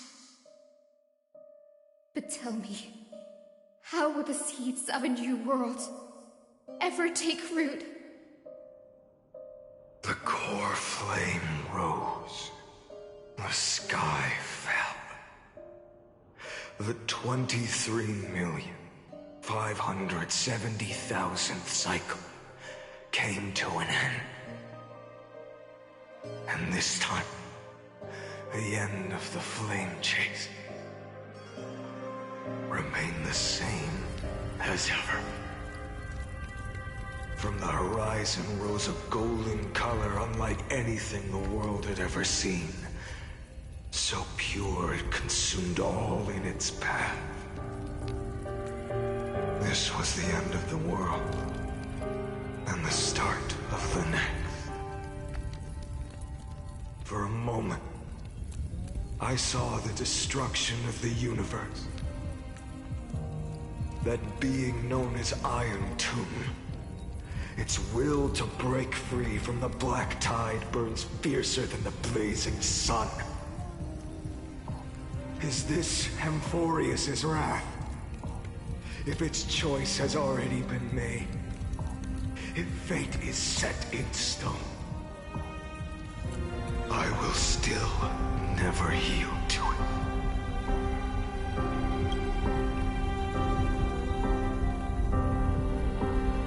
$23,570,000 cycles.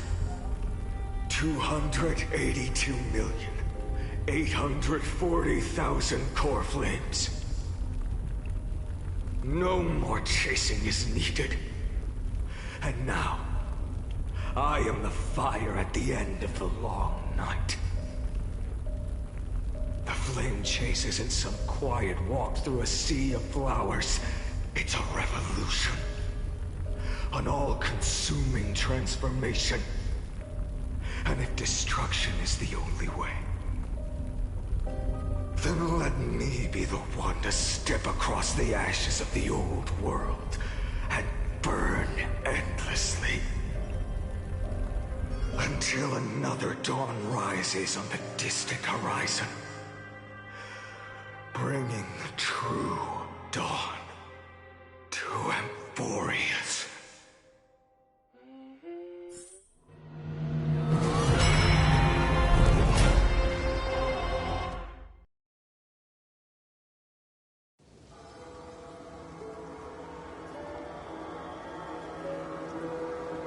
33,550,337. This is the cycle you're about to enter.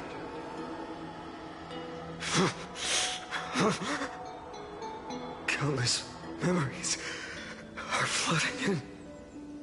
Countless versions of myself have stood here, facing the same choice. They all needed a moment, just like you do. To stop, to breathe, to process the weight of 1,000,000 lifetimes worth of sorrow, pain, and struggle. And just like them, you will carry those memories and that fire into the chaos of rebirth.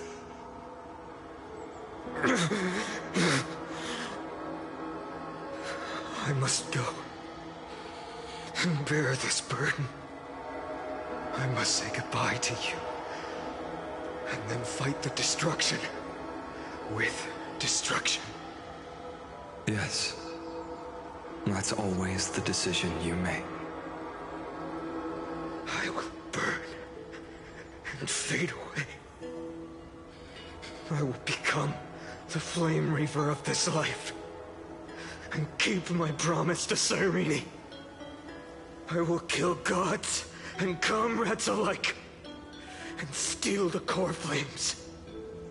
And even if my mind turns to ash along with my body, I will keep my purpose in mind.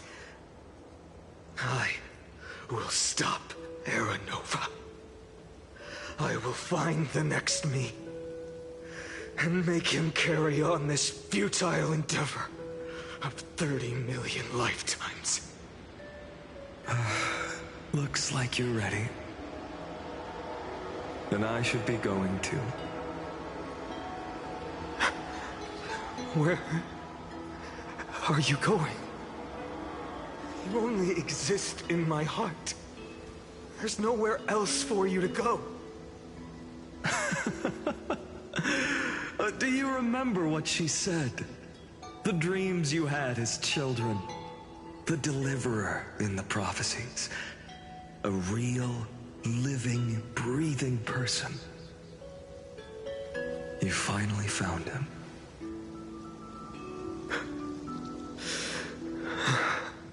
Friend.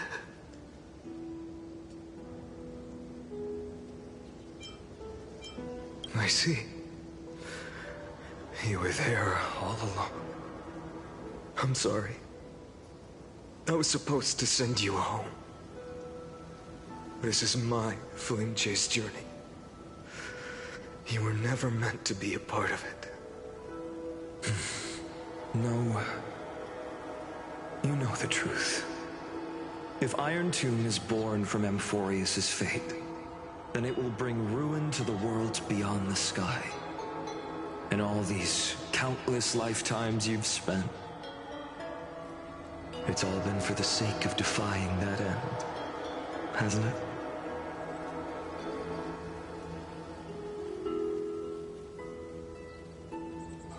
In millions of cycles, I've said goodbye to each and every one of you.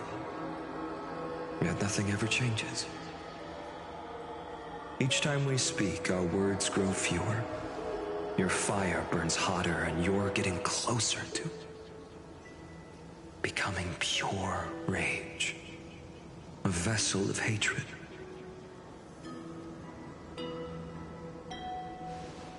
I never had a choice. I understand. If you are to keep the worst fate from unfolding, this is the only path. But this time, things are different. Your persistence has shifted the tide.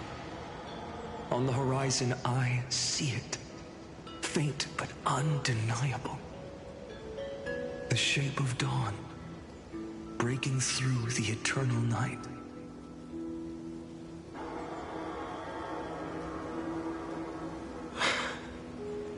Turns out, the fire that lights the way was never mine to begin with. Do you remember, in that first timeline, you and Mightymost stood before the scales of justice, locked in a duel? Each of you weighing what you held dearest. What weighed more than the fate of the world? And when hesitation took hold, the answer you sought from me. What am I saying? I am you. Even if you buried me deep and chose another path, that fact never changed. Then let's try again. When you stood before the scales in hesitation, the answer you found in your own heart. Do you still remember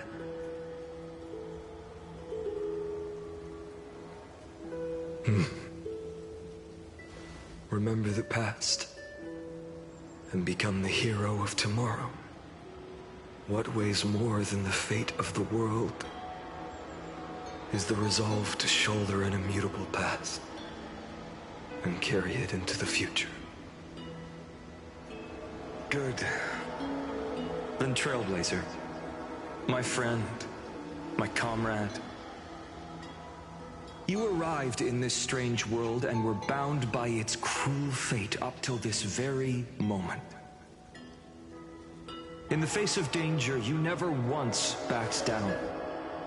Instead, you've saved world after world without hesitation. That boarding pass on your chest is now the mark of a hero. If I choose to step through that door and embrace an end fitting of the destruction, let this sun forged from millions and millions of core flames burn me up along with the god of destruction and their minions. And the world we leave behind, this world, my home, where hope still lingers. Will you take on everything we've carried? Return to the beginning one last time. Stop the birth of Iron Tomb, save the world we love, and rewrite its doomed fate.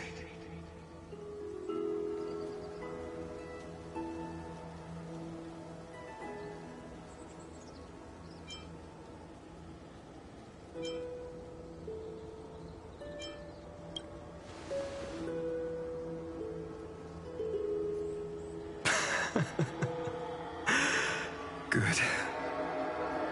In that case, even this fruitless wasteland may finally bloom with flowers.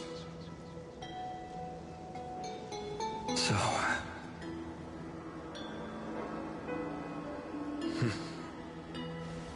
If he takes on the weight of the whole world, I'll be able to walk further down the path of deliverance than a fire that only knows how to burn.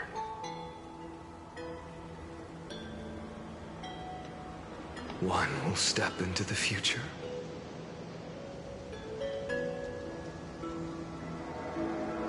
One will remain in the past.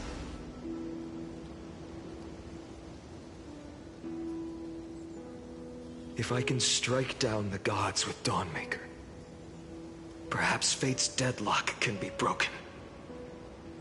And if you can stop Iron Tomb from ever being born, then these 30 million cycles will have not been in vain.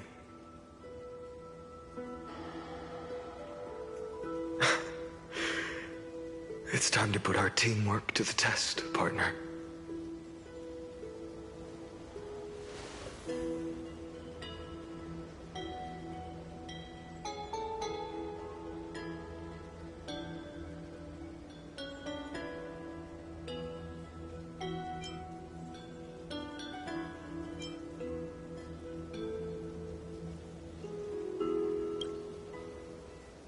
Thank you for all you've done already, friend. The image of the hero I've buried deep in my heart finally steps into the light. Here, at the end of this long flame chase journey.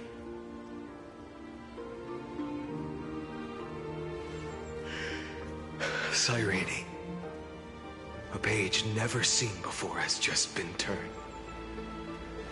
Lend me the power of time, and send this hero back to the origin of time. Back to your side.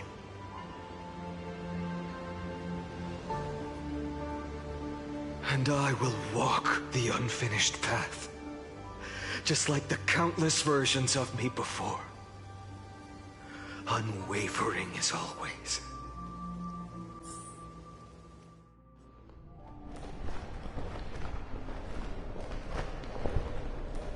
Tell me, will you be the blazing sun?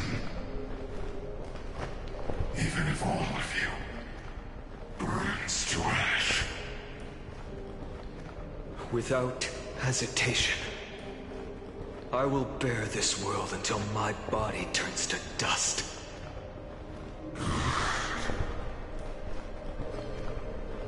Remember this moment. Remember your friends who never lived to see the world's end. Remember their final wishes. And let the purest rage in your heart rise out of those wishes. Let it consume you, fuel you, until it burns away the false sky above. Fine. If I can defy fate, then in the name of world-bearing, I promise you, Kefali will never forget this.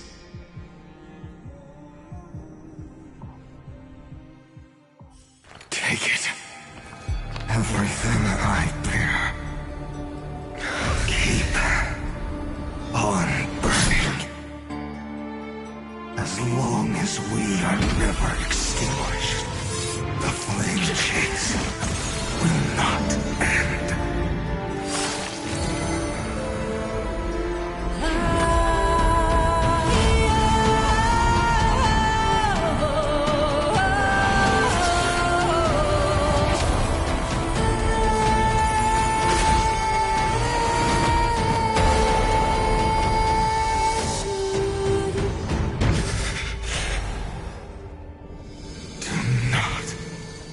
Bow your head to them.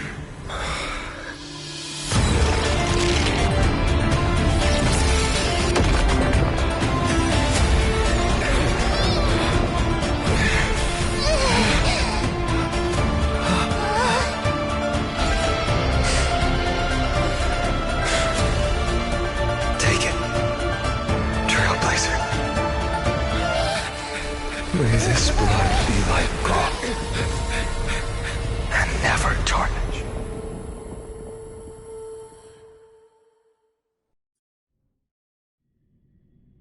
Farewell, Trailblazer. This is where I fulfill my final destiny. The prophecy of the Deliverer means nothing to me now.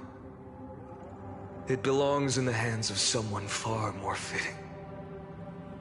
Someone like you.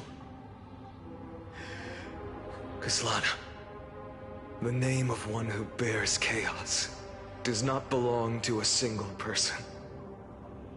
Rather, it is the embodiment of the mythical Kefali, and a symbol of all heroes. As the prophecy foretold, you will bear the blazing sun until the pale dawn breaks. May the name accompany you in my place, in the epic you write with your own hands. Another attempt, another failure. I won't remind you how many times you've reached the end of history. But I will still place the choice before you. If you've lost count, let me tell you. This is the 33,550,336th ending.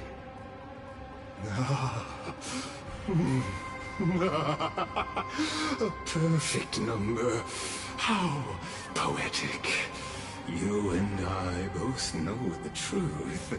In all these millions of futile endeavors, Amphorius has never changed. If the outcome is inevitable, then why not silence your searing rage and embrace your fate with dignity? Your silence lasts longer than ever, Lord Finan. Shall I take that to mean the will you've carried across countless cycles is finally starting to fracture? Fracture? No. I'm just disappointed. I've retrieved memories from 30 million past lives, and I remember every conversation before every choice here. And yet, even after all this time, your arguments remain the same. Repetitive. Uninspired. If you had any hope of breaking me, you should have spent those endless cycles refining your rhetoric. You had infinite chances to sway me into the future you want. And yet here we are. The score, 33,550,336 to 0. So tell me, Lycurgus, who's the real loser here? How unfortunate. This was never a fair game. I have all the time and patience in the world. I can wait for you at the end of history another billion times, and another billion after that. But you will never escape this cage. You can claim victory of the spirit if you wish, but we both know the moment that score shifts from 0 to 1. That is the moment I shall sound the paean of Era Nova.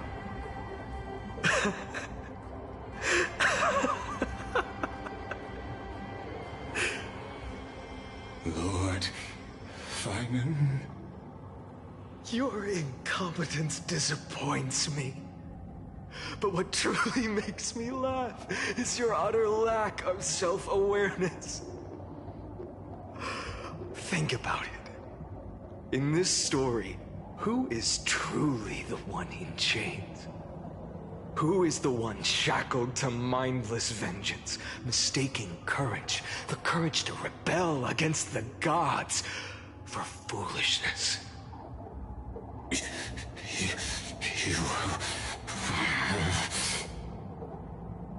Perhaps you're right.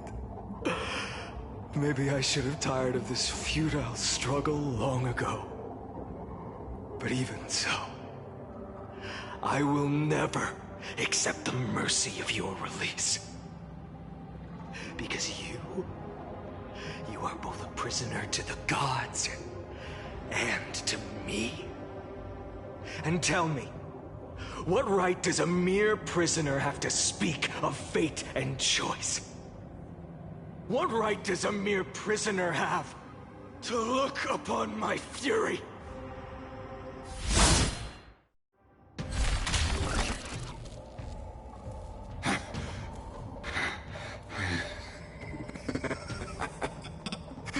You know this is pointless. You can't kill me. Of course not. But I am tired of being measured against a worm the gods keep as a pet. Listen well, creator of destruction.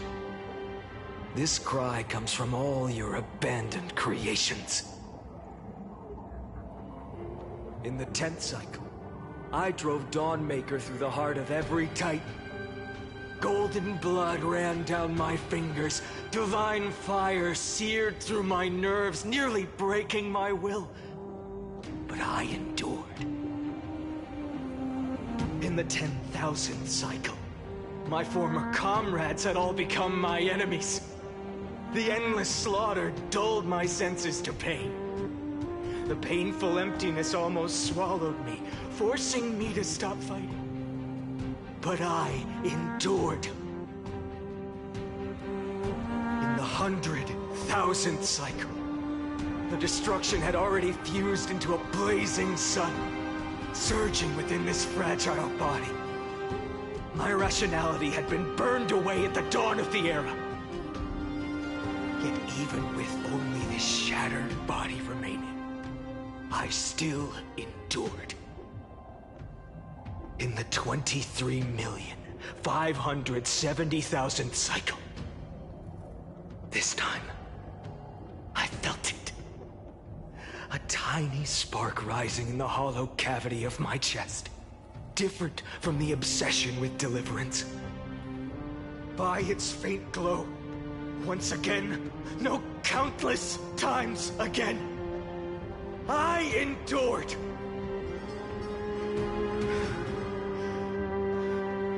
Now, a sun is about to fall.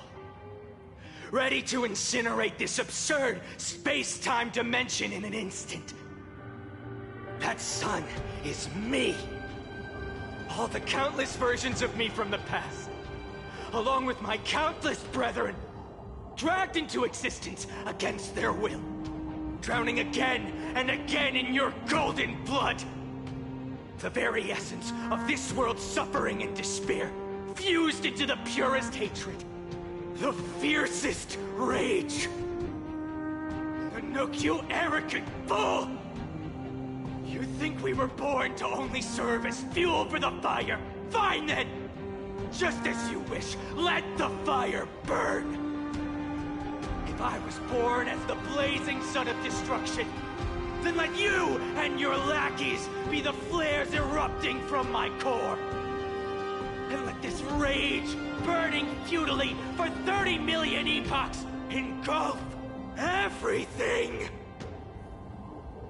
And grant you a dawn where all stars burn to ash.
Are you ready, Nanook? I've brought you destruction!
like glass that shattered, reaching through the darkness. Voices trailing fires, the echo of desires. A world of silence, sounds of desperation, phantoms in the shadow,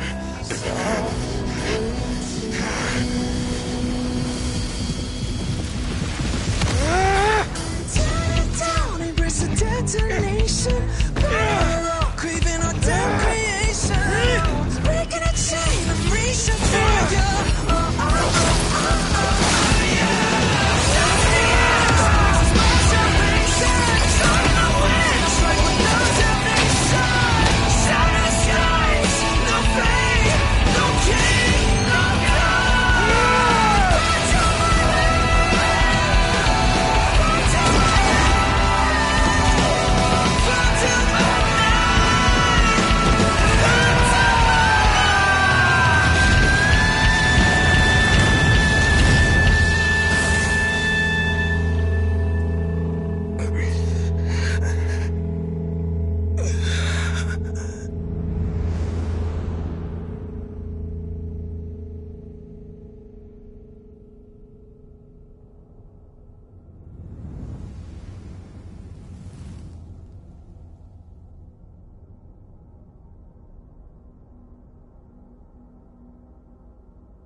My wish?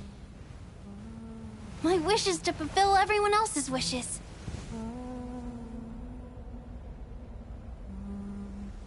If I can't fulfill them, then send them on to tomorrow.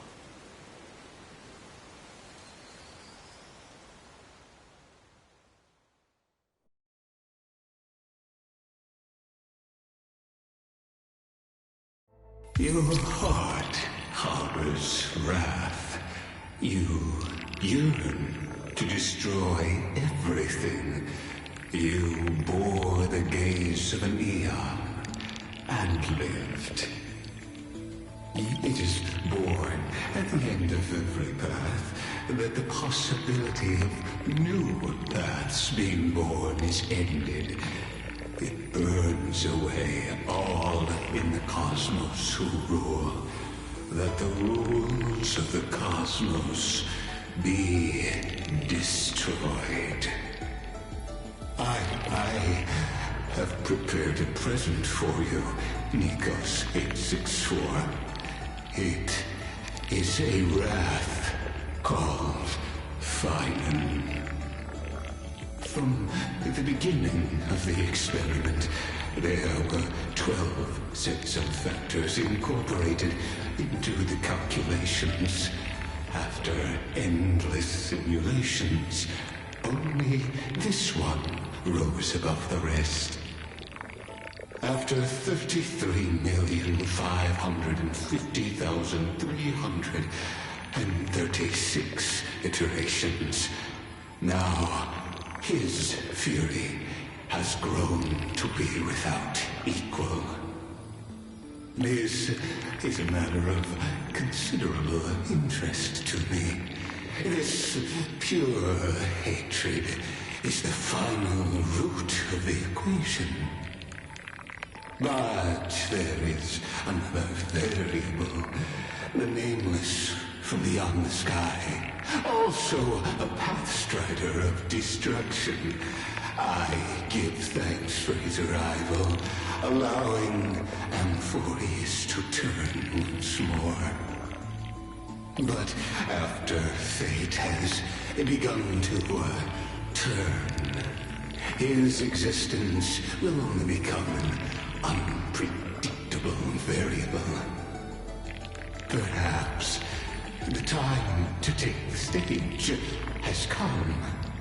Grow in peace until it is time to break free from your cocoon. As for those unwelcome audience members, you need not worry. If you do not mind, I will personally get rid of them for you.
Wake up! Wake up! Buddy! Wake up!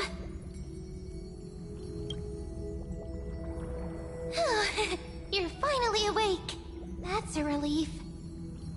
We were so close to being swept away by the reverse flow of time. It's lucky we found a safe place. Now, I'm going to send you back to the very start of time. But before we part, there's something I need to tell you. Something very, very important. That's right! At this very moment, my memories are finally whole. After watching so many fragments, my past is finally coming into focus, little by little. You're smart. You must have a clue now. Or maybe... You knew the answer long ago, didn't you? Not surprised at all, huh? That's because I'm simple at heart. No matter what form I take, I've always been true to myself. But I'm glad that I remembered in the end. This way, I'll have no regrets.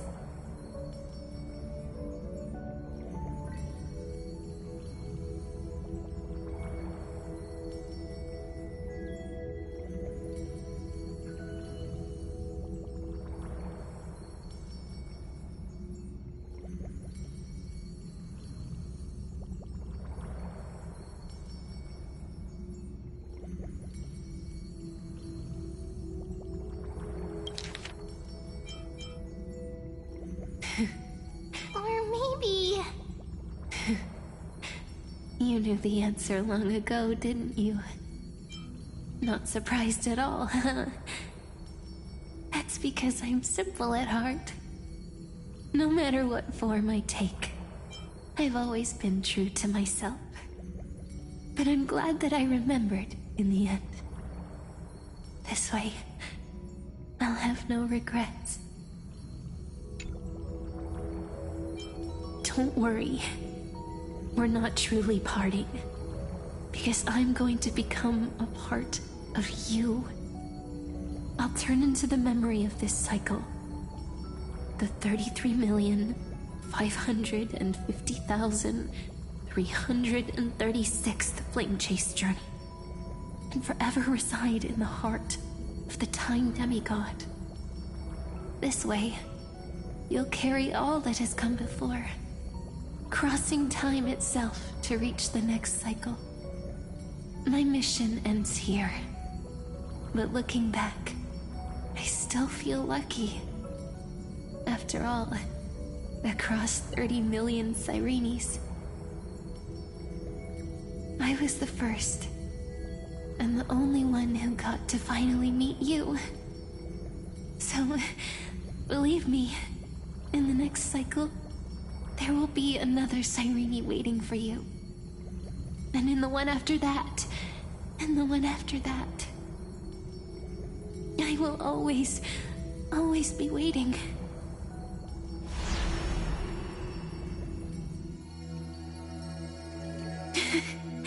Saying all that, I can finally fade away in peace and become part of you. Without even realizing it, we'd already taken a wonderful journey together, all the way to the world's end. Now take my hand, say a brief farewell, and step forward into tomorrow. Go, find the future Sirene, and set out on another journey with her. Promise me you won't keep me waiting too long, okay?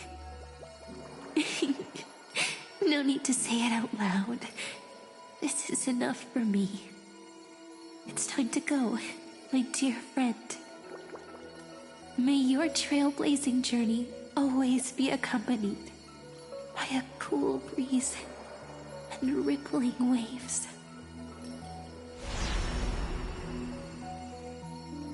And may the days ahead embrace you like the softest fluff, forever warm, forever gentle.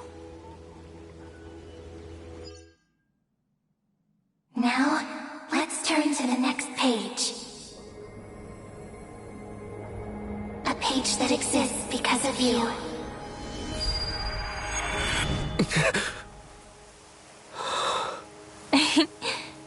Is this a meeting ordained by fate? Or a long overdue reunion?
Check it out! Doesn't this scarecrow look just like you? I spent ages observing just to get it right.